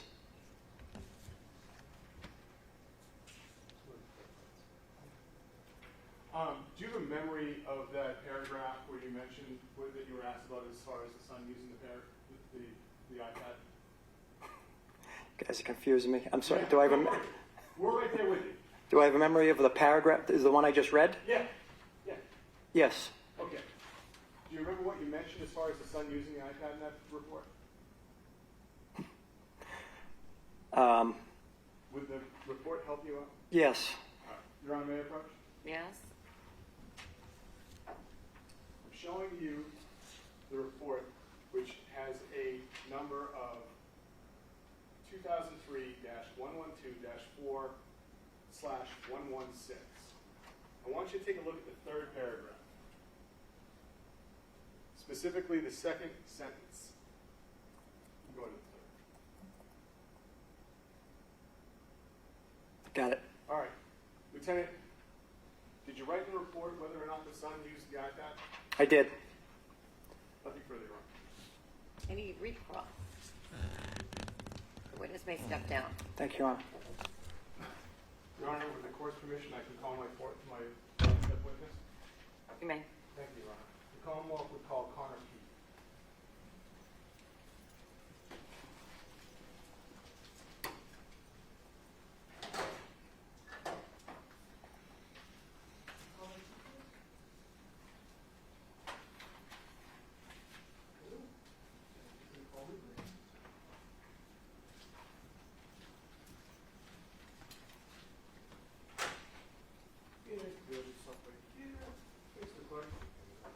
solemnly swear or affirm the testimony you shall provide in the matter now in hearing shall be the truth, the whole truth, and nothing but the truth, so help you God, under the pains and penalties of perjury? Yes. Please have a seat, and just make sure to keep your voice up nice. Thank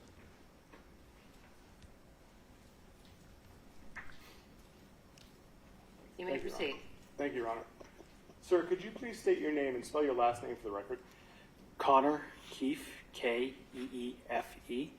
And sir, where do you work? I work for the Massachusetts State Police. And how long have you been with Massachusetts State Police? Almost 8 years. What is your current rank? Trooper. Within the state police, do you work for a certain unit? Yes. What unit? Currently assigned to the Norfolk District Attorney's Office. And do you have any special responsibilities within that unit? Yes. What are those? Digital forensic examiner and cell phone record analyst. And have you received any training concerning the examination of cell phone or digital devices? Yes. Can you tell us kind of briefly what that training has been? Sure. I have numerous trainings from Cellbrite, which is a cell phone forensics company. Also through Burla, which is a motor vehicle forensics company. I have online and hands-on training through Magnet, and I have cell phone record analysis training from LexisNexis and the FBI CAS team. Are you familiar with a company called Gray Key? Yes. And have you received any trainings from them? Yes. All of these trainings that you mentioned, do they carry certifications? Yes. What does it take to get the certifications? Majority of the time, it's an in-person 40-hour training. And so, in addition, have you had to take tests in these different disciplines as far as Cellbrite and Gray Key? Yes. Did you pass those tests? Yes. Now, I'd like to ask you some questions as far as your involvement in the disappearance of Anna Walsh. Yes. When did you first become involved? January 5th, 2023. And how did you become involved? I was requested by my supervisors to assist with analyzing exigent cell phone records from Verizon. I'm sorry, was that exigent cell phone records? Correct. Okay. And whose number did you believe you were examining? I believe the number was associated with Anna Walsh. And when was the last time that number connected with the network? It was January 2nd, 3:14 a.m. And do you know where that number connected with the network as far as tower? It was in the area of 516 Chief Justice Cushing Highway, Cohasset, Massachusetts. When were you doing this on January 5th? Late in the evening.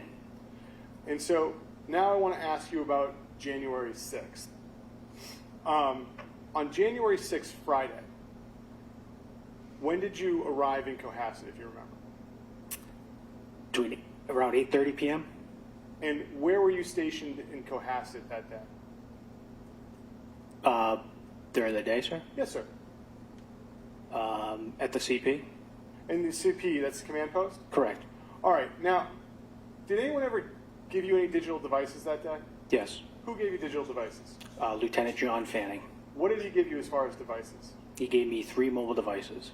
And what, and you say 3 mobile devices. Can you describe them? Can you tell us what they were? Yes. One was an iPhone 13 mini, one was an iPad 6 mini, and one was an iPad 6. And about what time do you think you got these devices from Lieutenant Fanning? Sometime after 8:30 p.m. And where did you go once you got these devices? I went to the digital forensics lab at the Norfolk District Attorney's Office in Canton, Massachusetts. And so you went from Cohasset to Canton at this point in time? Correct. And so we're talking about Friday night, January 6th. Yes. When you got to the lab, was there anyone else there from your unit to help you? Yes. Who was that?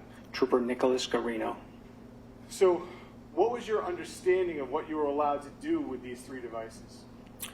I was told that Brian Walsh and his attorney, Tracy Miner, provided consent to extract and analyze these 3 devices from December 25th, 2022 through January 6th, 2023. And so how did you begin to do that extraction on these devices? The first device I extracted was the iPhone 13 mini. Okay, and so walk me through that. What did you do to extract data from the iPhone 13 mini? Sure. So in the digital forensics lab, used Gray Key, which is a forensic machine.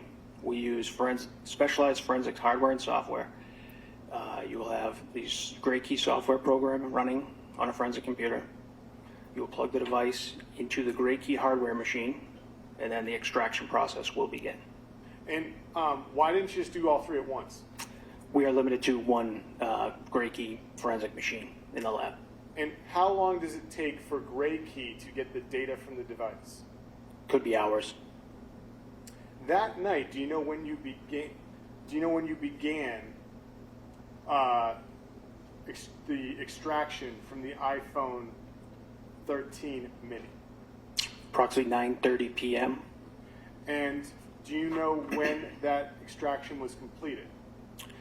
I believe 12:28 a.m. on January 7th. Okay, so that took approximately 3 hours-ish? Yes, sir.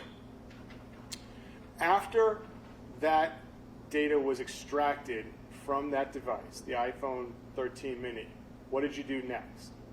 The next device I performed the forensic extraction on was the iPad 6 mini. The iPad 6 mini. And did you wait until that was completed? No, What did you do? I went home. Okay. When was the data finally extracted from that device, if you remember? I recall about 1:30 a.m. Okay. on the 7th. And you weren't there when it was completed? No, sir. When did you return back to the digital forensics lab in Canton to continue your work? Approximately 10:30 a.m. on the 7th. Was Trooper Guarino with you at this point in time? No, he was not. What did you do next? Next, I conducted the extraction on the iPad 6. And when did you begin that? About 10:50 a.m. And when was that extraction completed? Just before 11:30 a.m. Now, once the data has been extracted from the three devices, what do you do with the data?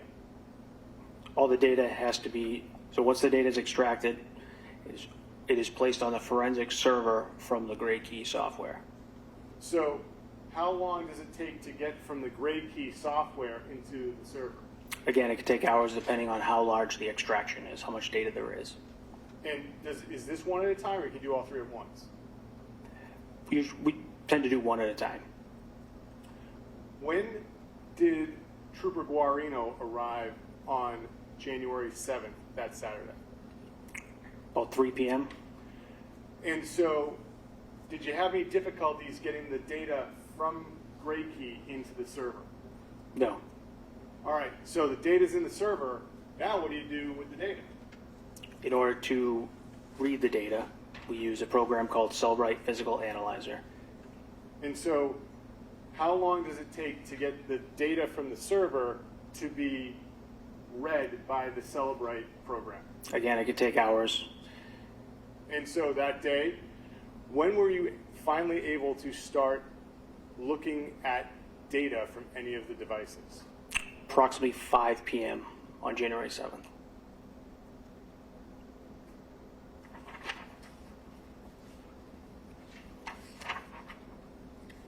When Gray Key completes extracting data from a device, what is created from Gray Key as far as a report? There is a Gray Key progress report. And did Gray Key create progress reports for these devices? Yes. And have you reviewed those progress reports prior to today? Yes. And did they accurate to your understanding of how Gray Key works and what the device did as far as pulling the data? Yes. Your Honor, I apologize, but I think you have my only undoctored copies of the 3 Gray Key reports in the binder, and I was going to seek to mark those as the next exhibits. But if there's no objection from counsel, I think we can just move right along. So, Okay, we'll move along then. thank you, Your Honor. I'd ask that those next 3 reports from Gray Key be marked as the next 3 exhibits. And I lost my chart, but I believe that would put us at 16, 17. Thank you, Ms. Borges.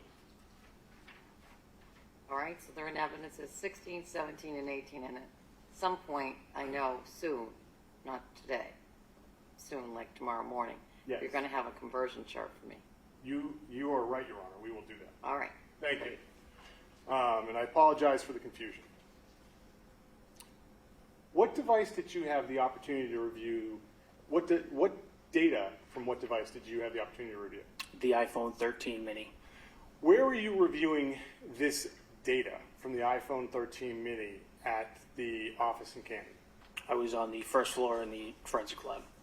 Where was Trooper Guarino at this point in time? He was on the second floor in the main office area. And did one of you start before the other, or was it around the same time? It was around the same time. What device's data was he reviewing that night? The iPad 6 mini.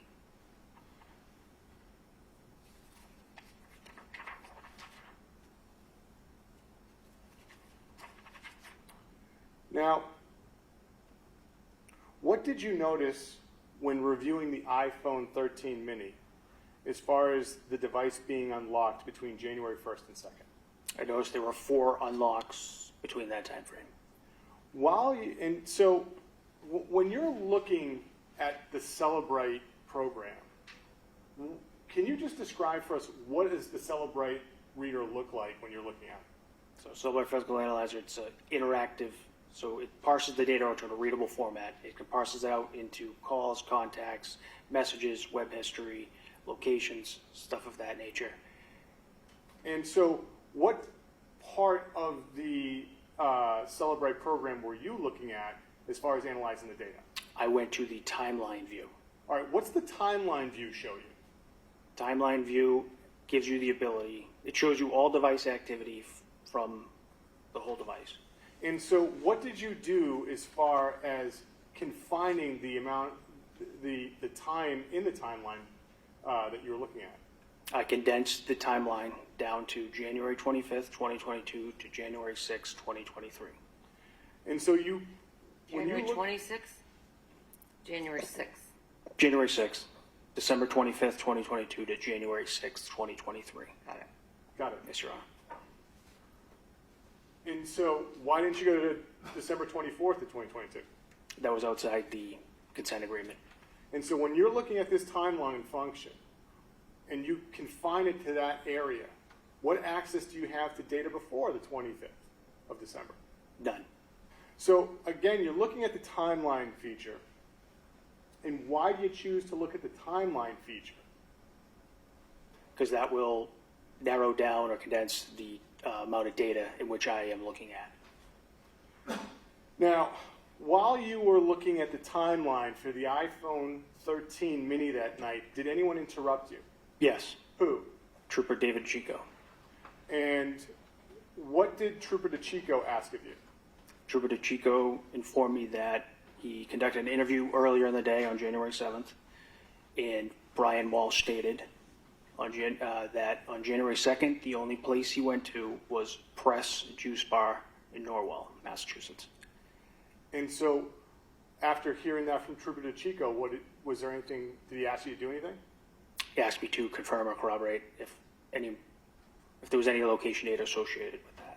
So, this is on January 7th. You're looking at the timeline data and you're talking to Trooper DeChico. Yes. And what do you discover as far as location data on January 7th? So prior to that, after Trooper DeChico told me, through the timeline application within Cellbrite, I filtered out all data but native location data within January 1st to January 6th. Okay. And from then, I started my analysis for January 2nd. What is native location data in cell phone analysis? Native location data is embedded in the Apple iOS operating system. It can come from a number of different things: Bluetooth, satellites, GPS, Wi-Fi, a number of different things. And how is the device doing that? The device constantly communicates with different technologies. Now, you've confined the location data, the native location data from January 1 to January 6, and you're looking at what time frame now? The whole time. The whole time frame. And did you have any further conversation with Trooper DeChico about what you're seeing on January 2nd? Yes. What did you say? Approximately 4:15 p.m., January 2nd, 2023, the device is in the area of Home Depot in Rockland, Massachusetts. Now, Do you talk any further with Trooper Chico at this point in the evening? Not that I recall.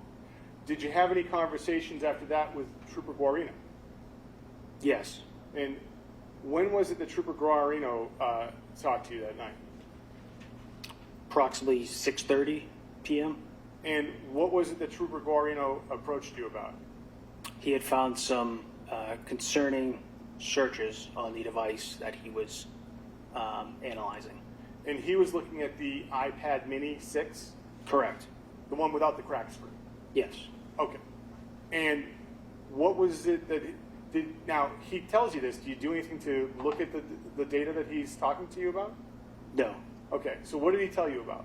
He told me there was a number of concerning searches that occurred on the iPad. So what was done as far as any further searching of the iPad 6 Mini? To my knowledge, Trooper Guarino, he had stopped his analysis and informed the supervisors. Now, with what you were looking at, which was the iPhone 13, did you stop your analysis as far as the work you were doing on the iPhone 13? No. So, on the iPhone 13, did you have the opportunity to do any further analysis as far as native location data on that device? Yes. When did you do that? January 8th. And what were you analyzing as far as native location data for the iPhone 13 device on January 8th? January 1st through January 6th. And in reviewing that data, did you notify any troopers to go anywhere? Yes. Who did you call? I called Lieutenant Fanning, I believe. Okay. And where did you want to send troopers to?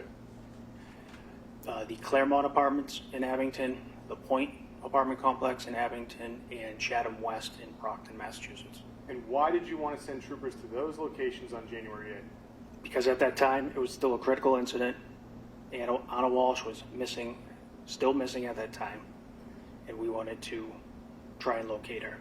And why those apartment complexes? In order to see if she might have went there, or Well, how do you know, like, is the phone telling you that it's at those locations? Why are those locations significant to you? How do you know to go to those how do you know to send troopers to those locations? in order to collect surveillance, see if anyone had seen her or... Sure, I understand that's the why. I guess the question is the how. So what is it that you saw in the phone that said go there? GPS points or native location points within those different areas. Do you solemnly swear or affirm the testimony you shall provide in the matter now and hearing shall be the truth, the whole truth, and nothing but the truth, so help you God under the pains and penalties of perjury? I do. Please have a seat. Just make sure to sit nice and close to that microphone and keep your voice like that. Thank you.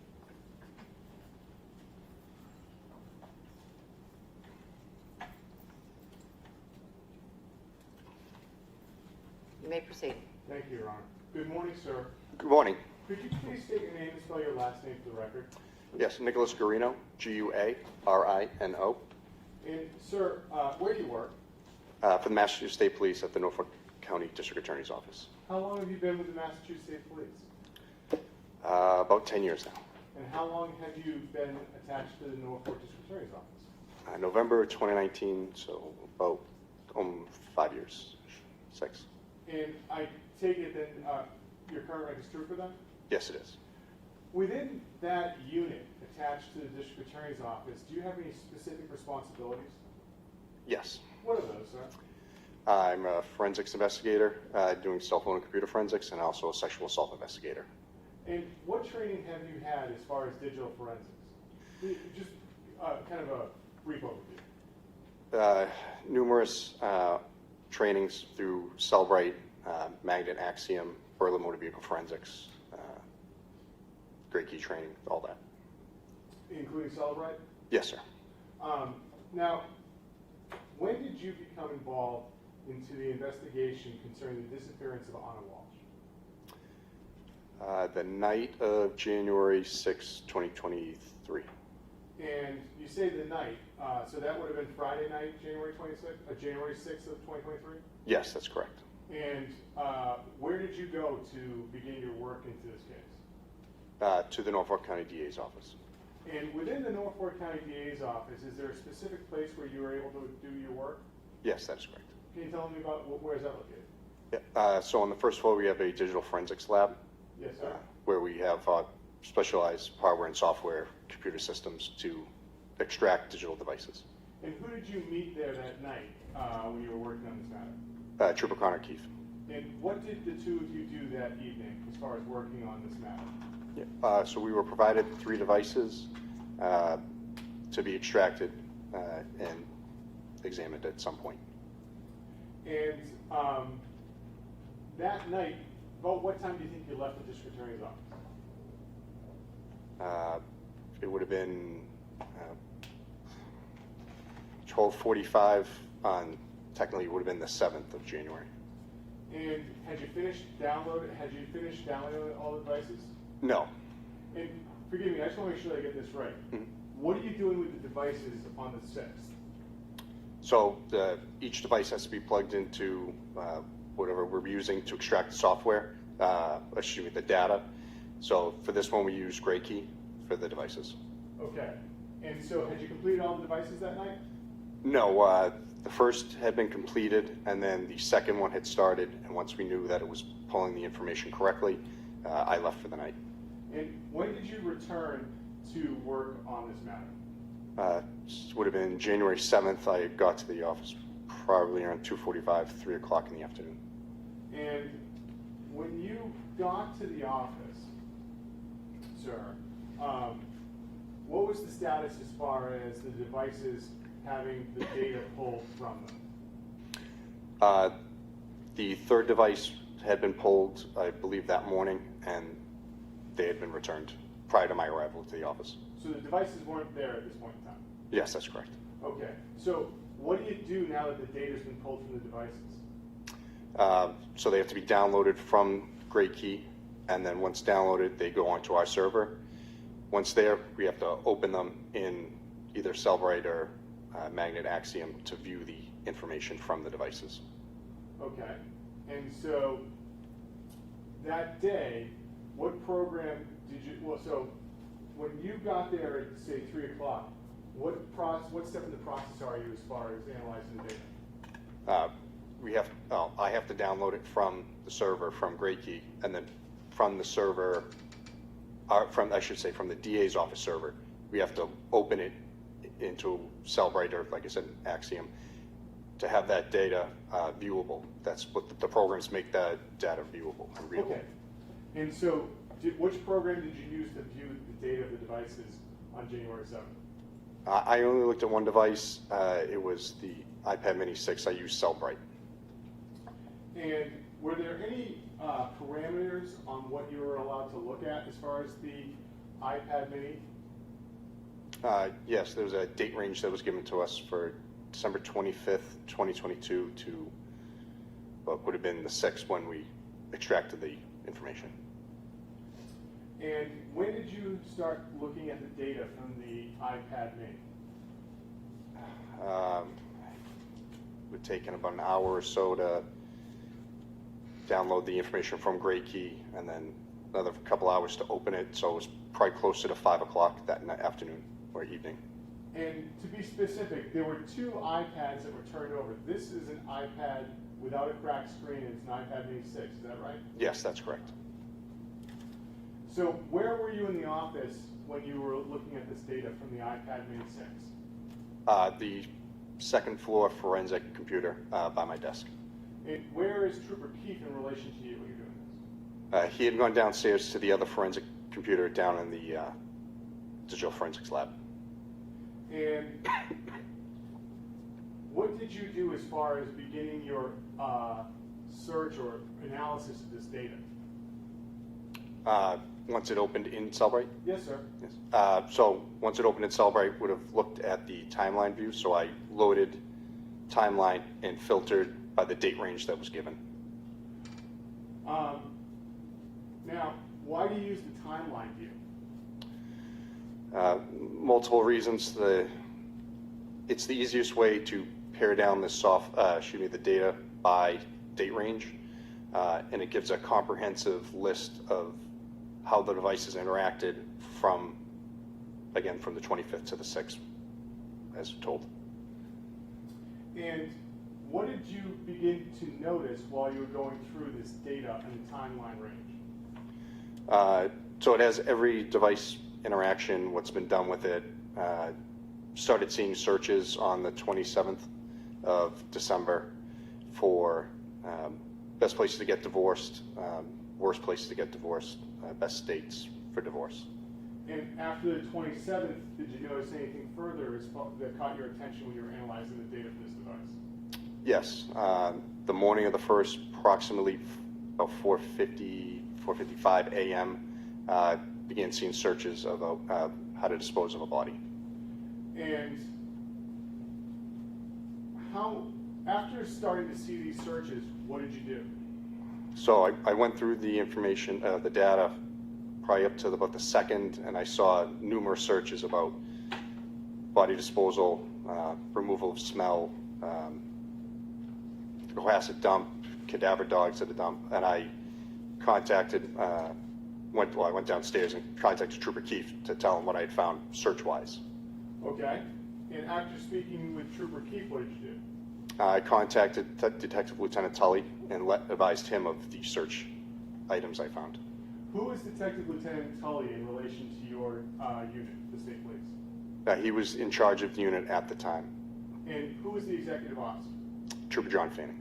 And- Lieutenant John Fanning. Lieutenant John Fanning. And so you call Detective Lieutenant Tully, and what do you decide to do as far as your analysis of the data at this point in time after speaking with Detective Lieutenant Tully?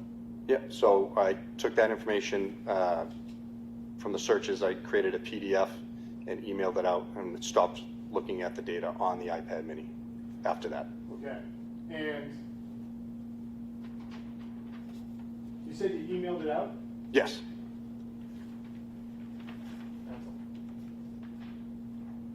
Your Honor, may I approach? May. Thank you, Your Honor. Halfway there, sorry. Trooper, do you recognize that email that you sent it to? Yes. Is that the email that you sent out to the members of the detective unit that night after seeing the data? Yes, that is correct. And what time did that email go out? 6:25 p.m. On what day, sir? Sorry, January 7th, 2023. Thank you. Your Honor, this has already been marked as an exhibit within the book, and I believe I have that number right here for you, Your Honor. It is Exhibit 17. Can I ask a question for clarification?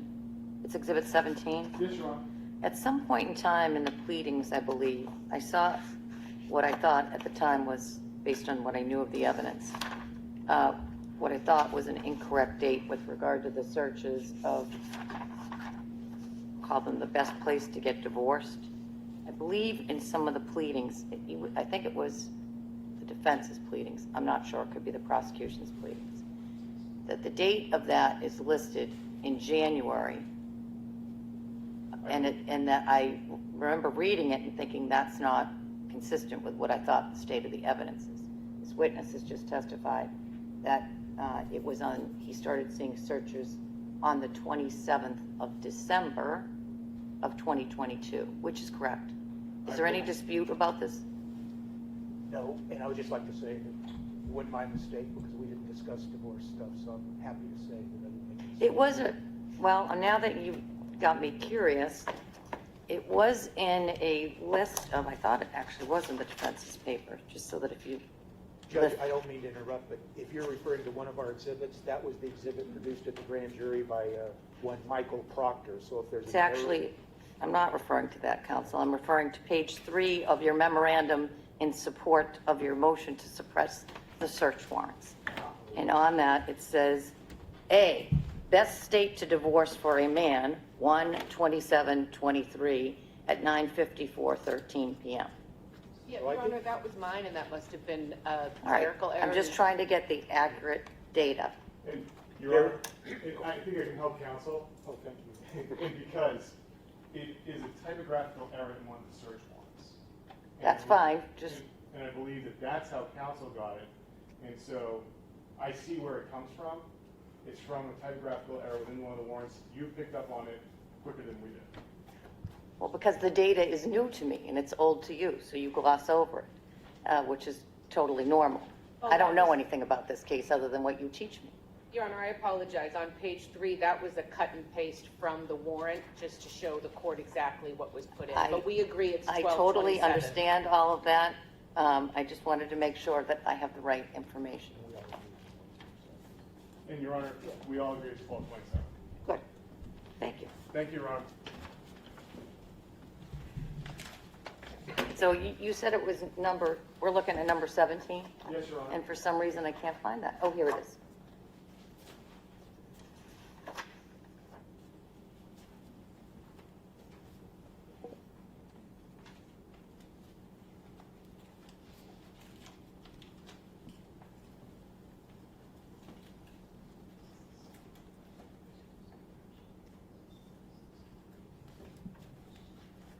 All right, so this email says something different than what we just discussed, but I guess the underlying records will tell the dates, whether it was the 27th or the 28th. Exhibit 17, I see.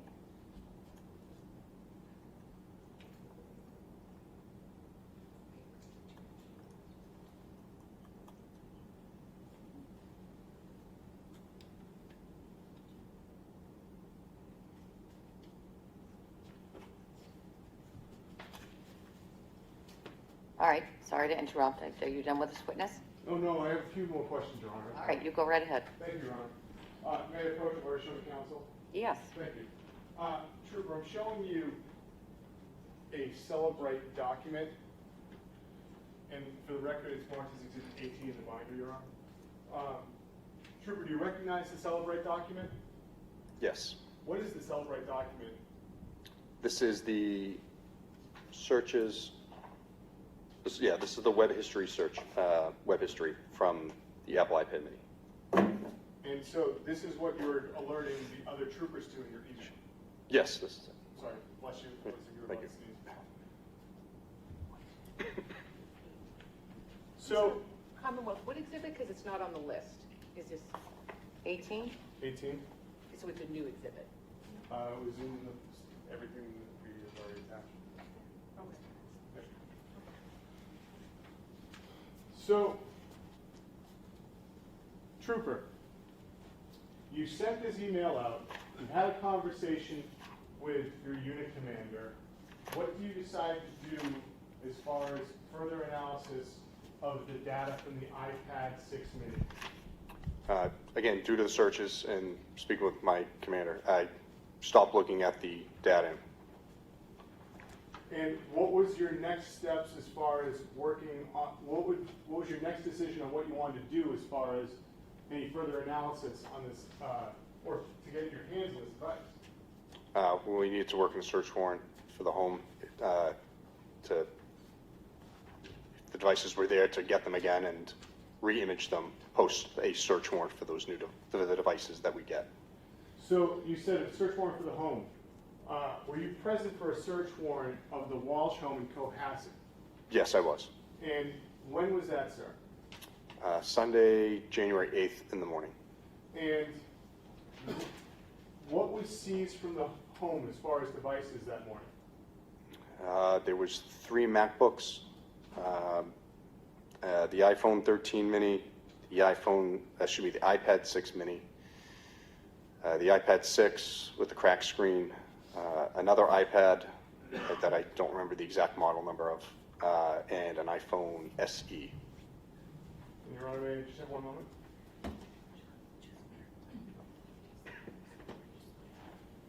And I neglected to ask you, and just one last question. On that report I just showed you, was that in UTC time? The web history search? Yes, sir. Yes, that's correct. And so what would need to be done, what do you need to do to UTC time to understand what time that search would be conducted in the East Coast in, say, January 2023? Due to daylight savings, it would be minus 5 hours to the time that's listed. Thank you. Nothing further, Your Honor. Cross example. Thank you. Why did you stop? What's that, sir? Why did you stop? The searches, the data. To me, the searches that I saw looked like something more than a missing person.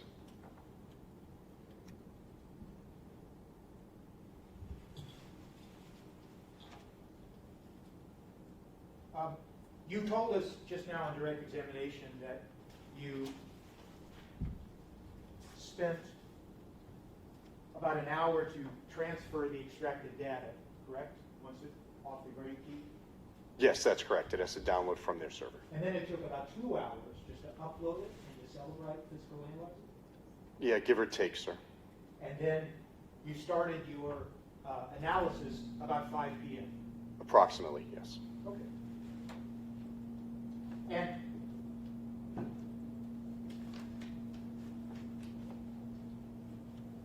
it's fair to say that then it's about an hour later, after you'd been looking at the data, that's when you began to see these search histories that caused you some concern. That's correct, sir. And then it wasn't until about 20 or 30 minutes later, based on that email that's been admitted, that you then stopped and emailed Tony. I had stopped prior, but I had to export the information, that web stuff, so that takes time, and then put it into the email. So it's fair to say then that you spent about an hour from 5 to say approximately 6, approximately 5 to approximately 6, looking at the data. Yes, that's correct. And you spent about an hour looking at, for instance, the search history data. It was in the timeline, yes. Yes, and so it took you an hour to scroll through and look at that data before you even came upon these suspicious searches. Yes, that's correct. So it wasn't that when you opened up the timeline feature and then put in the time parameters that suddenly these suspicious search histories popped up and you looked at them and recognized them as, in your opinion, suspicious. You had to scroll through hundreds of search history data before you even got to it, correct? Yes. There was numerous bits of information in that data, so it's everything that was on the device, how it was utilized. So I believe it was like 190,000 different entries of data. And you would agree with me, wouldn't you, Trooper? Agreeing over that? If you had been instructed that the parameter was limited to communications, you wouldn't have been looking at that search data, scrolling through it for an hour, would you? No, I would have. Even though you were given parameters of communications only? Well, I wasn't given that parameter. No, Oh, sorry. I understand. Yeah. I probably was confusing. I apologize. Yeah. If you were given strict parameters that you were only to look for communications, and there was no indication of search history or location data or anything of the sort, you wouldn't have been scrolling for an hour through that search history, would you? It would depend. There's multiple ways to have communications on a device. Like a web chat feature, calls, obviously the regular calls, texts, but the app data also has, like Snapchat, loads differently. So there's multiple ways to find only the communication data. Right, and once again, Celebrite Physical Analyzer has all these categories you can check off, correct? Yes. Regarding communications, correct? That is correct. But you didn't check off any of those because you didn't know, you didn't believe, you weren't told that there were in fact parameters. The parameters I was told was the date range and that communications prior to the 25th were privileged because they may have been attorney-client privileged items. And when you just now referred to app data, it's fair to say that, isn't it, that what you were using, the Celebrite Physical Analyzer, actually segregates, can pull out app data separately and inform the entity. Here's app data, you can look at this as app data. Again, it would depend on the app.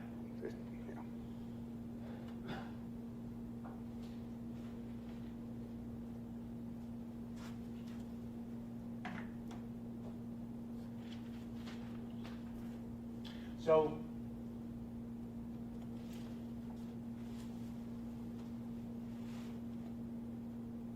just so it's clear. Excuse me. I'm good, sir. Thank you.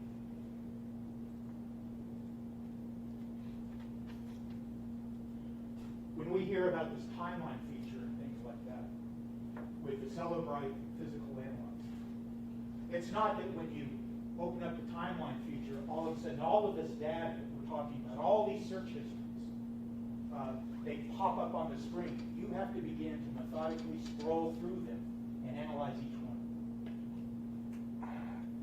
Yes and no. Okay. And that, yes and no. Yeah. You had to scroll through an enormous amount of data to even get to what you consider to be the suspicious search history. Again, yes and no. Okay. Yes. All right. I'm sorry.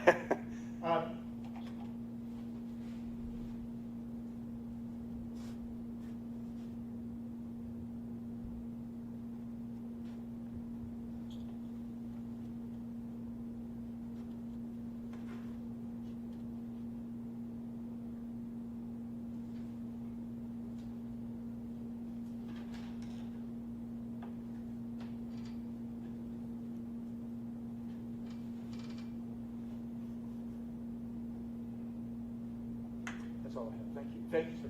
Thank you. Redirect. Nothing further, Your Honor. The witness may step down. Thank you, Your Honor.